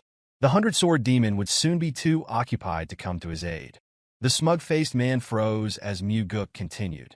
His father, too, would be arrested for conspiring with a Nirvana Pavilion investigator. Panic set in, turning into fury. The prisoner spat out threats, vowing that once his father was freed, he would take revenge. Mugeuk, having heard enough, silenced him with a swift and effortless jab. Without hesitation, he adjusted the sentence, 30 years of imprisonment, citing the act of threatening the Nirvana Pavilion master as further grounds for punishment. Defiance crumbled into pitiful sobs. The once arrogant man now begged for mercy, gasping for breath as he pleaded for forgiveness. Mugeuk, however, had no patience for more talk of his father's influence. He demanded a single reason why mercy should be granted. He wondered whether this man had ever spared another, whether he had ever shown kindness, or whether he had ever done anything good, even if only once. Even with the chance to fabricate an answer, the smug-faced man found himself unable to respond. His life had been void of any such actions. Desperate, he swore that he had changed, vowing to live righteously from that moment forward. Mugeuk, unamused, delivered a firm slap across his face. With a satisfying finality, the smug-faced man lay unconscious, felled by a single decisive strike. Mugeuk, standing over him, remarked that he should remember to live with kindness once his sentence was served. Turning his attention to the henchmen, Mugeuk addressed them with a stark warning. If they wished to avoid becoming scapegoats, they would do well to reveal everything. The weight of the threat hung in the air, leaving them with little choice but to comply. Without further delay, Mugeuk instructed Daryong to escort them to the Nirvana Pavilion. For the first time in far too long, justice had been served, not for the powerful, but for the common people of the cult who had long suffered under oppression.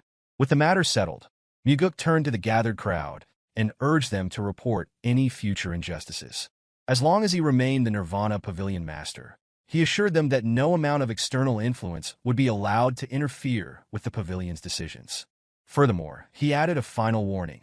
If anyone attempted to invoke their father's name to intimidate others as the smug-faced man had, then he would not hesitate to call upon his own father in response. The tension that had gripped the room dissipated in an instant. A wave of relief swept over the onlookers as murmurs of approval turned into open expressions of gratitude. The sight of their young master standing firmly on the side of fairness was met with heartfelt joy. Amid the renewed atmosphere, Leon turned to the storage keeper, informing him that before arriving at the tavern, the demonic physician had been sent to examine his son under Mugeuk's orders. Disbelief flickered across the father's face. The idea that his son was important enough to warrant such attention seemed almost impossible to grasp. Mugeuk met his gaze and dismissed the man's doubts with quiet certainty. His son mattered. Without prolonging the moment, he revealed that the boy had already regained consciousness before their arrival and urged the father to go to him without delay. The storage keeper collapsed to his knees, overcome with emotion. Tears of relief streamed down his face as he expressed his gratitude, swearing never to forget the kindness shown to him. A faint smile crossed Mugeuk's face. The man before him had dedicated his entire life to the cult. It was only right that the cult should, in turn, protect him. The father continued to offer his heartfelt thanks, but Mugeuk knew the truth. It was not the storage keeper who owed a debt of gratitude. It was he who was thankful for the unwavering devotion of men like this, who had long given everything to the cult, asking for nothing in return. Mugeuk had anticipated that his actions would provoke backlash.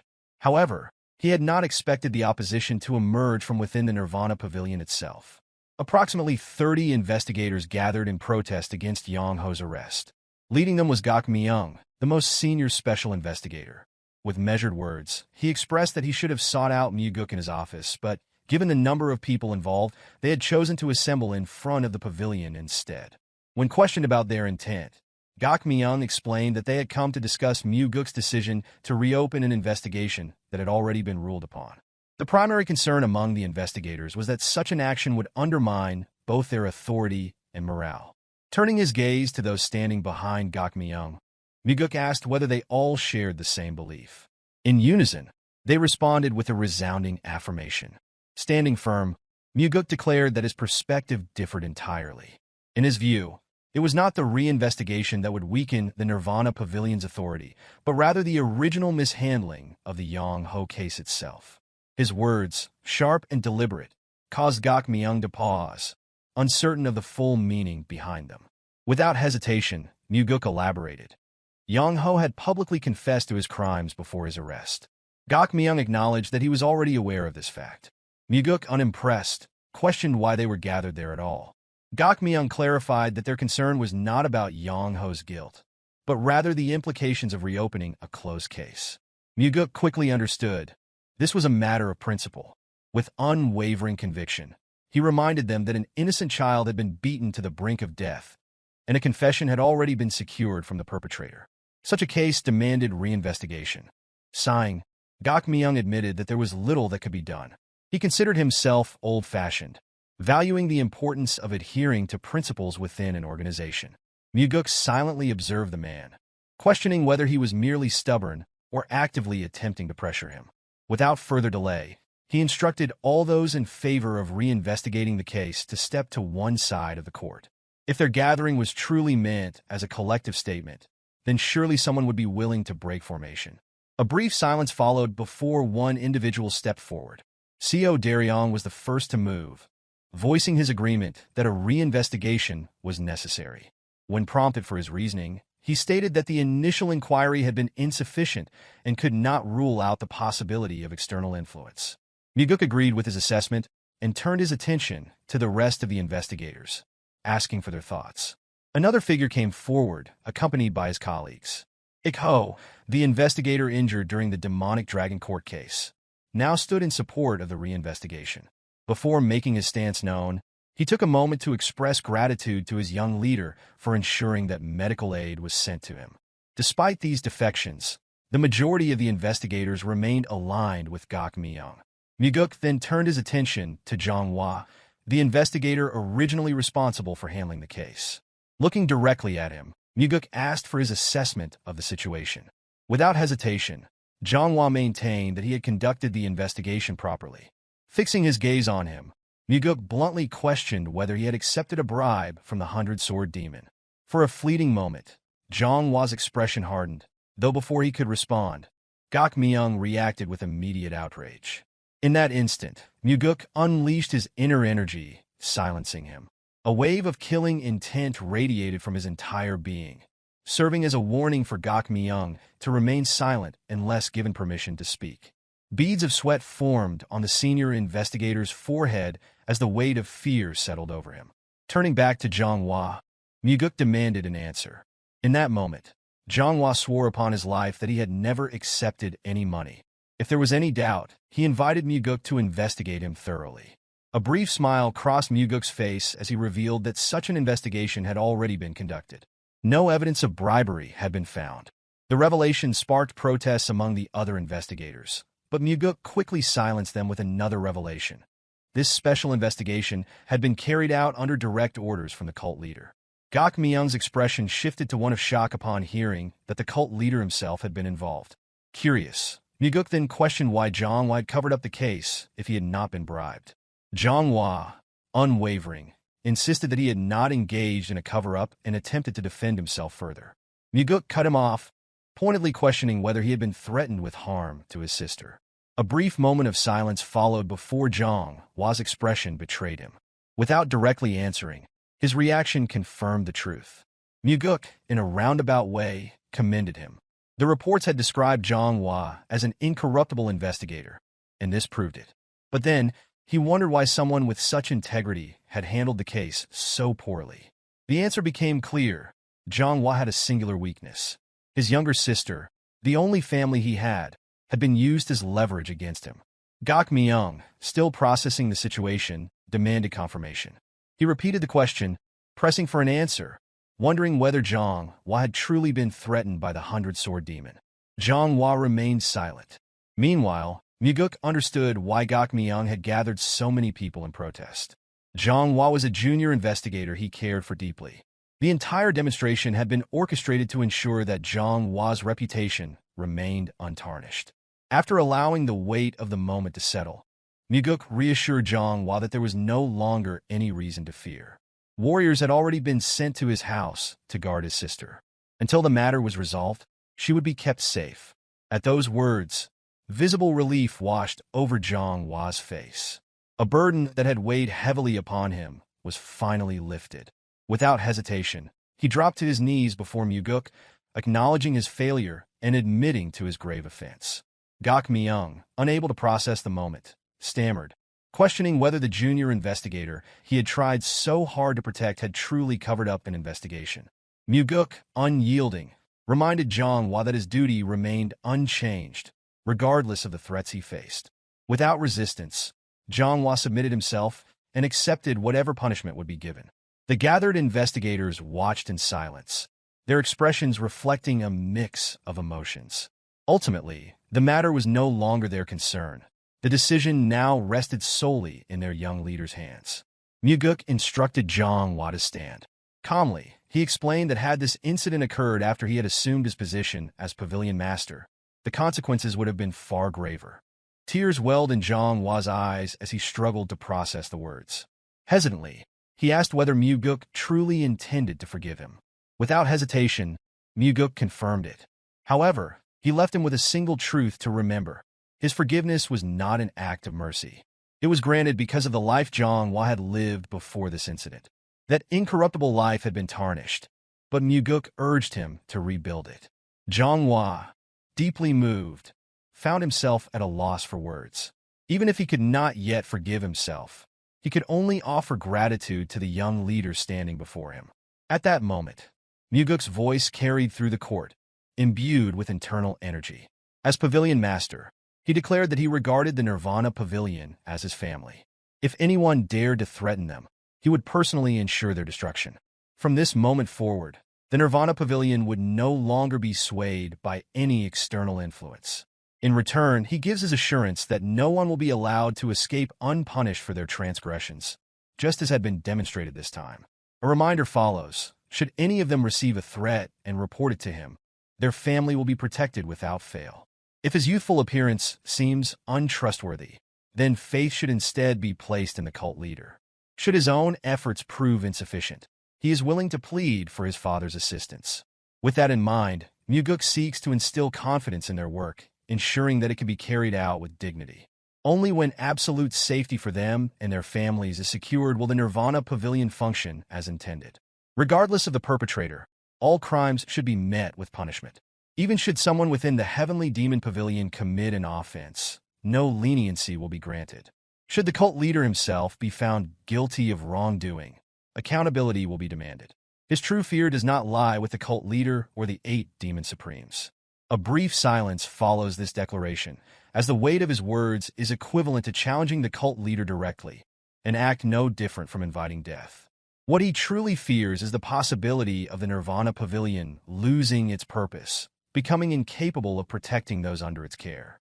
The notion that wrongdoers might escape justice while those meant to uphold the law remain powerless against them is far more alarming. A soft voice unexpectedly rises among the investigators. A woman acknowledges her delay in speaking, but expresses a desire to follow the wishes of her new pavilion master. A faint blush appears on Daryong's face upon seeing her. Zhou Hyang, the first to step forward in response to Mugeuk's words. That moment marks the beginning. One by one, the investigators align themselves with him.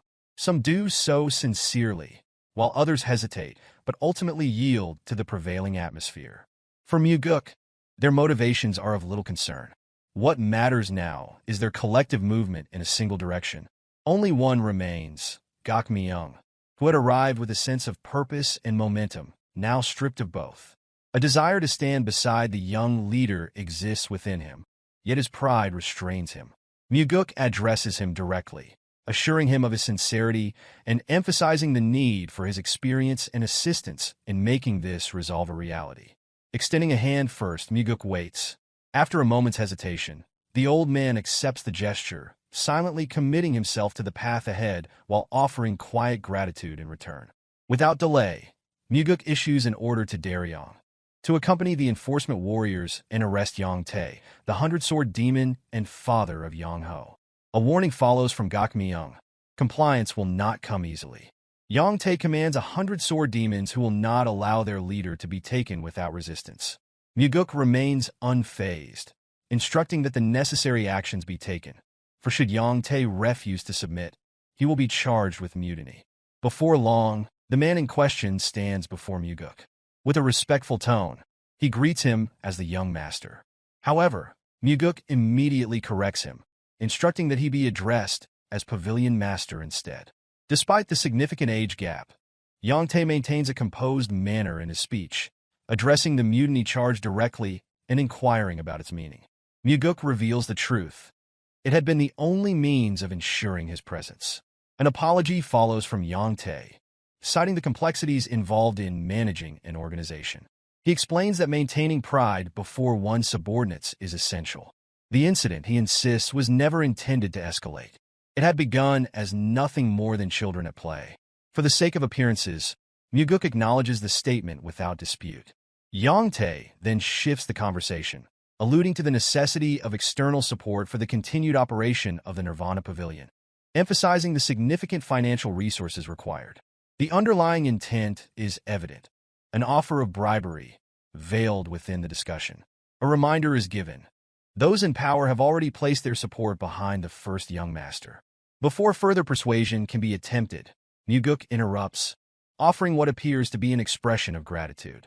Yang Tae interprets this as acceptance, assuming a favorable outcome. He eagerly pledges allegiance and even promises a grand meal in celebration. Rising to leave, he is abruptly stopped, startled by the suddenness of the action. The expectation of escaping unscathed vanishes in an instant. Mugeuk clarifies his statement. When he had spoken of accepting assistance, he had meant after Yang Tae's release from prison. A request follows for the matter to be treated as a joke. With unwavering conviction, Mugeuk denies any jest. The crime at hand concerns a direct threat against the family of a Nirvana Pavilion investigator. A denial follows from Yang Tae, an insistence that no such threat had been made. However, Mugeuk dismisses the denial entirely, emphasizing the testimony already received from the investigator. The laws of the cult dictate that the word of a Nirvana Pavilion warrior carries greater weight than that of others, a provision designed to protect the authority of the investigators. It is suggested that Yang Tae's ignorance of this clause is unsurprising, as its very necessity arises from individuals like him. Many others before him had believed they could escape accountability with mere words. A plea bargain is offered, 10 years in exchange for a confession. A refusal will result in a 20-year sentence. No further negotiations will be entertained. The response was disbelief as he wondered whether the pavilion master had lost his mind. Mugeuk, unbothered, expresses a willingness to be seen as mad if that is what it takes. Dealing with men like Yang Tae requires such an approach, for rational discourse holds no value to those who believe absolute power determines all outcomes. A question followed as he wondered why such a stance had been taken. Mugeuk provides his answer. Yang Tae's son had nearly beaten his own friend to death. This was not a single incident. It had been years of torment. As his father, Yang Tae had sought to conceal the crime by issuing a death threat to the investigator's family. And yet, a question is asked as if the reasoning is unclear. The audacity of it enrages Mugeuk. Yang Tae, too, grows angry. As a sword demon, he declares that his status should afford superiority over those beneath him. The Nirvana Pavilion, after all, had always turned a blind eye to such matters. To Mugeuk, these words are both infuriating and deeply unsettling. With him in command, such practices will cease. A warning follows from Yang Te. Interference will not go unnoticed. The Demon Supreme himself will not stand idly by. Mugeuk, unfazed, reminds him that even in the past, nothing had been done when his own brother had been cut down. There is no reason to expect action on his behalf now. Fury overtakes Yang Te, a fist slamming against the table. A provocation follows from Mugeuk, questioning whether another threat will be made against his family. But there is awareness of exactly who his father is. A final ultimatum is given. Confession must come within minutes. With that, Mugeuk departs, leaving behind a man consumed by his own rage. As he walks through the hall, a single thought lingers. Perhaps the downfall of the demonic cult had never been due to Mugeuk after all. A mere 100-sword demon had already dared to threaten a Nirvana Pavilion investigator. The order within the cult had deteriorated to the point where such a figure would even think to threaten the second young master, who was also the pavilion master. Upon returning to his residence, Mugeuk found the Blood Heaven's sword demon, Guqianpa, already waiting in the yard. His sword was embedded in the ground, supporting his weight as he leaned against it, a bottle of liquor in hand. A greeting followed, accompanied by a question, whether he should now address this young master as the Nirvana Pavilion. Mugeuk approached as the cursed old man offered a drink. Seated now, Mugeuk was reminded of the frequent warnings that nothing good would come from their repeated meetings. Yet, as he pointed out, it was this very old man who kept seeking him out. A thought crossed Qiampa's mind. Recently, there had been a moment when something new was felt toward Mugeuk. When the wish was made to the cult leader after victory in the fight, there had been an unspoken acknowledgement. Yes, that was it. If one possessed true intelligence, such a wish would be the only logical choice. Mugeuk agreed with the assessment, for what had been gained then was of immeasurable importance. However, Qiampa believed that moment had marked the beginning of something else, the moment when Mugeuk had begun making his blade cry. A correction followed. The blade was not crying, it was lamenting. Poison had been used by one disciple against him in combat, while another had arrived only to shame a subordinate. A brother had manipulated the demonic army for personal gain. A subordinate had threatened to kill an investigator's family. Of course, the blade would lament, for those surrounding it failed to meet its expectations. Qiampa silently acknowledged the skill behind such words, though he found them incorrect. When prompted to explain, he dismissed the notion that those around Qiampa failed to meet his standards. Instead, he insisted that they were precisely the kind of people he deserved because that was the extent of his worth. A difficult man, Mugeuk thought. Prideful individuals seeking fame were usually easier to break. Without delay, Qiampa made his demand. The immediate release of the imprisoned 100-sword demon, Yang Te. Morale among his people had plummeted to its lowest point. Mugeuk stood firm. Release would only come if the investigation proved innocence. In response, a surge of demonic energy filled the space. The sheer intensity of it allowed Mugeuk to understand why his father had once said that handling the Blood Heaven sword demon was still beyond his capabilities. Qiampa's martial prowess existed on an entirely different level. As the energy continued to radiate, words followed, an offer of advice. Mugeuk, undeterred, interrupted.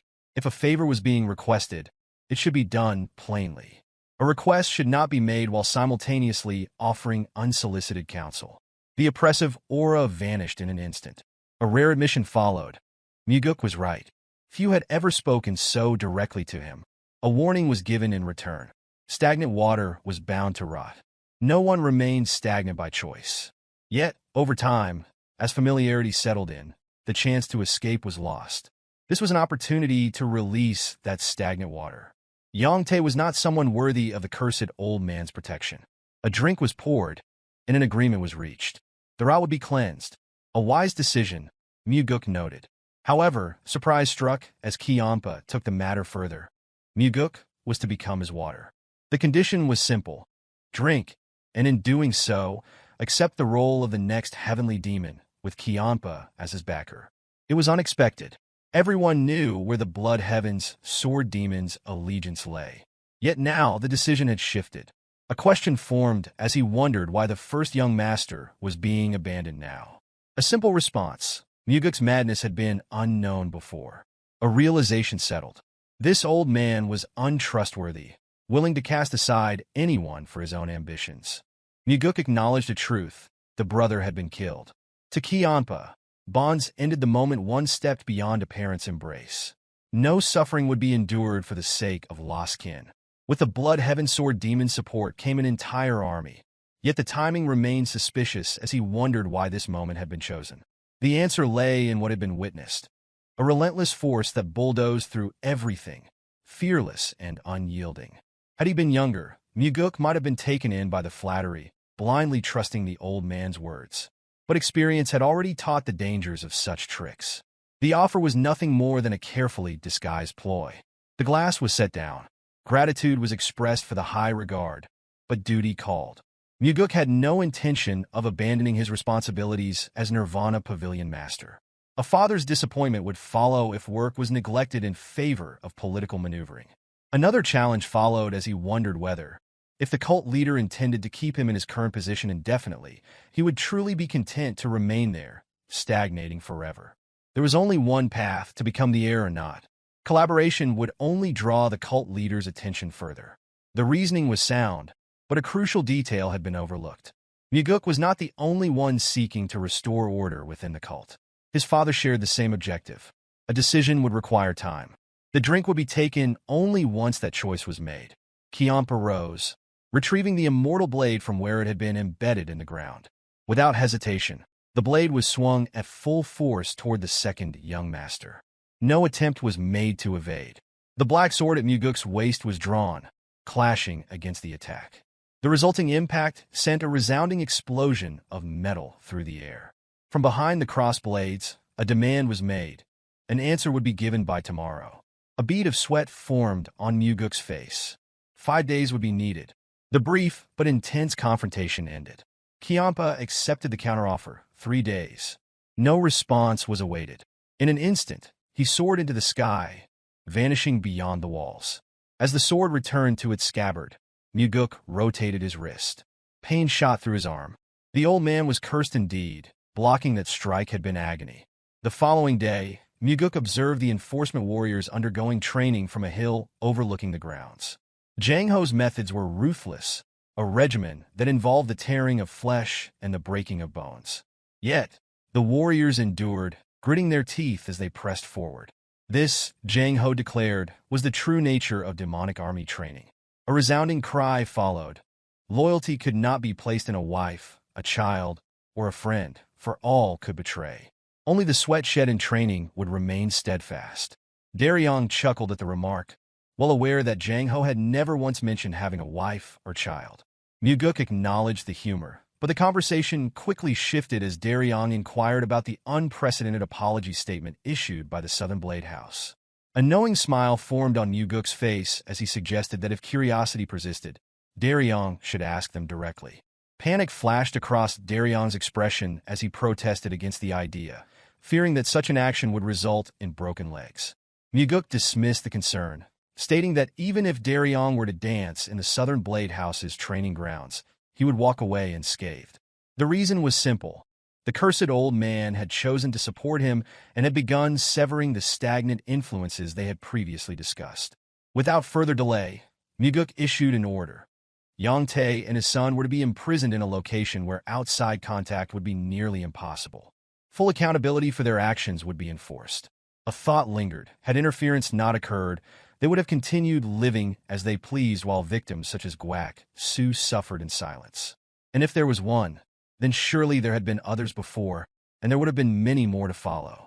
This could not be allowed. Those who sought to wreak havoc would be stopped. The following day, a new branch of the Nirvana Pavilion officially opened within the demonic village. Chunbei, a bar owner, observed as necessary furnishings were placed inside, and a signboard was mounted. A question formed as he wondered why a branch had been established in such a location. Mugeuk offered a simple explanation. Should any cult warrior abuse their authority, reports were to be made there. Another question followed as he wondered what the people had done in the past when such abuses had occurred. The inquiry seemed absurd. The expressions of those gathered revealed an unspoken truth. They had endured in silence. Even those who knew such matters should be reported had been unable to do so. The process required multiple identity verifications, making it near impossible to complete. A firm declaration followed. Any issue involving the cult's warriors could now be reported directly to the Nirvana Pavilion branch. Furthermore, any attempt to retaliate against those who submitted reports would result in execution. The bar owner was taken aback, startled by the realization that the second young master had truly established this branch for the people's sake. A bow of gratitude followed, along with a promise to ensure that the message spread. A pleased smile formed on Mugeuk's face. This was the beginning. With the Nirvana Pavilion at the center, protection would extend to the villagers, low-ranking warriors, and all those who suffered injustice simply for lacking power. Through this, a fundamental principle would be taught. Every life held equal worth. And with this principle, Mugeuk intended to move forward. That night, upon stepping into the yard, Mugeuk found the old man waiting. The promised decision was due. Seated now, Mugeuk listened as Kiampa questioned whether the drink would finally be accepted. Though his expression remained unreadable, the old man's heart brimmed with satisfaction as he poured the liquor. An expectation followed. Mugeuk was to drink. The glass remained untouched. The tension thickened as their gazes met. Silence stretched until Mugeuk broke it with a single statement, a request for snacks. An inquiry followed as he wondered what kind of snack was desired. Within the strained atmosphere, an answer came: the demonic army. A request was made, respectfully yet boldly, for the Blood Heaven Sword Demon to feed the demonic army into his grasp. The demand was met with incredulity. As if dealing with a spoiled child, Kiampa stated that such things did not work that way. Mugeuk remained undeterred, reasoning that having snacks with a drink was perfectly normal. A sigh of exasperation followed, a finger pressed against a throbbing temple. 3 days had been spent awaiting this decision. Frustration reached its peak, and finally, anger erupted. The audacity of the request was declared absurd. The Annihilation Blade was torn from the ground, a proclamation made, to simply sever Mugeuk's head and present it to the Heavenly Demon Pavilion instead. In a fit of rage, the blade swung, sending a sharp arc of energy hurtling forward. There was no true intent to kill, but the attack was fueled by impulse and irritation. With a swift reaction, Mugeuk raised his sword in defense. The clash of metal sent a resounding shockwave through the air. Observing the reaction, Kiampa noted the skillful use of inner energy.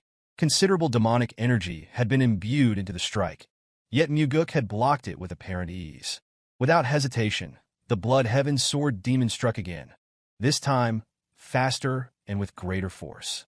A realization emerged. It would not be so simple to take this young master's head. A second collision followed as Mugeuk met the vertical strike of the Annihilation Blade with his pitch-black sword. The impact sent another deafening explosion through the air. A masterful sword technique had been executed in defense against a powerful assault.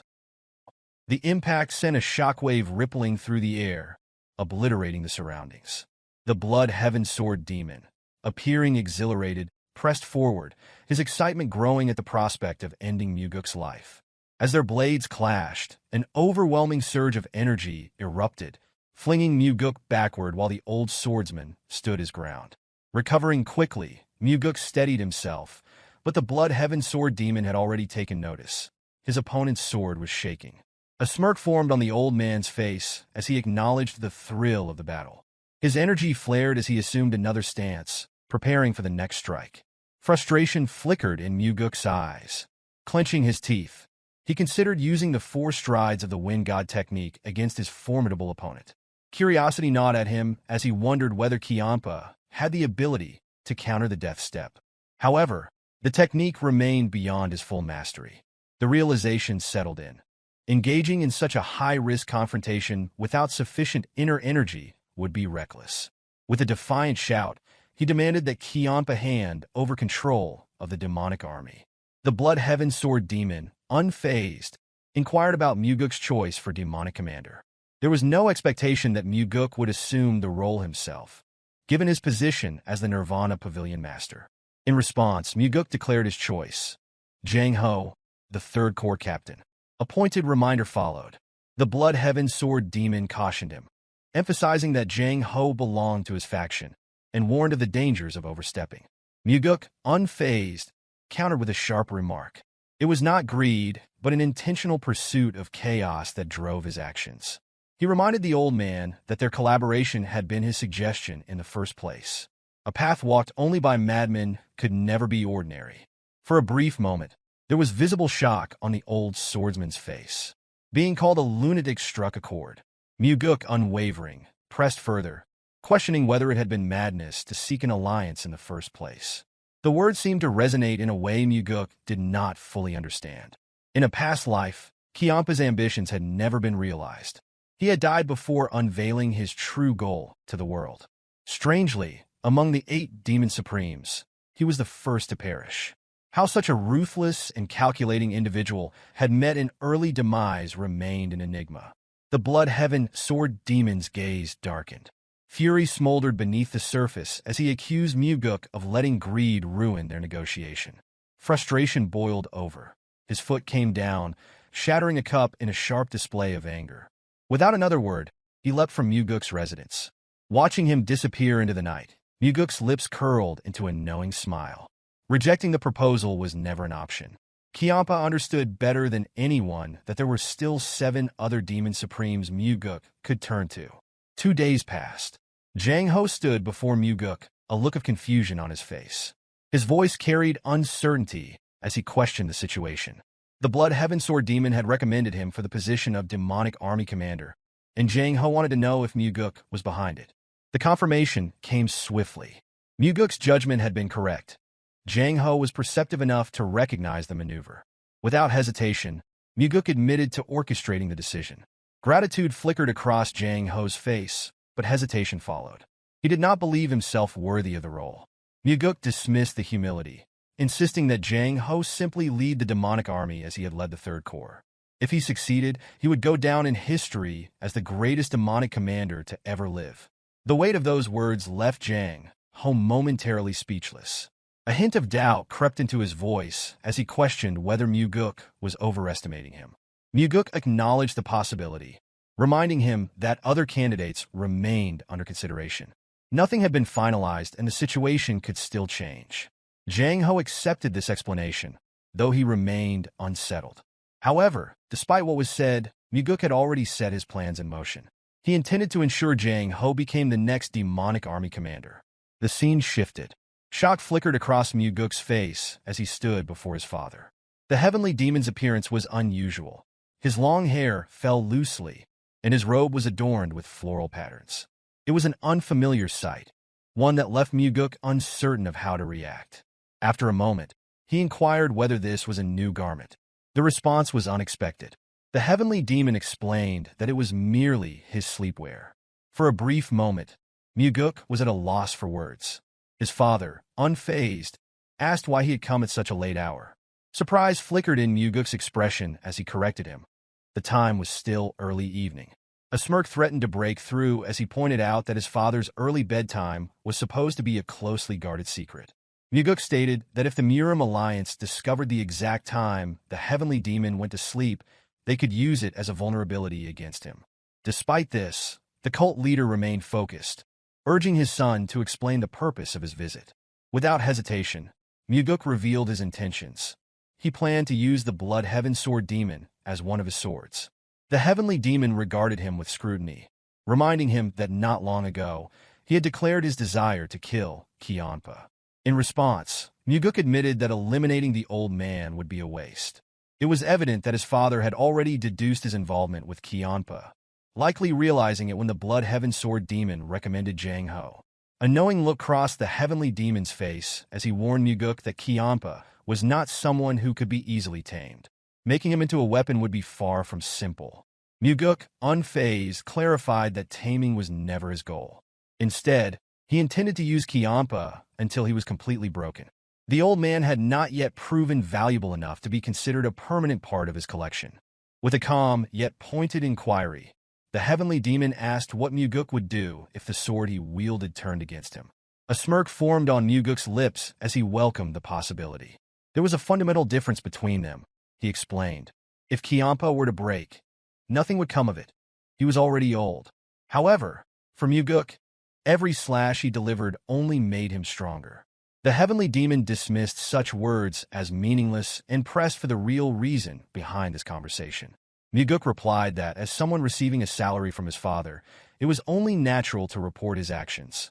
The cult leader, unimpressed, saw through the deception immediately. With a sharp gaze, he asked whether Mugeuk had truly come to request his approval for the Blood Heaven Sword Demon's recommendation. Surprisingly, Mugeuk insisted that he did not want the request to be accepted. No matter what happened, he urged his father to reject it. This response caught the heavenly demon off guard. There was a pause before he sought confirmation, wondering if Mugeuk had truly wanted the recommendation to be denied. Without hesitation, Mugeuk explained his reasoning. This was an opportunity to put the Blood Heaven Sword Demon in his place. The old man had acted too arrogantly, and others might even come to believe he was superior to the cult leader himself. Allowing this misconception to spread was unacceptable. The heavenly demon regarded his son with curiosity, attempting to discern what kind of game he was playing. Rejecting Kiampa's request meant losing a valuable chance to secure the demonic army. It seemed unthinkable that Mugeuk would pass on such an advantage merely to prove a point. Certain that his son was withholding the truth, he demanded to know his real intentions. Mugeuk, unsurprised by his father's perceptiveness, responded with an amused expression. There was, in fact, something to be gained from the Blood Heaven Sword Demon, and for that to happen, the old man had to face a setback. The heavenly demon then posed a direct question, questioning whether this goal had truly been more important than acquiring the demonic army. Mugeuk, still smiling, confirmed that it was. He had no doubts that he would obtain the demonic army regardless. Everything he desired would eventually fall into his hands. The heavenly demon found his son's confidence impenetrable. With a dismissive turn, he advised him not to be ridiculous. To Mugeuk, however, nothing in that moment seemed more absurd than his father's floral-patterned pajamas. The scene shifted to a conversation between the Blood Heaven Sword Demon and the heavenly demon. Kiampa acknowledged Mugeuk's recent rise within the cult, his voice carrying an air of calculated observation. The heavenly demon, unaffected by the remark, reminded him that it was only due to his own permission that Mugeuk had been able to distinguish himself in the first place. In a rare show of deference, Kiampa bowed his head and offered gratitude. He admitted that it was only recently that he had come to understand Mugeuk's true potential. However, the cult leader remained unconvinced. In his view, Mugeuk was still immature. Kiampa found this assessment peculiar. With a measured tone, he expressed his desire to guide Mugeuk to even greater heights. The heavenly demon regarded this as an unusual proposition, yet he recognized the opportunity it presented. With little resistance, he permitted Kiampa to proceed as he wished. Kiampa wasted no time. Bowing once more before making an additional request, he sought the heavenly demon's assistance in ensuring that his chosen candidate for demonic army commander would secure the position.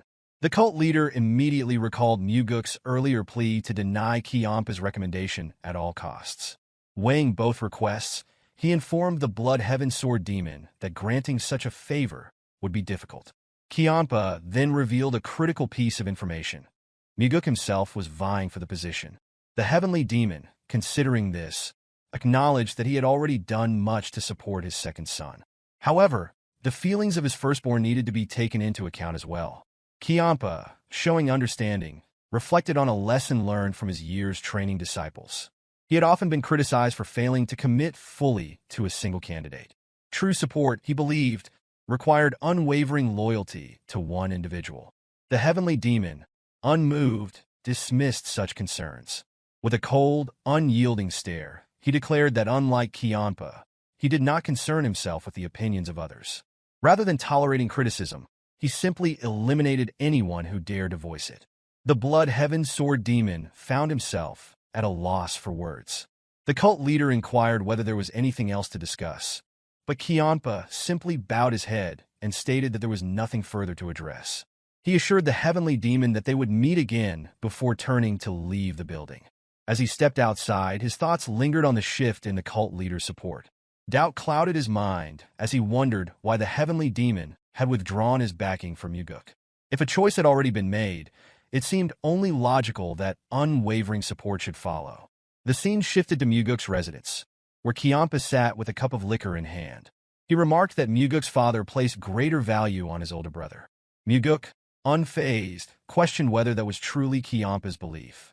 With a serious tone, he explained that their alliance had never been destined to work, for Kiampa should have been able to compensate for the shortcomings Mugeuk lacked. The remark visibly unsettled the blood heaven sword demon. A flash of anger crossed his face as he demanded clarification, asking if he was being deemed inadequate. Mugeuk responded with nothing but disappointment.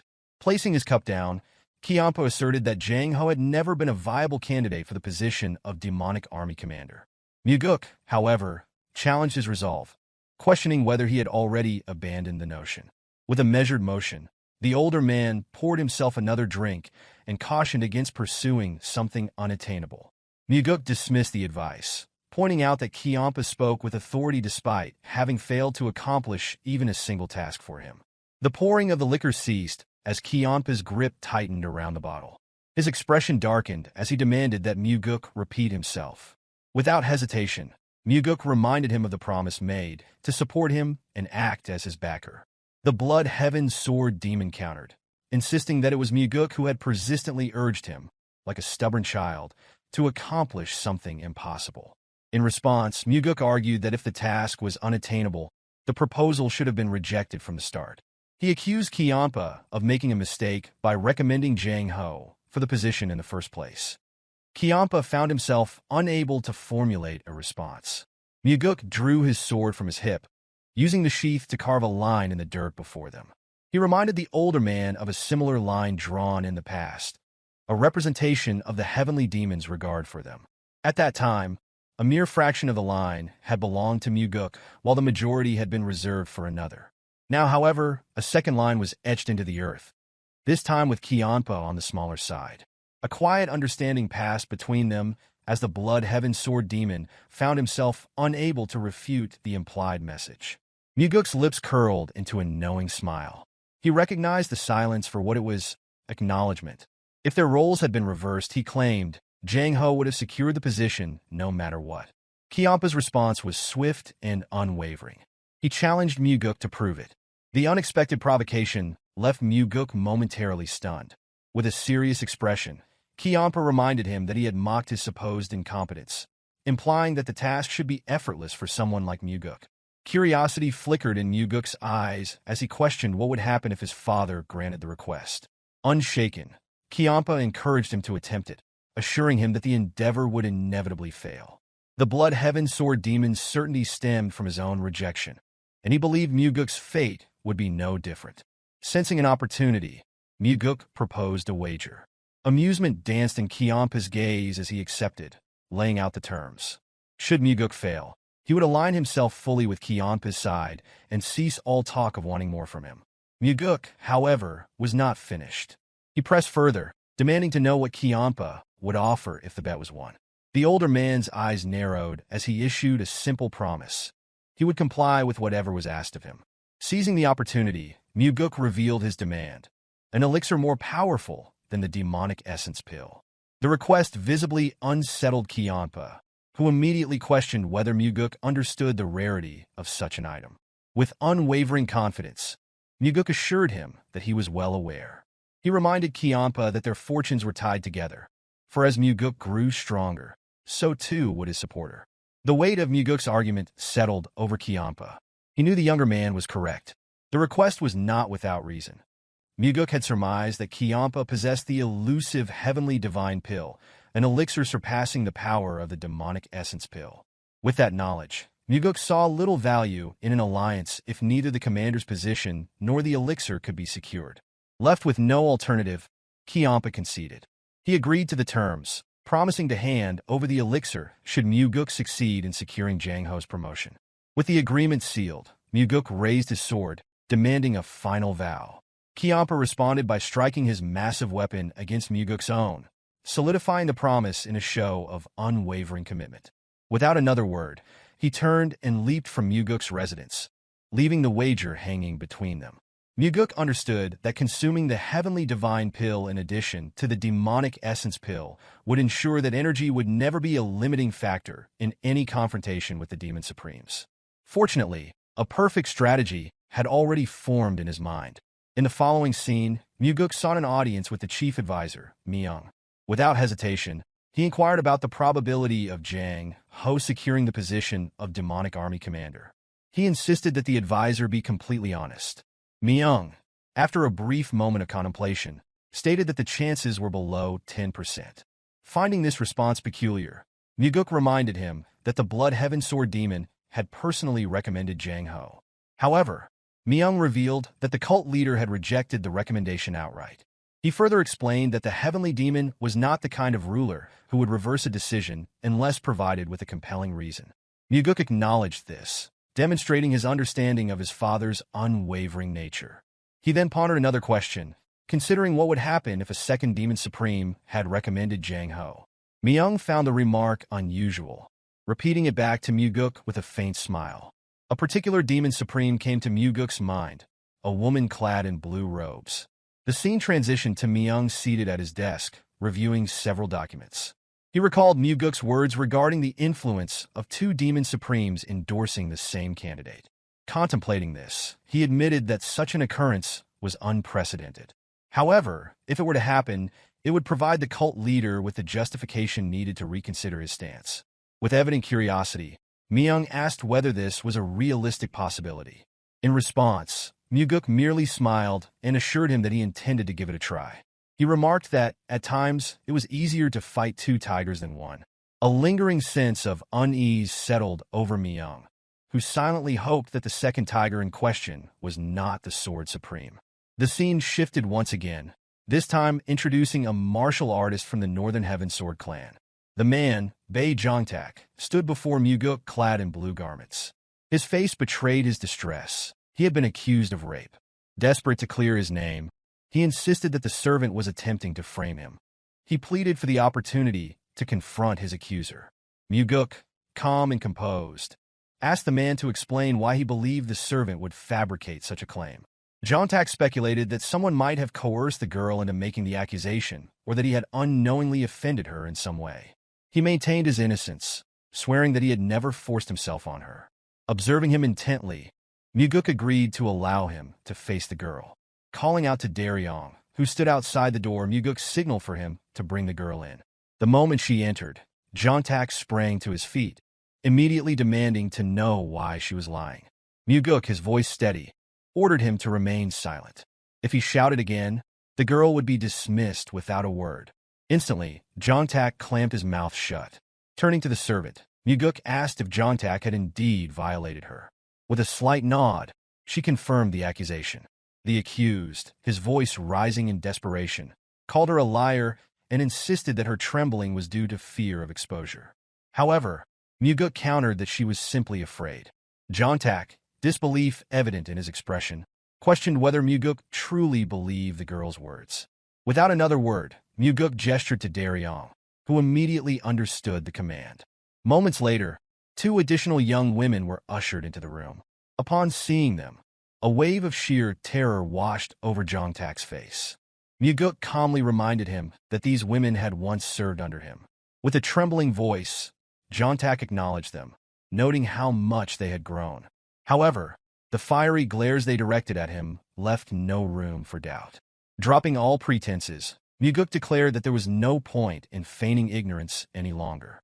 The two women had already testified against him.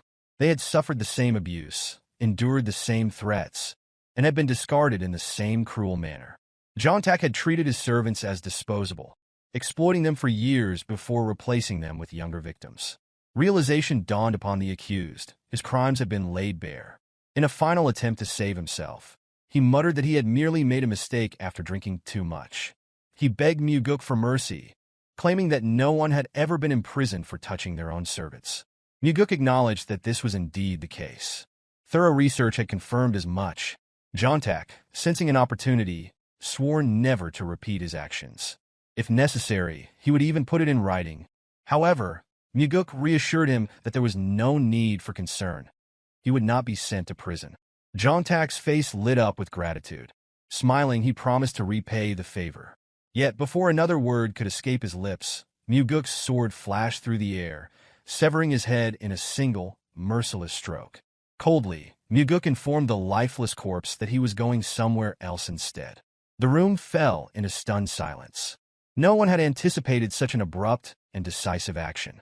Turning to the girls, Mugeuk met their uncertain gazes. With quiet resolve, he assured them that the one who had tormented them was dead. Their families would no longer be in danger. They were free to live without fear. He acknowledged that the pain of their experiences would likely linger for the rest of their lives. However, if those memories could not be erased, then they should at least remember what had happened on this day. He hoped that witnessing Jongtak's downfall would provide them with some measure of solace. Mugeuk instructed the girls to remember the final expression on the bastard's face. Unfortunately, this was all he could do for them. His words left them momentarily stunned before the eldest among them stepped forward, expressing her gratitude for the justice he had granted them. The moment she spoke, emotions overwhelmed her, and she, along with the others, broke down in tears. Their sorrow and relief intermingled, creating a bittersweet moment. Between sobs, they thanked Mugeuk once more. Both Mugeuk and Daryong remained silent, merely watching as the girls cried. After a pause, Mugeuk gently told them not to express gratitude toward him. The only reason the bastard had been punished was because they had displayed the courage to testify against him. Without their bravery, justice would not have been served. He urged them to continue living with the same strength they had shown today. With deep respect, the girls bowed their heads and promised they would. Once their conversation ended, Daryong led them out of the building. Left alone, Mugeuk turned toward the window, gazing at the world beyond. A somber realization settled over him. The cult had failed these girls. Under the rule that only the strong survived, there had been no protection for them. If the cult continued down this path, fate would one day allow his father to be cut down by the very orthodox martial arts he despised. That future seemed inevitable. Quietly, Mugeuk acknowledged to himself that his father needed to be removed. His thoughts were interrupted by the sound of footsteps. Leon stepped into his office, her gaze falling upon the lifeless body on the floor. Without hesitation, she informed him that the deceased man had once served the Northern Heaven Swordsman. She warned that the Flower Sword Supreme would not let this matter slide easily. Fixing her master with a piercing stare, she asked if he was not afraid. Mugeuk responded without hesitation.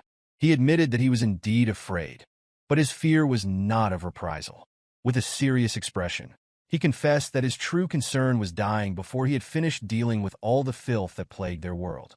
Leon regarded him carefully before offering a different perspective. She noted that, over time, their cult had begun to change for the better. If things continued this way, soon they might even have more honorable individuals among them than the Murim alliance itself. Mugeuk smiled at her words, but his response was firm. Avoiding the crime of raping a servant was not an act of goodness. It was the bare minimum expected of any decent person. No one should be permitted to commit such atrocities. What she perceived as progress was nothing more than their cult finally doing what should have been natural all along. As he finished speaking, Mugeuk called out to Daryong. Without delay, he instructed him to notify the Sword Supreme immediately. A problem had arisen during the course of an investigation, and he intended to explain the matter personally. The scene shifted to the Northern Heaven Sword clan. A man dressed in blue led Mugeuk and Daryong through a vast bamboo forest. The surroundings were serene, the thick canopy of bamboo casting elongated shadows across the narrow path. Deep within the forest stood a refined yet imposing building. Upon their arrival, an announcement rang out. The Nirvana Pavilion Master had arrived. Stepping out of the building to receive them was a woman of striking beauty. Her composed demeanor radiated both grace and authority. This was the Flower Sword Supreme, so Yeonrang. Yeonrang gestured for the two to enter. As Mugeuk's thoughts drifted, observations about the Flower Sword Supreme surfaced. Despite appearing to be in her 20s, reality dictated otherwise. Her true age doubled that assumption. This peculiarity birthed a saying within the sect. The world may change, but the Sword Master does not. Strangely, she even seemed to grow younger with each passing year. Once inside, Mugeuk pressed his hands together in a formal greeting, acknowledging the time that had passed since their last meeting. The remark prompted Yeonrang's response, noting how the title of senior still felt unfamiliar. A preference was expressed, being addressed as mentor instead. Mugeuk, however, dismissed that suggestion, explaining that their difference in status made such familiarity inappropriate. In response, Yeonrang questioned whether respect should be dictated by age alone. True reverence, she argued, belonged to those who earned it, regardless of youth or seniority. With the point made, Mugeuk relented, agreeing to address her as mentor. In return, a request was put forth. He wished to be called Young Master. Attention then shifted to another matter. Mugeuk subtly turned his head, revealing the reason for Daryong's presence. The special investigator had been brought in to explain the details of a case. A brief introduction followed as Daryong identified himself. Yeonrang, however, swiftly interrupted, raising a hand to halt further explanation. In her view, the Nirvana Pavilion's verdict rendered any discussion unnecessary. If guilt had been determined, then guilt existed. Furthermore, any individual who dared to assault a young servant deserved no leniency. The Northern Heavensword clan would not contest the ruling or its investigative process. With that, Mugeuk signaled to Daryong, prompting his departure. Leaving his leader alone with the Flower Sword Supreme, Daryong exited without delay. The conversation took on a lighter tone as Yeonrang acknowledged recent shifts within the sect, attributing them to Mugeuk's efforts. A soft smile accompanied the words, expressing appreciation for the changes he had brought. Mugeuk, however, redirected the praise, crediting her unwavering presence as the true foundation of stability. Yeonrang, seemingly amused, dismissed the compliment, jesting about unnecessary flattery directed at an aging face. Mugeuk countered immediately, insisting that she still appeared as youthful as ever. In response, Yeonrang scoffed at the notion, finding it absurd. Her gaze lowered to the back of her hand, as if searching for the passage of time etched upon her skin. A quiet remark followed. Perhaps it was time to step back and immerse fully in the essence of martial enlightenment. Mugeuk's mind drifted to the past. Yeonrang, despite her words, had lived a life steeped in battle. After the sect's gates closed following Mugi's defeat of the heavenly demon, chaos erupted. The 8 demon supremes and the sect's renowned masters clashed for supremacy. In the end, the Flower Sword Supreme stood victorious, ascending as the sect leader after leaving a trail of corpses in her wake. Her reign, however, remained turbulent, marked by unrelenting bloodshed. Had governance been her strength, her ambitions might have flourished. Instead, she faltered, failing to maintain power beyond 3 years. Eventually, her life was claimed by her successor, bringing himself back to the present. Mugeuk admitted the burden weighing on him in light of the recent case. Yeonrang, noting the concern, prompted further elaboration. Tensions with the Southern Heavenblade clan had escalated, Mugeuk explained. This revelation was deliberate, a calculated mention of the Heavenblade Demons faction, aimed at gauging her reaction. Among the 8 Demon Supremes, Blood Heaven Sword Demon and the Flower Sword Supreme shared a particularly strained relationship. Consequently, the forces they commanded, the Sword Demon and the 100 Sword Demon, remained at constant odds. Mugeuk continued, revealing the pressure exerted by Blood Heaven Sword Demon, followed by the growing conflict with the Southern Heavenblade clan. Yeonrang, however, dismissed any comparison between herself and the Elder, making a clear distinction. Mugeuk immediately agreed, reaffirming her uniqueness without hesitation. The shift in conversation led to an inquiry. Yeonrang referenced a matter concerning Jang Ho, a recommendation made by Blood Heaven Sword Demon for the position of Demonic Army Commander. Seeking clarification, she pressed for details. Mugeuk confirmed that Jang Ho possessed both capability and loyalty. More importantly, Jang Ho served under his own command. The answer piqued Yeonrang's curiosity further, prompting her to question how the Elder had been convinced to act against expectations. A brief explanation followed. The Elder's pride had been leveraged. Mugeuk had reasoned that a Demon Supreme should prioritize the sect's welfare over personal affiliations or political maneuvering. Yeonrang, unconvinced, pointed out that such an argument alone would not sway someone like Blood Heaven Sword Demon. Mugeuk speculated that the Elder's motivation stemmed from a personal desire not to be outmaneuvered. Yeonrang listened closely, offering no immediate response. Further elaboration continued. Even with the Elder's endorsement, an obstacle remained. A second Demon Supreme support was necessary, yet none had stepped forward to provide it. Yeonrang, seemingly deep in thought, considered the reason behind his belief that no one else had volunteered. Mugeuk hesitated, responding with uncertainty. Yeonrang clarified her meaning. Uncertainty remained over whether he genuinely believed that the Blood Heaven Sword Demon was the only supreme who cared for the sect. Mugeuk attempted a response, but faltered. Before he could justify his stance, Yeonrang voiced the true purpose of his visit. By challenging her pride, it became evident that his intent had likely been to secure her recommendation alongside that of the Blood Heaven Sword Demon. A quiet acknowledgement escaped Mugeuk. His thoughts deepened. Now was the time for honesty. When schemes and truths intertwined so seamlessly that the foundation of a plan became indiscernible, that was when a strategy truly flourished. A moment of silence stretched between them. Mugeuk pondered whether she had discerned his intentions from the start. Yeonrang, however, offered no immediate reply. The weight of the situation settled. Mugeuk considered the doubts she might harbor. The reasoning behind the elder's choice to abandon a brother in order to place trust in him remained uncertain. The thought lingered. Breaking the silence, Yeonrang voiced an understanding. At last, the reasoning behind the sect leader's decision became clear. The appointment of this young master to the Nirvana Pavilion made sense. Mugeuk, caught off guard, reacted with a single word of surprise. Yeonrang turned briefly, striding toward Mugeuk with a swift, elegant step. In an instant, she appeared directly in front of him. The sudden movement caught him off guard, and his eyes widened in surprise as he struggled to grasp her intent. The proximity between them was so close that, for a fleeting moment, it seemed as though she might kiss him. Yet, she halted. A quiet murmur escaped her lips, noting how this young master had a peculiar way of stirring emotions. A gentle smile accompanied the words before she abruptly turned away. Without hesitation, she declared her decision. Jang Ho would receive her recommendation as well. Mugeuk's response came quickly, laced with disbelief. The confirmation prompted Yeonrang to walk away, but not without offering a final remark. The choice, she explained, was not merely for his benefit. Rather, it served as proof that Blood Heaven Sword Demon was not the only demon supreme who prioritized the sect's well-being.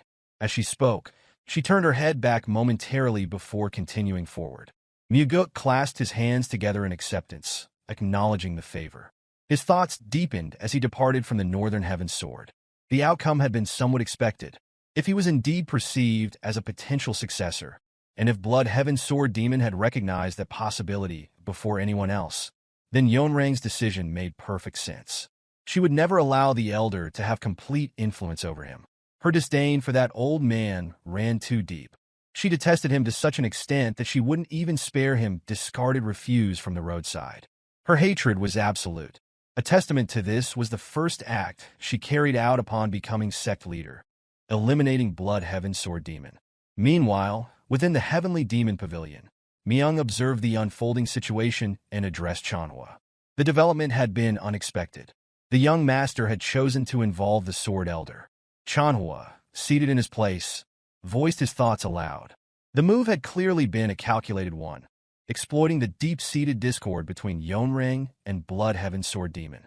Attention then settled on Jang Ho, prompting an underlying uncertainty regarding his suitability for the role of Demon Supreme.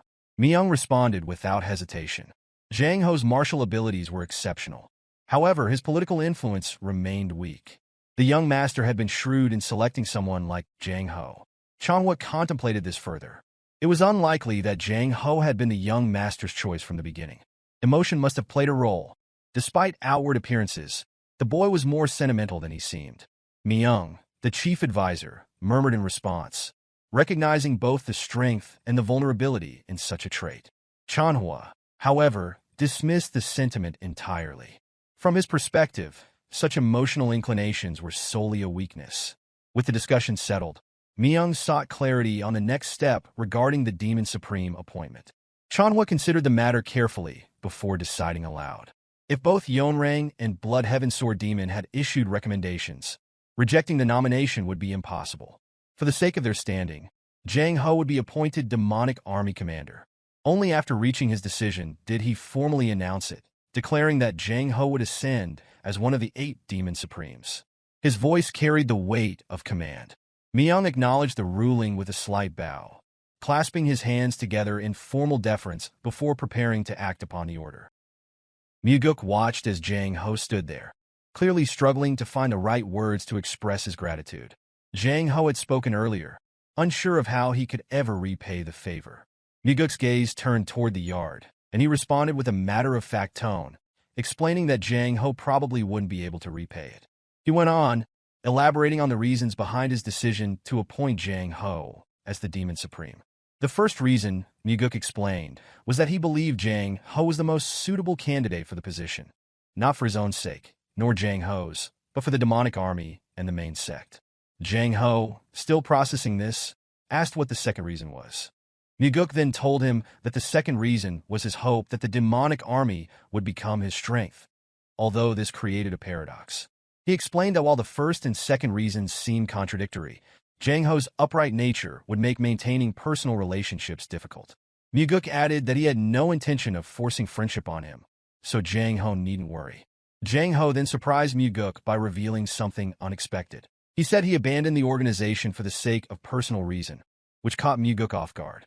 Jang Ho reminded him of their first meeting, when he had submitted a report regarding his friend's death, driven by a desire for revenge. He went on to say that, despite being an emotional person who valued relationships above all else, he wanted to be loyal to Mugeuk. However, he clarified that he already considered himself loyal to Mugeuk, and while he would also be loyal to the sect and work for the demonic army, yet his greatest loyalty lay with Mugeuk. Mugeuk knew Jang Ho was speaking the truth. If it hadn't been for his intervention, Jang Ho would have died in that incident. He realized he had gained a far more reliable subordinate than he had initially expected. Mugeuk smiled, acknowledging the bond between them. He looked forward to working with him, and Jang Ho affirmed the feeling, clasping his hands in acknowledgement. Later that evening, just as always, Kianpa waited in Mugeuk's yard, standing tall like a silent guardian statue.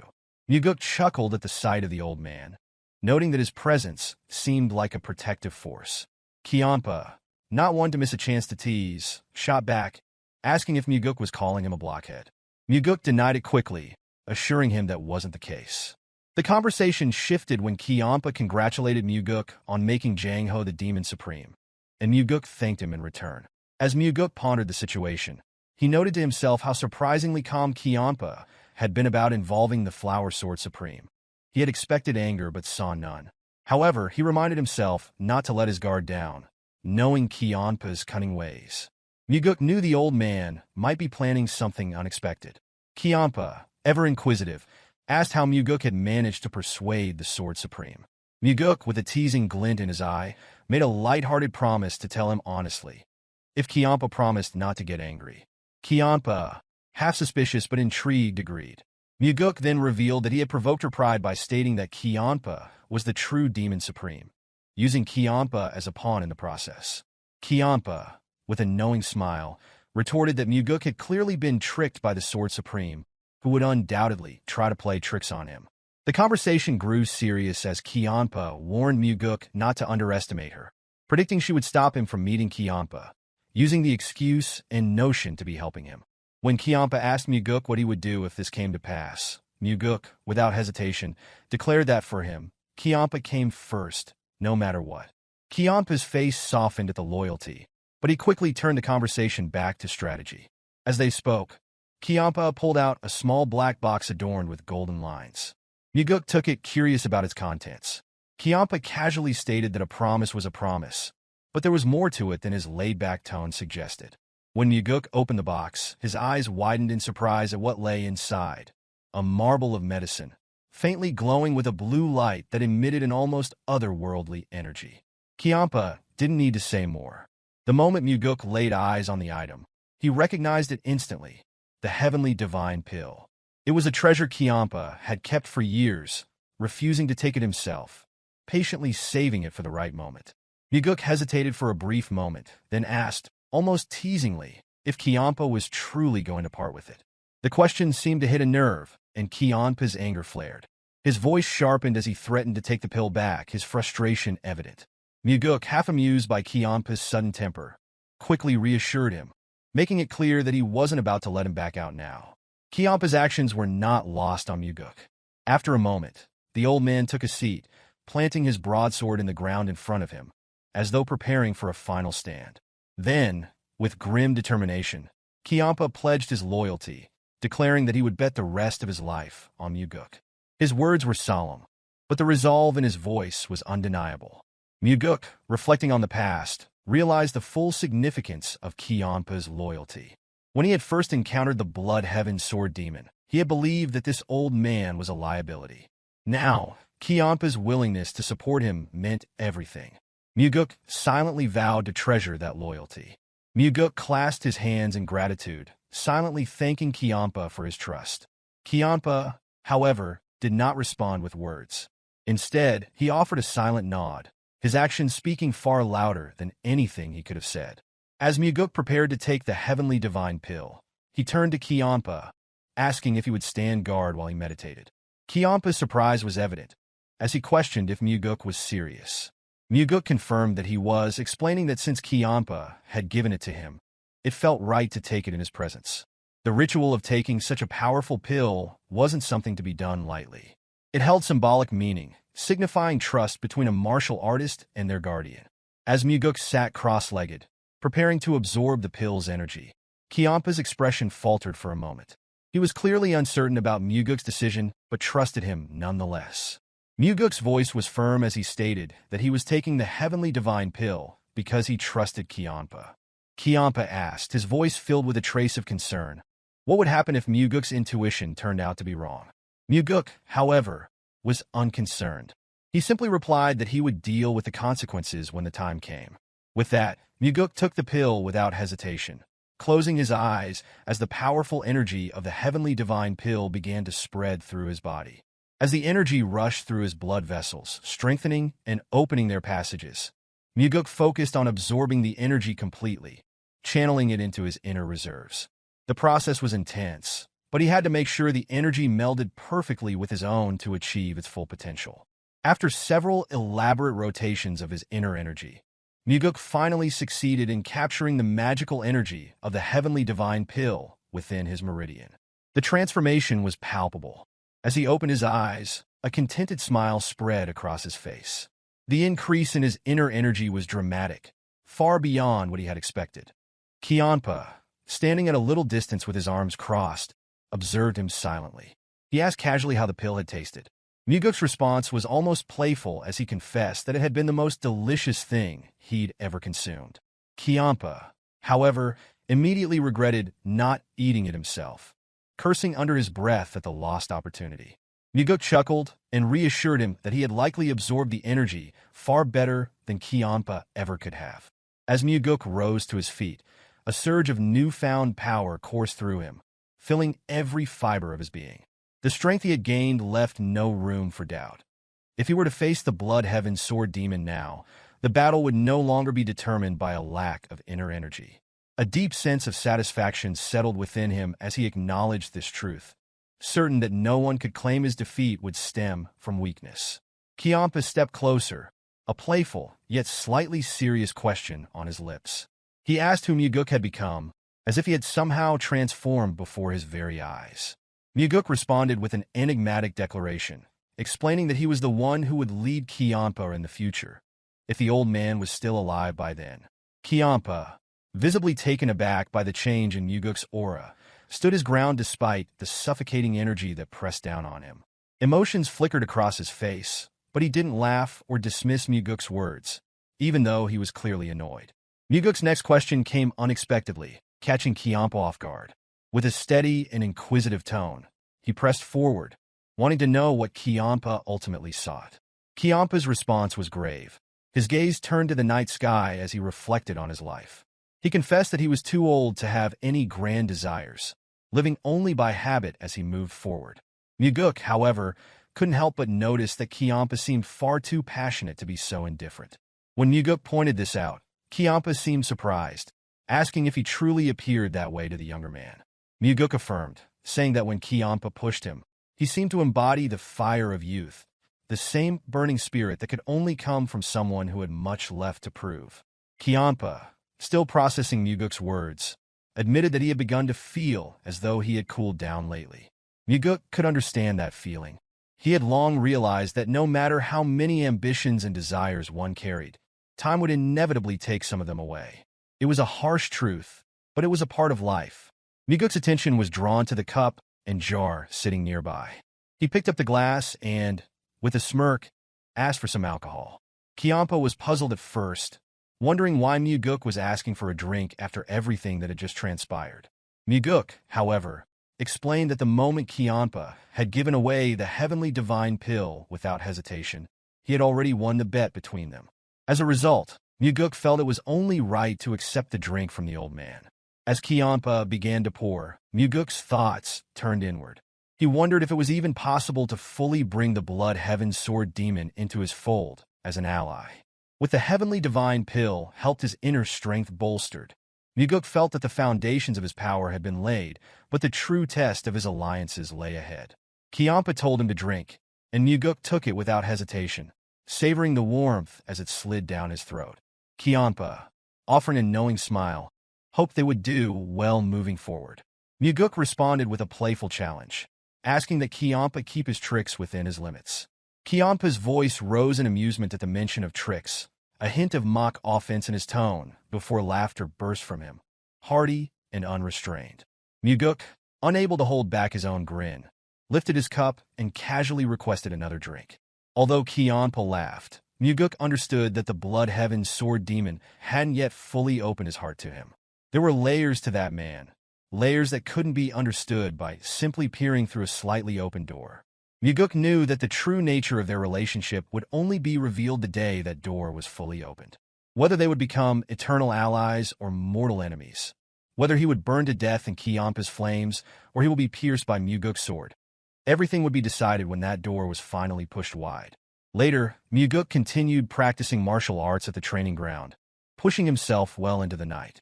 The weight of his new responsibilities, his new power, and the looming threats ahead made every moment of training essential.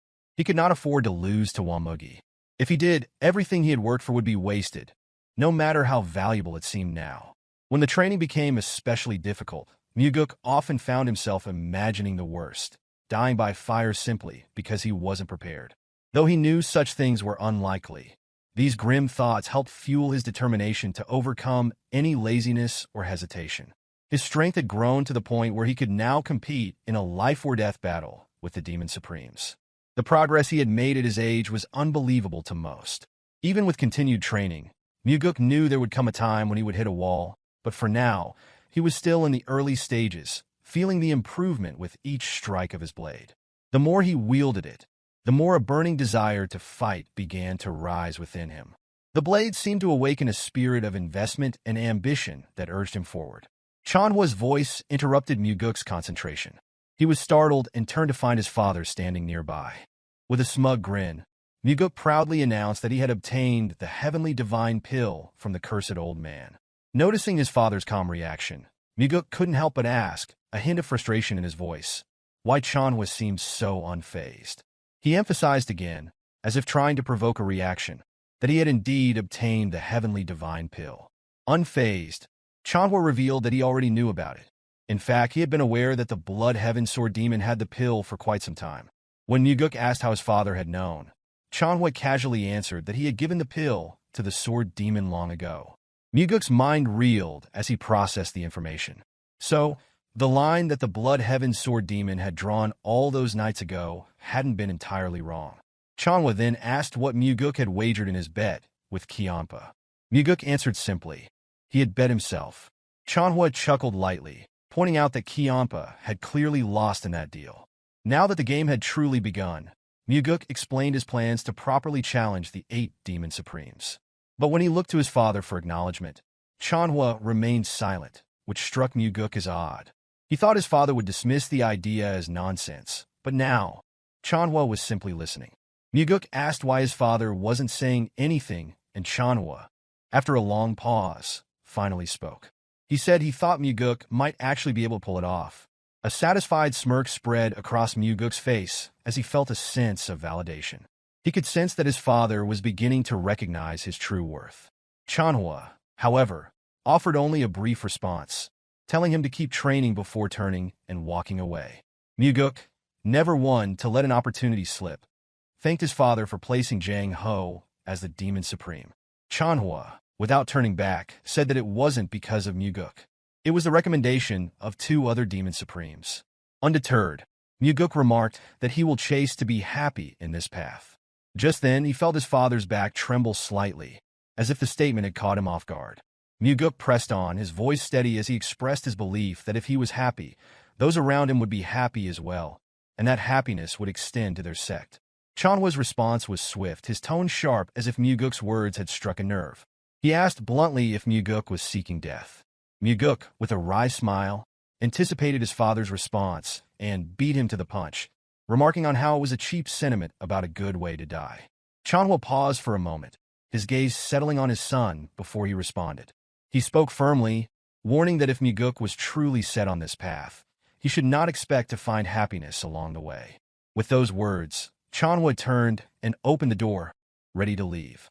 Mugeuk, undeterred, called out after him, his voice rising with conviction, declaring that he would still find happiness, even if it meant walking this difficult path. But by the time the words left his mouth, his father was already gone. A small, determined smile curled on Mugeuk's lips as he thought to himself that he would indeed make it happen. It was clear that the Flower Sword Supreme was different from the Blood Heaven's Sword Demon. She had helped appoint Django as the demonic army leader, but had not shown up to claim any credit. There had been no word from her at all. Her desire for Mugeuk to go to her only highlighted how much she valued her dignity and honor. Mugeuk met her while she was tending to her flower bed, remarked that the flowers were truly beautiful. Yeonrang responded, mentioning that, as one grew older, flowers tended to look more beautiful. She added that for him, young master, that time was still a long way off. Mugeuk, however, couldn't help but think to himself that, when one grew older, the beauty of flowers might not matter much anymore. He then thanked her for the help she had provided. Holding a bottle of drink in his hand, he bowed his head slightly and mentioned that it was a token of gratitude, a gift of alcohol. Yeonrang, still focused on her flowers, explained that she didn't drink and hadn't for a long time. Mugeuk, realizing he had made an error, apologized for the gesture.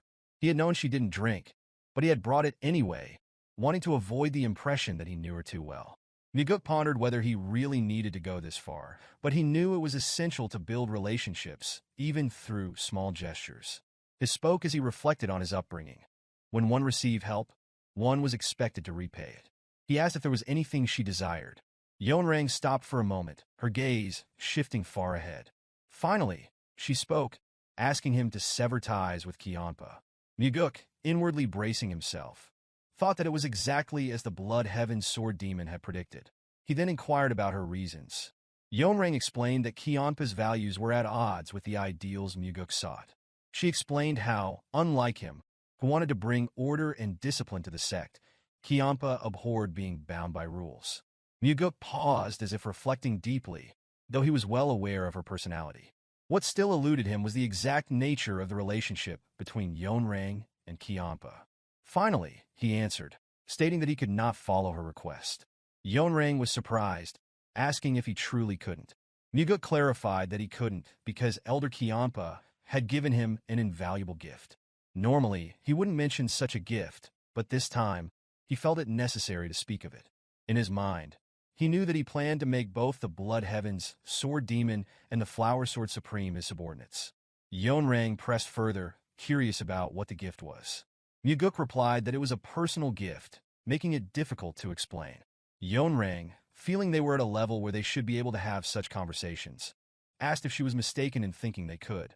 Mugeuk let out a small sigh and then, acknowledging her kindness, revealed that the gift had been the heavenly divine pill. Yeonrang's eyes widened in disbelief. She could hardly believe that the shrewd old man, Kianpa, would part with such a precious treasure willingly. She shouted in surprise, asking if he was certain that Kianpa had really given him the heavenly divine pill. Mugeuk, with calm composure, replied that Kianpa must have judged that he was more valuable than the elixir itself. There was a long silence as Yeonrang processed this information. The thought that the cursed old man had done such a thing for Mugeuk was beyond her understanding. Finally, Mugeuk broke the silence, thanking her once again for her help and assuring her that if she ever needed his assistance, she could simply send word. As he began to turn away, Yeonrang called out to him, asking what kind of person he thought Kiampa was. Mugeuk answered, describing Kiampa as eccentric, violent, and unpredictable. He had initially disliked him, but as they had crossed paths more, Kiampa had come to seem better in his eyes. Yeonrang then asked if Mugeuk's change in opinion was solely because Kiampa had given him the heavenly divine pill. Mugeuk couldn't deny it, admitting that the gift had played a part in his shift in perspective. Still, Yeonrang insisted that Kiampa was not the right choice. She urged him once more to sever ties with Kiampa if he wanted her help in the future. Mugeuk responded with a challenge, which is for her to prove it. Yeonrang, confused, asked him what he meant. He told her that he needed something more to go on, something that would convince him that she was more helpful to him than Kiampa. After all, Kiampa had given him the heavenly divine pill, and if he was to sever ties with such a person, Mugeuk needed a good reason. Yeonrang suggested that serving the sect and its ideals was reason enough. Mugeuk dismissed the idea with a smile, expressing his disdain for those who tried to win over subordinates and juniors with lofty ideals and dreams. Yeonrang's reaction was swift and violent. A chilling inner energy emanated from her, and her eyes flashed with killing intent. She was clearly angry at his words. The flowers in the bed began to freeze, but Mugeuk remained unfazed. He released his own inner energy, counteracting hers with equal force. He knew this was a test, but he wasn't backing down. Mugeuk stated, in a firm voice, that he didn't know how she viewed him, but he was preparing for a great cause. In the future, he would encounter many people, and he couldn't always be sure of what was right or wrong. He needed to be able to judge people with certainty, and he demanded that she show him something he could evaluate. He reached out, asking for something more valuable to be placed in his hands, just as he had once asked Kiampa for the demonic army. Mugeuk could sense the conflict brewing in Yeonrang's mind. She seemed certain that it had to be the Blood Heaven's sword demon, and yet she also felt that Mugeuk was shaking her resolve. It was as if she was trying to convince herself, though her thoughts remained hidden from him. However, she eventually dismissed the notion, deciding that there was nothing she needed at the moment. When she asked what Mugeuk wanted, he responded, stating that there was nothing he desired at the moment. Yeonrang, interpreting his response, assumed that he already had the Blood Heaven sword demon, and that was why he refused. Mugeuk bowed his head slightly as he prepared to leave, telling her that he wouldn't forget the help she had offered. As he walked away, a thought crossed his mind. Since he had said that he wanted nothing, the Flower Sword Supreme would likely grow more impatient. He smiled to himself, aware that his refusal would only escalate her desire to find a way to sway him. Upon returning from the meeting with the Flower Sword Supreme, Mugeuk found Kiampa waiting in his usual spot. Kiampa wasted no time, asking what the fox had said. Mugeuk answered that she had told him to cut ties with the elder. Kiampa grinned knowingly, exclaiming that he had been right all along and asking if she had provided a reason. Mugeuk explained that she had said their ideals were too different, with Kiampa being too free-spirited. Kiampa growled in response, dismissing her words as nonsense. Then Kiampa asked, with some curiosity, what Mugeuk intended to do. Mugeuk nonchalantly replied that he would side with the one who offered better terms, which caught Kiampa off guard. Mugeuk elaborated further, stating that he had to weigh his options while he still could, and questioned if Kiampa wouldn't do the same in his position. For now, Mugeuk continued. Kiampa still had the upper hand, but he was curious if Yeonrang could offer something better than the heavenly divine pill. Kiampa, somewhat irritated, admitted that she might be a shrewd woman who would go to any lengths to ruin him. Mugeuk then asked, genuinely curious, why Kiampa had fallen out with the Flower Sword Supreme. Kiampa hesitated, as if ready to reveal something, but then stopped short, leaving Mugeuk with no new insight. Mugeuk, however, mused to himself that he already knew the reason. Kiampa responded to Mugeuk's question with a rhetorical inquiry, wondering if a reason was truly necessary to dislike someone. Mugeuk, sensing the tension, quickly sought to shift the topic. He offered to get a drink, suggesting that if Kiampa left in his current state, he would only feel frustrated and bitter. Kiampa, snapping back, questioned what Mugeuk took him for, a drunkard.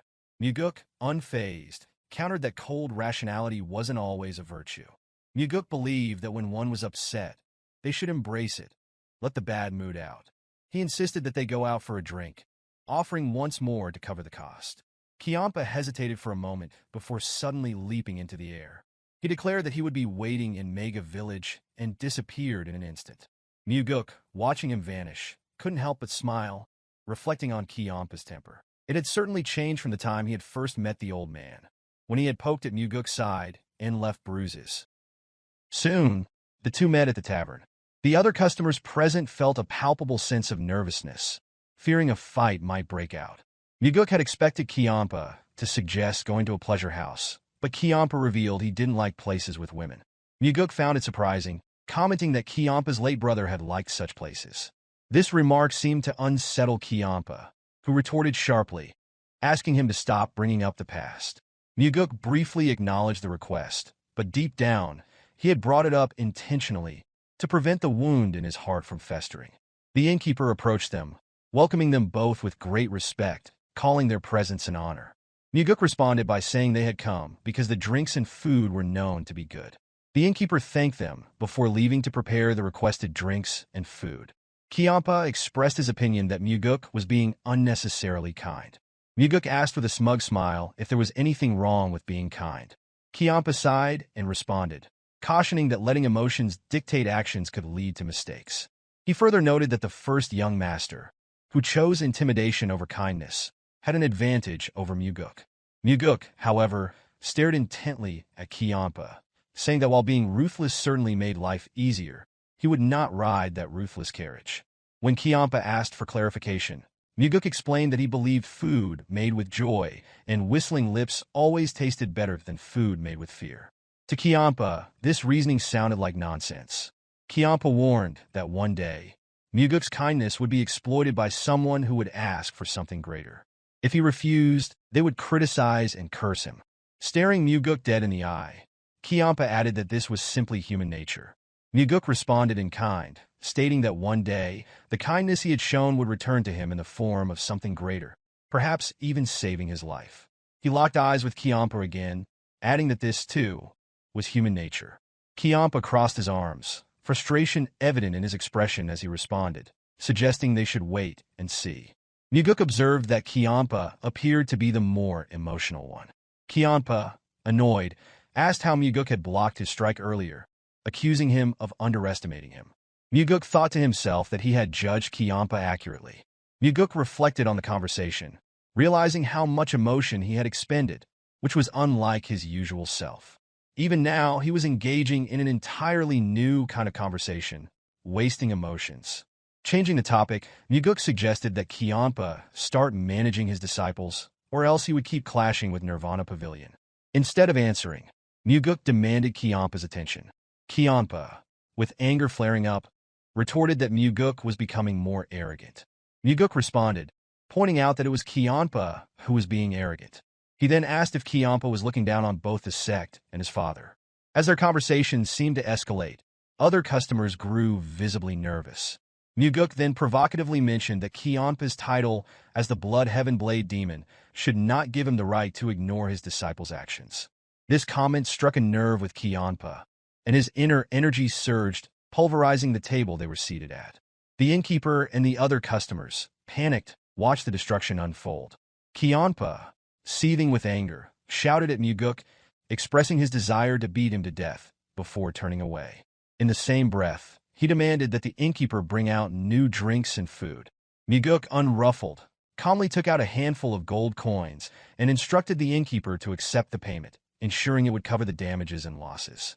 The innkeeper hesitated, reluctant to accept the money, but Mugeuk insisted, urging him to set up another feast and make the table legs bend. Kiampa, still incredulous, asked if Mugeuk truly expected him to go along with such an absurd request. Mugeuk countered, suggesting that Kiampa shouldn't have smashed things in the first place if he didn't want to deal with the consequences. Kiampa then asked if Mugeuk was trying to teach good deeds to a demon supreme. Mugeuk, however, explained that the demonic path he intended to establish wouldn't involve destroying in simply due to a bad mood. Frustrated, Kiampa screamed, demanding to know what Mugeuk was trying to achieve. Mugeuk, in a stern tone, instructed him to stop shouting and sit down. Despite the flare of anger within him, Kiampa begrudgingly moved, then sat, crossing his arms and looking away like a child throwing a tantrum. Kiampa muttered under his breath, calling Mugeuk an insane, arrogant brat. Mugeuk, unperturbed, only continued to stare intently at the cursed old man, waiting for whatever would come next. Kiampa threatened that if Mugeuk betrayed him, he would kill him. The innkeeper approached, placed the drink on the table, and quickly left, seemingly in a hurry. Mugeuk, still calm, asked if Kiampa was serious. Kiampa affirmed without hesitation. Mugeuk then suggested that Kiampa should truly be loyal to him. He explained that threats only work when one has shown true loyalty, and that only after being betrayed and discarded could one drive a sword into their master's heart. Kiampa was stunned into silence, his anger almost palpable. Mugeuk offered his drink in the same manner as Kiampa had once offered a drink for their alliance. The key difference now was that Mugeuk was the one asking for loyalty. Once Mugeuk finished pouring, he raised a glass for Kiampa to clink to. The cursed old man glanced at it for a moment, then brushed it aside, drinking on his own instead. However, Mugeuk knew that while the glasses did not clink, in his heart, he had already done so. Elsewhere that night, Yeonrang stood bathed in the moonlight, deep in thought in her plane full of blooming flowers. A man reported that the second young master was drinking with the blood heaven sword demon, calling him an arrogant brat. Yeonrang immediately retorted, warning him to be careful with his words, as speaking recklessly behind someone's back was the lowest of acts. The man quickly acknowledged his mistake. Yeonrang, reflecting on the situation, remarked that the second young master was not the person she had known. The man suggested it was merely a storm in a teacup. Yeonrang, however, wondered aloud what would happen if that teacup were large enough to hold the entire Murim, prompting surprise from the man. She then commented on the greedy old man offering the heavenly divine pill, as if giving up his entire being. Yeonrang believed the old man must have seen potential in Mugeuk as a successor. The man, curious, asked if Yeonrang herself had seen that potential. Yeonrang remained silent, lost in thought. Mugeuk certainly had shown an unexpected side to him, but it wasn't enough to convince her to offer something as significant as the heavenly divine pill. She thought about it further, feeling a sense of annoyance. She wondered if the old man may have seen something she had missed, or there could be something she, the Flower Sword Supreme, had failed to recognize. The man, sensing her deep contemplation, suggested that she rest now. A new man had been prepared for her. Yeonrang gave him a solemn expression and a slight smile, then turned and walked back toward her abode, ready to devour whatever the man had prepared. The man, left to wonder, couldn't help but feel a pang of envy. Perhaps it was the second young master's potential that stirred such complex thoughts in his master. The next day, Mugeuk went to the Heavenly Demon Pavilion early in the morning to find his father. Chanhwa was not in the main hall, but in his personal training hall. As Mugeuk entered, a feeling of nervousness crept over him, for it was his first time stepping into his father's personal training space. Inside, he noticed an iron slab hanging from the ceiling, its thickness about the width of a hand. The surface bore deep fist imprints. Surprisingly, the material was millennial iron. Mugeuk was astonished. He marveled at the sight, wondering aloud just how strong one's fists must be to leave such marks. The thought crossed his mind that the millennial iron might be subjected to extreme abuse. Chanhwa dismissed the musings, commanding his son to come forward and demonstrate his wind god's force stride. Mugeuk briefly acknowledged his father's command before channeling his inner energy. Opportunities to receive his father's guidance were rare, so he put his utmost effort into showcasing the technique. The wind god's force stride was made up of 4 primary techniques, each of which contained over 900 variations. Depending on one's interpretation, these variations could either increase or decrease. The way each practitioner interpreted and executed the technique altered the movement and, in turn, the power of the wind god's force stride. This was why even the same martial art could appear entirely different depending on the understanding of the individual performing it. Once Mugeuk completed the technique, his father's reaction was one mild of visible enthusiasm, likely because Mugeuk's performance exceeded his expectations. Their initial discussion centered on whether to focus more strength into the foot or twist the waist faster. Mugeuk openly shared his thoughts and, on occasion, disagreed with his father's opinions. However, Chanhwa proved surprisingly flexible in his thinking and accepted Mugeuk's suggestions. Encouraged by the exchange, Chanhwa began demonstrating the technique in his mind, incorporating Mugeuk's suggestions. He remarked that, as Mugeuk had said, it seemed correct to put more strength into the right foot. Mugeuk smiled in response. Moments like these, when discussing martial arts, revealed a different side of his father, which was one's mind that was open, generous, and rational. Chanhua then instructed his son to close his eyes, explaining that he would now share the realizations he had gained. Mugeuk complied, and Chanhua began to chant his understanding of the technique. In Mugeuk's mind, he followed each step as his father explained it, integrating his father's interpretation with his own understanding. The ripples of each step he took spread through his mental world, embodying the movement of his foot, waist, and the deployment of inner energy. Through this mental exchange, Mugeuk's mastery of the wind god's fourth stride deepened even further. Grateful for his father's teachings, Mugeuk clasped his hands in a gesture of respect. Inwardly, he resolved to repay this kindness by killing Mugeuk, though he humorously promised to show his appreciation by offering some pocket money later. However, Chanhua interrupted his son's jest, telling him to stop talking nonsense and stay for a meal before leaving. Mugeuk was taken aback for a moment, as it was rare for his father to make such a request. Noticing his surprise, Chanhua asked why he looked so stunned. Still surprised, Mugeuk explained that it was the first time he had heard his father invite him to share a meal together. Chanhua dismissed his son's reaction as trivial and insisted that there was no need to be surprised as he stood up. They ended up having a meal together. Chanhua remarked that there was plenty of food, encouraging Mugeuk to eat his fill. Mugeuk ate quietly, savoring the rare opportunity. He made no jokes, fully aware that such moments did not come often, and he tried to remember it well. Chanhua observed his son in silence for a while, puzzled by his quiet demeanor. After a few moments, Chanhua ate, without speaking as well. Mugeuk realized that his father must have thought he was not joking as usual. However, Chanhua, unaware of the internal thoughts of his son, Mugeuk saw themselves simply as two grown men having a meal, martial artists, yet still father and son. In the past, Mugeuk had never once longed for such moments. But now that he had arrived, he found himself finally understanding the significance. Deep within his heart, he had been longing for this moment. After a while, Chanhua asked if Mugeuk had enjoyed the food. Mugeuk, feeling himself return to his usual self, jokingly responded that perhaps it was time to switch chefs. Chanhua declined the suggestion with a sigh, and then, after a moment of quiet, asked what had brought Mugeuk to see him that day. Mugeuk revealed that he has a request. Elaborated, Mugeuk wanted to add one person to his family, surprising his father. Chanhua inquired if Mugeuk was speaking of marriage. Mugeuk quickly clarified that it was not a marriage he was seeking. He intended to pass down the soaring sword art to Leon. Inwardly, Mugeuk think that mastering the technique was necessary for her to protect her position as the captain of Phantom Shadow Corporation. However, since the soaring sword art could only be passed down through the heavenly demon's bloodline, it presented a unique challenge. Somewhat bemused, Chanhua remarked on the irony of Mugeuk looking down on his own blood brother, yet now wishing to make his personal guard a member of the family. Mugeuk spoke with unwavering confidence, stating that Leon was more precious to him than blood, and that she would accomplish great things in the future. However, Chanhua questioned him further, asking if he was sure about passing down the soaring sword art, as it was his personal technique.